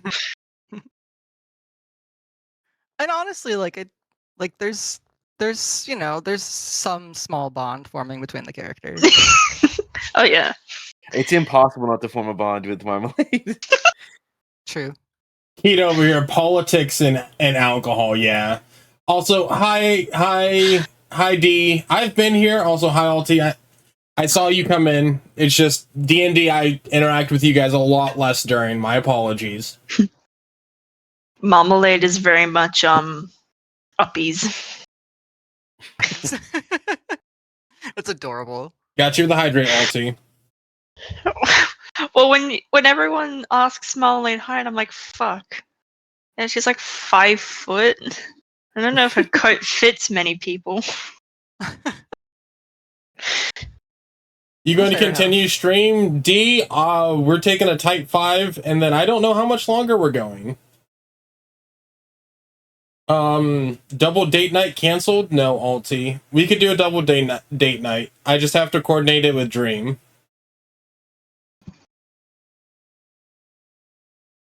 I just like to think while freaking Star and Marmalade was sitting up waiting for everyone to come back to them, Marmalade and her are just holding hands, maybe playing a quick game of cards or something. Yep. Aw. That Hold it, sounds about pause. right. Playing a game of cards is Actually- Uldric's thing. You can't take that. Actually, let me not see. Not poker. We were playing like Go Fish. We're like we're Go Fish cards at the blackjack table, man. All the Let me art see credits go what I to have. Imp and Jess K. Why would the art credits go to Imp and Jess K? Kita, Oh, you're the one who just I like drew to that. imagine Marmalade has the little what was that school ground thing where it's like you pick a number and it's like this little origami thing that you count and Oh then my you flip god. to the Yep. side? Yep. I feel like Yeah. that's what you guys are doing. That's actually kind of funny. That's There you go. 100% what they would be doing. hold on. D, Let me see if I can find. I'll be honest, I didn't even plan on streaming today until I found out that we were doing a D&D session.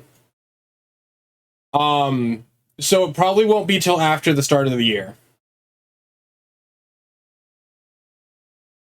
Because I just outlined it. It's their art. Look, Kita, you did a good job. Pat yourself on the back. You can give them credits, but that's your art also. What's today? Today is 12/27.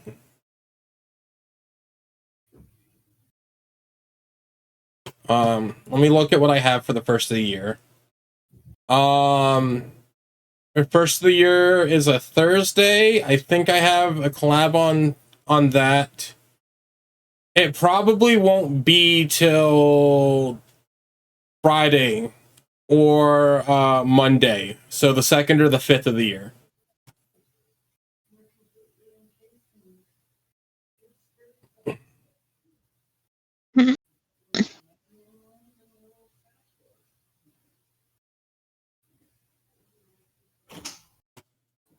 Oop. And I oop.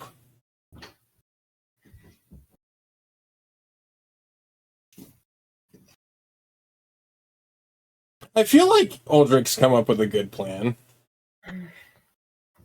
No, it is a solid plan. I don't know how well it's going to go, but like, It's a plan. yeah, like there's a reason that like Uldric's kind of like the thinker of the fucking group.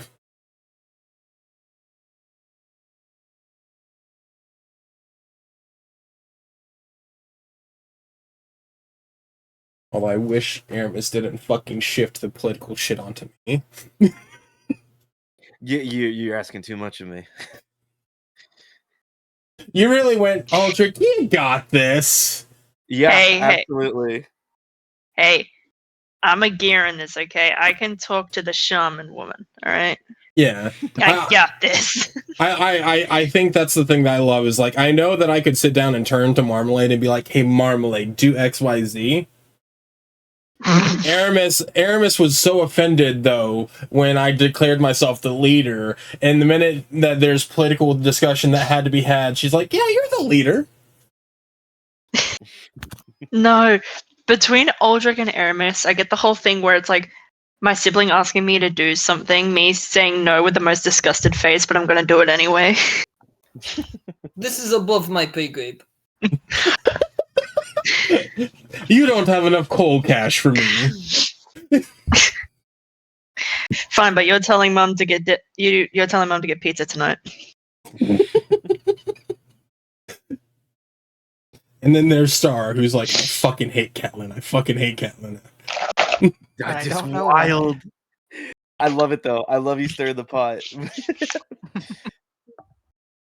Uldric suggests to Curry. That's what Star does, is stir the pot. I love that happens, and then Uldric immediately afterwards is like, so we're going over a place for drinking, right? Yeah. What better? Not gonna get loose-lipped at all. What better way?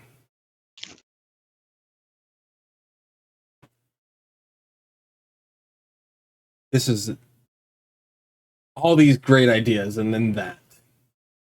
Also, Spirit, we have agreed that Star and Marmalade have been playing like Go Fish or something while they've waited. Oh, that's funny. The fucking fortune tellers. The origami fortune tellers, yeah. Playing tic-tac-toe with Oh, runes. like the little hand thing. Yeah. That brings me back to being on a bus. You're gonna meet a handsome man. Ooh. No. Do you want to know what I saw recently that fucking took me straight back to middle school? Paper darts. Oh my god. I've never seen that. Really? You don't know what paper darts are? I have no idea what you're talking about. Yo. I'm unsure if I'm thinking of the same thing as you when you say paper dart. I'm with you with the little origami thing. I can picture little paper footballs as well. I'm not getting darts. Yeah, I looked it up right now. No one in my school ever did that. I also used to have people make paper shurikens. You clearly I was the most degenerate of you all. Man, fuck you. I don't know. I just heard something about paper shurikens. I think all I know is that school experience was way more hardcore than mine. I also made those. I also like how it's paper darts and Smaug's over here like, oh, I was the harder kid than you guys, and I was like, look, when you're in school suspension with a bunch of paper, that's all you can do. Okay. That's how you earn yourself more suspension. I had friends that made like little, I guess, crossbows out of lead pencils or mechanical pencils. I've seen.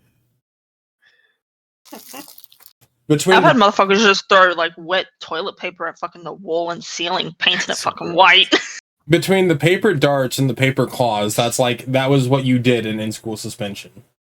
Smaug's actually pulling out the old lawn darts. My God. It's safe for your children, don't worry. It is. Trust. Nobody's ever spew at each other. Father Artorias trying to just pray in front of one of their statues, and Uldric's in the background throwing paper darts. Oh dear Lord. That's a canonical. That's officially a canonical, fucking thing. Yep, that happened. Yeah. It's true, I was there. I was the paper dart. Father Artorias is teaching us a study on the aura, Uldric in the back. Yeah. Uldric was tearing out the pages of his notes to throw darts at paper airplanes. As punishment, Uldric had to go sit down and harvest the honey without any protection for the mead. How is everyone's energy? I'm alright. I'm bouncing. I'm okay, but starting to go downward. Maybe another half hour at most. All right. The session will probably be cut into 2 sessions then.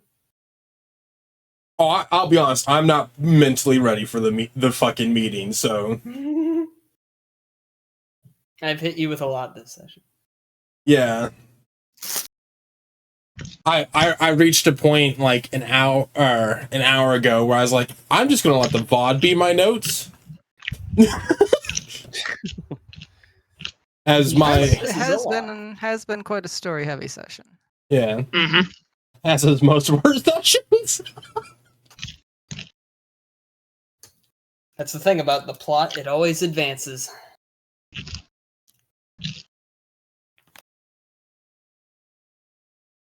Alright, you all do go to the 40th floor, and sure enough, what you find is an entire floor dedicated more or less to being a meal hall. But because of the size of it, and the fact that all of the workers in the tower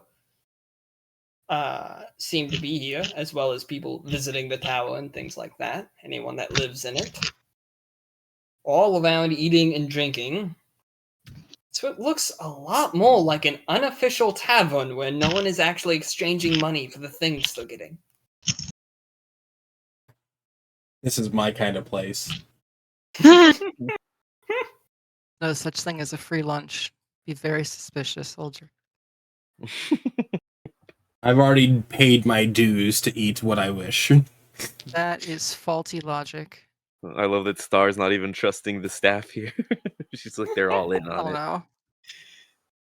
Marmalade's just still holding fishy, Star's so hand. So it's like, there's something fishy going on here, and then someone walks by with a plate of like grilled fish. Yep, that's about right. Waiter, what kind of fish is that? I'd like some, please.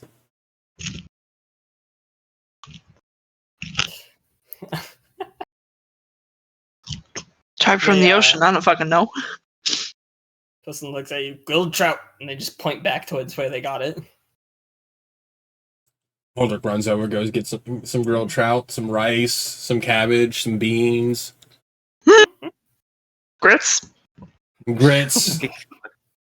refills his pocket grits while he's at it. I forgot about the pocket grits. I hate that you don't even say grits bottle or something. It's just pocket grits. He just reaches into his pocket and it's all wet with grits. Why? I'm gonna go to Nystrom. Sir Nystrom, while Uldric is busy, I want the first arm wrestling match. Oh, gasp. He puts his arm up immediately. Did you say that quietly or not? You're getting You food. ran off to get food. I'm stealing your thunder. I'm gonna clasp his hand. Not the sound effects. God damn. Production value just went through the fucking roof. All right, contested strength rolls. Okay. You got this. Oh, that's not the best. Oh. I'm sorry to let you know, I highly doubt that you rolled higher. Oh. Oh, that's unfortunate. What'd you get, Aramis? I got a 14 Oh. total. It's 11 plus 3. What did Nystrom get? No.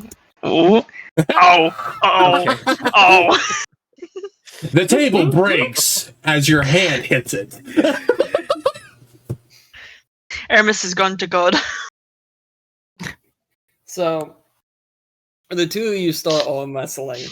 You're given, you're showing off your strength, you're flexing, and you're both staying steady to the middle, and Nystrom just lets out a belch, and suddenly with the release gets this vast strength and shoves your hand to the table. Damn. This will not do. I'm going to walk over to another table and I'm going to like squat underneath it and I'm gonna go Yatta Bolshoi, and I'm gonna use my giant strength, my giant's might. So that way my size doesn't change, and I'm gonna go back over and I'm gonna put my arm on the table. Round 2. Uldric comes back, fish in hand. He just saw you like go into a table, and then come back, and he's just like, "What did you give someone their nightcap and then come back?" I went under the table and I screamed, and then I came back. He had to go Super Saiyan real quick. What's that Don't saying? fail me now, And he dice. puts his hand on the table. Okay, Alright, this roll was not again. bad.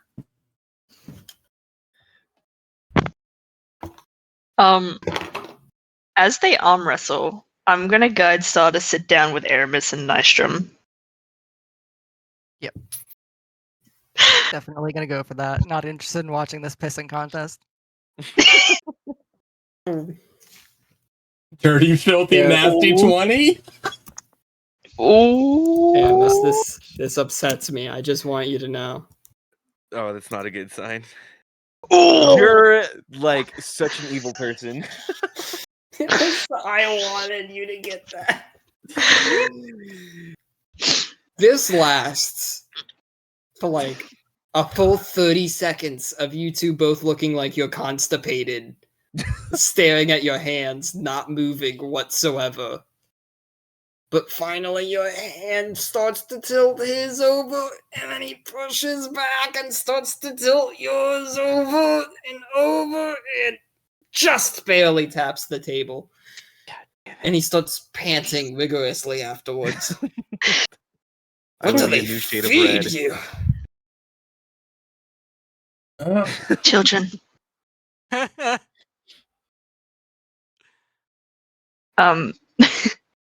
Marmalade's gonna look to Star with a bit of a smile. Would you like anything to drink? I can go grab you alcohol, water. I'll take a vodka on the rocks, hold the rocks, add extra vodka. Star's gonna get shit-faced to the So- being here. 10 shots of vodka. You know what? Just bring me the whole bottle. You got it. And she walks off to the bar. Star, there's no such thing as a free meal. Also, Star, just give me a whole bottle of vodka. I didn't say anything about not paying for it. Marmalade's already gone. She's gone to the bar. I mean, Star's like, listen, they can't poison the poison.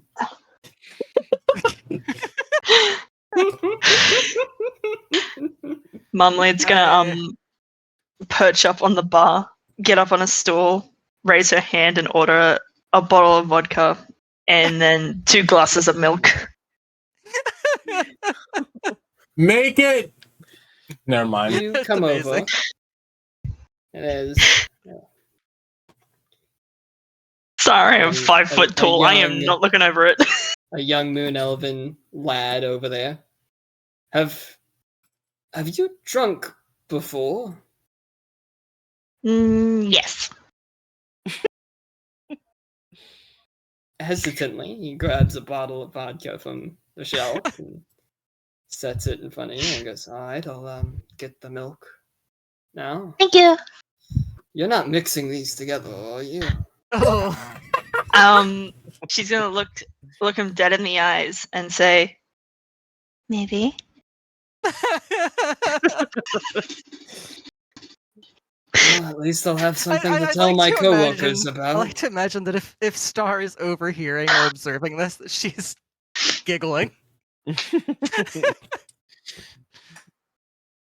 We're ruining Marmalade. Turning her evil. Literally. You're not mixing these together. Maybe. Just thinking, I'm so proud of the little one. Yeah, sets the milk in front of you and just whispers to himself, but loud enough that you hear him. Oh, sweet goddess, what have I done? She's gonna mumble back in Draconic. She can't hear you before grabbing the milk, giving the biggest smile, and running back to Star. That is so ominous. That's on par with Uldric just randomly speaking in Infernal. You just see these like deep little growls and snarls, and then smile and running off. Perfectly normal. She puts the vodka in front of Star and sips on her milk. I just do a nod of thanks and tip the bottle back and continue to observe the goings on.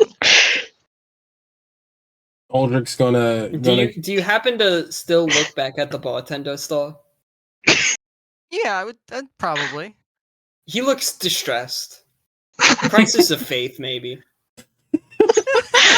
It's a faith. He wonders about how his life got him to this point. I'm just thinking about how I felt at my job when I saw someone mix multiple soups together in one cup, and I'm just like, channeling that energy. Mixing chowder and chicken noodle. One time, a long time ago, when I was like in college, once dared a friend to mix milk with soda water. Oh. I know some people drink milk and Pepsi together. It was apparently as bad as you expect it to be. Oh God! Why would anybody drink the pilk? Crazy. Do not drink the pilk. Is pilk an option for your tavern redeem? It's about to be. I'll go add pilk to the fucking tavern redeem. While you're there, add modka. No. I feel like there should be pilk and warm pilk for some reason. It's getting added. Where's the P coming from? Pepsi and milk is pilk. Oh, yeah, people okay, drink okay, that sometimes. okay. Ugh. I've heard of it. It sounds disgusting. Horror. Ruining perfectly good Pepsi. You would assume that Marmalade is tipsy. She's not usually this chaotic. Yeah, this is Marmalade on zero drinks. I think you're being influenced by Star. Warm pilk. Aramis taking away my Star time.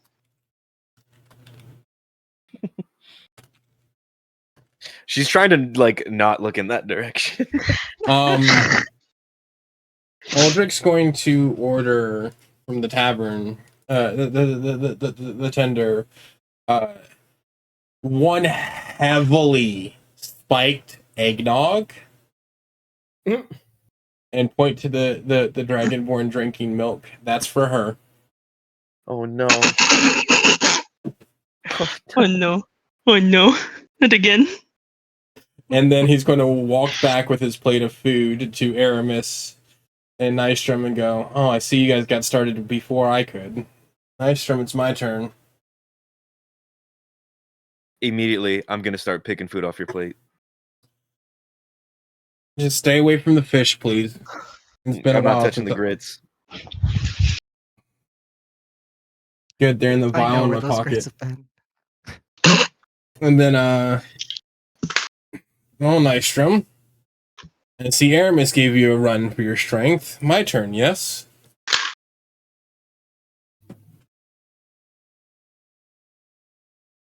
Don't let them get in your head, Uldric.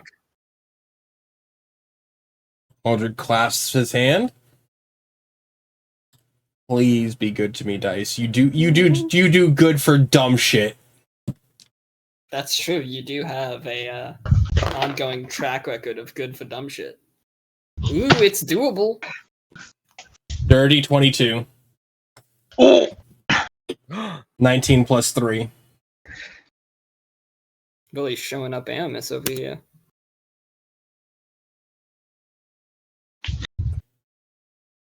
much like, maybe it's him still panting a little bit from the giant strength infused illness, but he clasps your hand and you both start going at it. You're both flexing, and slowly but surely you pound his hand to the table. Uldric takes a bite of his fish and then reaches over for the bottle that he brought with him and takes a swig. Round 2.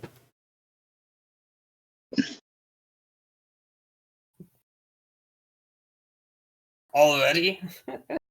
I'm getting old. And he puts his hand up again. I'm getting drunk.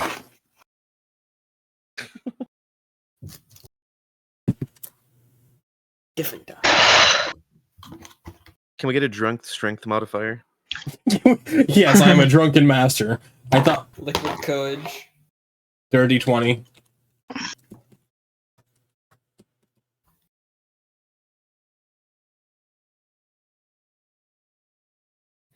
Oh, High rollers today.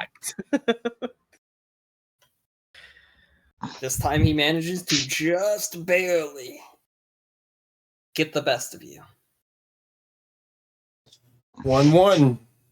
Better than Aramis's track record. You disgust me.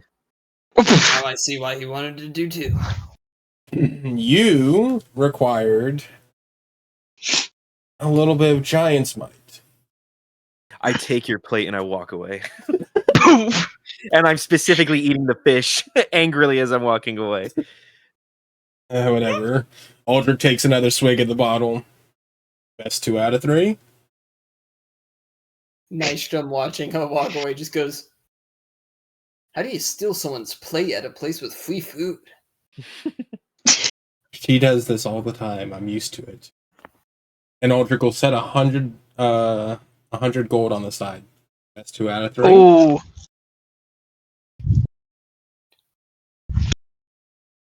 He looks at his hand and takes off a ring worth a similar amount of money, placing it down on with your 100 gold. You're getting him to gamble. And then puts his hand forward. Hi. Oh, dice. Oh, dice. Fail I don't him. ask for much, but don't Fail punish my him. hubris. Don't punish my Nat 20 plus 3. Oh my God. All right, despite him rolling an 18 himself, plus 3, a nat 20 automatically wins no matter what. So you do beat him and win the ring of silver worth approximately 100 gold. 1 ring worth 100 gold. I'm not excited for my con save. What do I... Oh, God. Gold ring.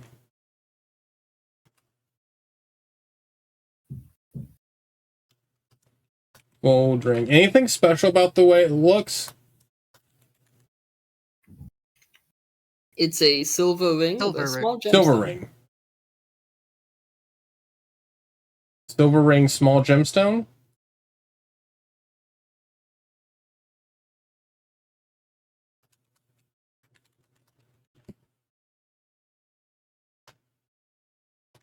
All right, well done. Now, are you done beating up on the elderly? You could beat up any of us easily. Don't even sit down and joke yourself. And Uldric will hand the bottle to him. I don't know what you mean. I hardly. I could lift a finger. Uldric will pour him a glass then. I like you, Nystrom. You're a good guy. Thank you for your stories about Mole earlier.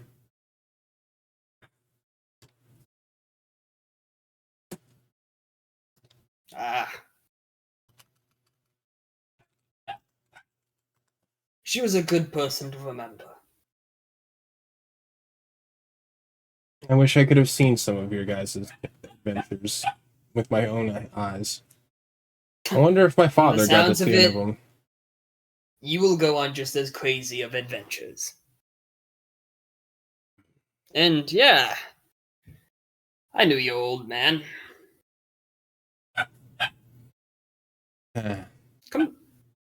Come to think of it, you do look rather similar. But different eyes. Yeah, very different eyes. And I think about him. Well, how much did you know about him?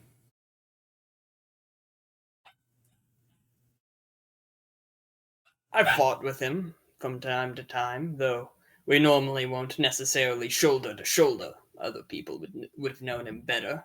Catalina, for instance. The Eternal Woman knew him too. I assume she's still in the city. The Eternal Woman? Eternia. Eternia. Sorry. The alcohol is getting to me. I thought you said Eternal. Well, she's been around since the beginning. And he just takes a sip from the drink you poured him. May she be around to see the end, then, also.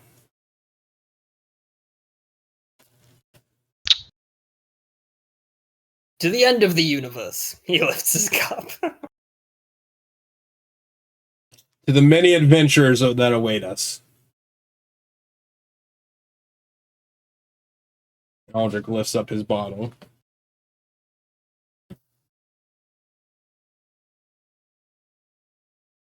And with this night of debauchery ahead of our players, and a great deal of larger picture moments ahead, accompanied with hangovers. An interesting choice on their part. We shall end today's session. Thank fuck. Oh, no con save for Marmalade? Oh, fuck off! I think she'll probably taste it. And know who her enemy is. Uldric would never do something bad to me. Note to self, Uldric is spiking his friend's drinks. Motherfucker. He's doing this. No, I ordered a spiked drink for her. I'm not spiking it. I would argue giving someone something that is alcoholic without telling them is still the same thing. Okay, fine. It might be a character trait that'll run through all my characters, okay? So how I swear, did everyone Smug. enjoy themselves? Smug, I'm if I had so rolled a glad nat you're one playing during again. that, I would have fucking necked you, mate. Come at me. I will. Fucking I'm glad Marmalade you will get your enjoyed kinkles. yourself, Imp. I did. I had a good time. That's I had a another little page of fun. notes down. I fucking hate it here. Yeah, I had a little fun too. Had get a to little hold fun, Star's too, hand. coming from the person who spent a third of it naked. Yeah, and I got to hold some Marmalade's hand, so you know what? Yeah. You got to We don't need hold to talk about the naked thing. Look, that's not my character's best trait, okay? and look, It's just a repeated one. old habits die hard, you know? Just like the hate for Catlin. And old hearts die habitually. Damn. I'm genuinely worried about how that's going to come up in the main meeting. Mhm. Yeah, that's definitely something to worry about. That's for future us.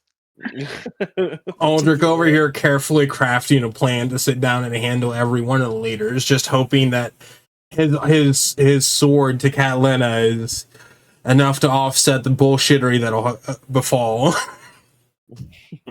Oh dear God! You know what I would have to roll though? Depends how much of that fucking eggnog I drank, but how fucking hungover is Marmalade in the morning? She's I like only have stumbling. I only have one restoration thing that they got from Nystrom. Nystrom's Do I gonna be have handing restoration? them out like the little candies. I should have restoration, don't I? That It was tastes very fun. terrible. Thank you, Spirit. You'll get used to it. Yeah, I hope everyone enjoyed. There were some funny moments. There were some serious moments. Very. The plot moved forward. Lore was learned. Yeah, we got Countess lore. Yeah. You got Countess lore. Star spread some lore. Uldric learned some lore about himself. Yeah, I was We like, made some. We I made didn't some have new words. I didn't have any notes for that because I was like, well, I'm not hearing it. So the moment that we did get to, I was like, I need to find a way to get this information from Uldric. Yeah, and I'm sure this won't foreshadow any other things that happen later. So for sure. Mm-hmm. Sure. Not at all.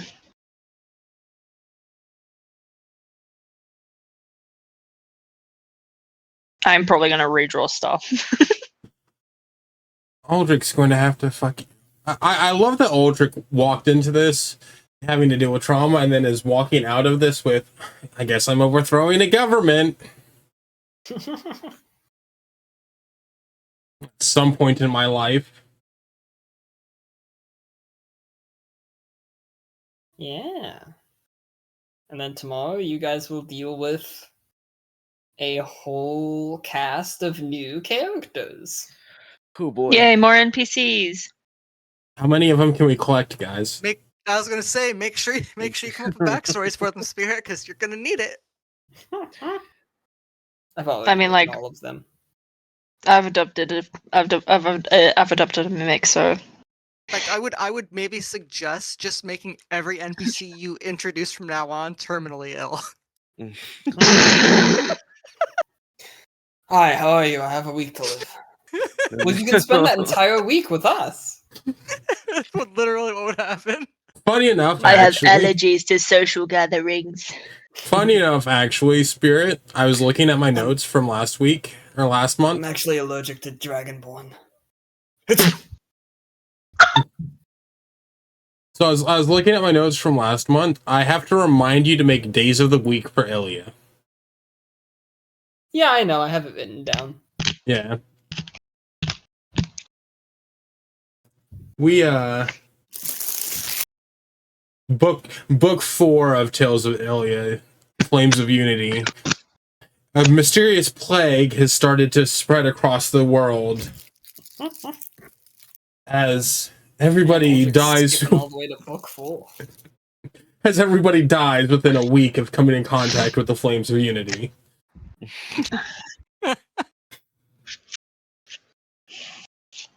It's not a plague. Uldric just keeps killing them.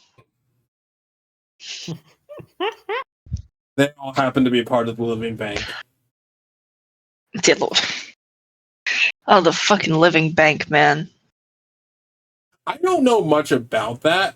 All I know is that you basically looked at me and said, hey, here's a government to overthrow. And I went, yeah. I don't like it. Uldric will bring communism to the living, or to the Isles of Surely Draconia. everyone would love an area that is ruled by money.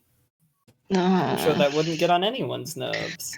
No, Not at all. not at Buying all. all the political positioning. No, it wouldn't phase me at all.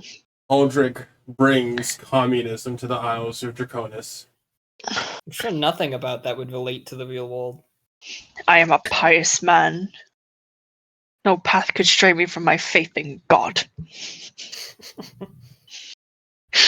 Although what Marmalade did today did make someone stray for but a moment. Your God can't help you. What's funny is that's like the only moment Marmalade has strayed someone from a god. Cravonis would be really happy with her, with the amount of people she gets together. But not fucking making That a guy one moment. stray.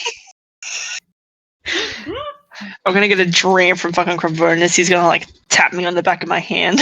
I'm not upset. I'm just disappointed. No. Your punishment is one hell of a hangover. Your An punishment incurable hangover. is 1 second level spell slot missing for the next week. No. 3 Hail Marys. Wait, that's right. Clerics get their power from their god. Yeah, kind of like Warlock, yeah. It makes complete sense that the gods can just go, yeah, you don't have access to this anymore. Yeah, which is why I'm taking one of your toys away. Yeah, if you can pray hard enough, you can probably, you can probably get something in return if you pray hard enough. No guiding bolt for Aramis for the Astrid next did it, month. and she got her wife back. No guiding bolt for the next month for Aramis. Aramis? For Aramis? Marmalade, sorry, hi. The night has dragged Aramis on. is gonna have guiding bolt for the next month anyways.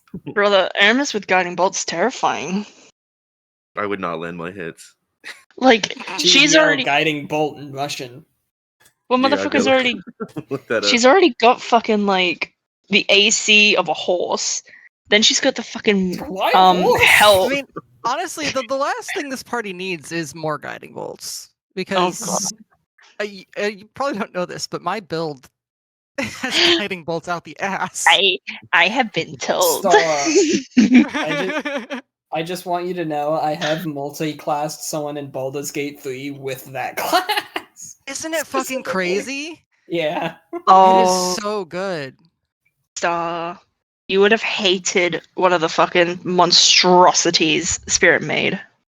Oh, I'm sure. You should probably tell me about that. Fucking yeah. A monstrosity resistant to guiding bolt. Not resistant, immune. Sorry, So immune. was it immune to radiant altogether? Yeah. It was that would immune. really suck for my build.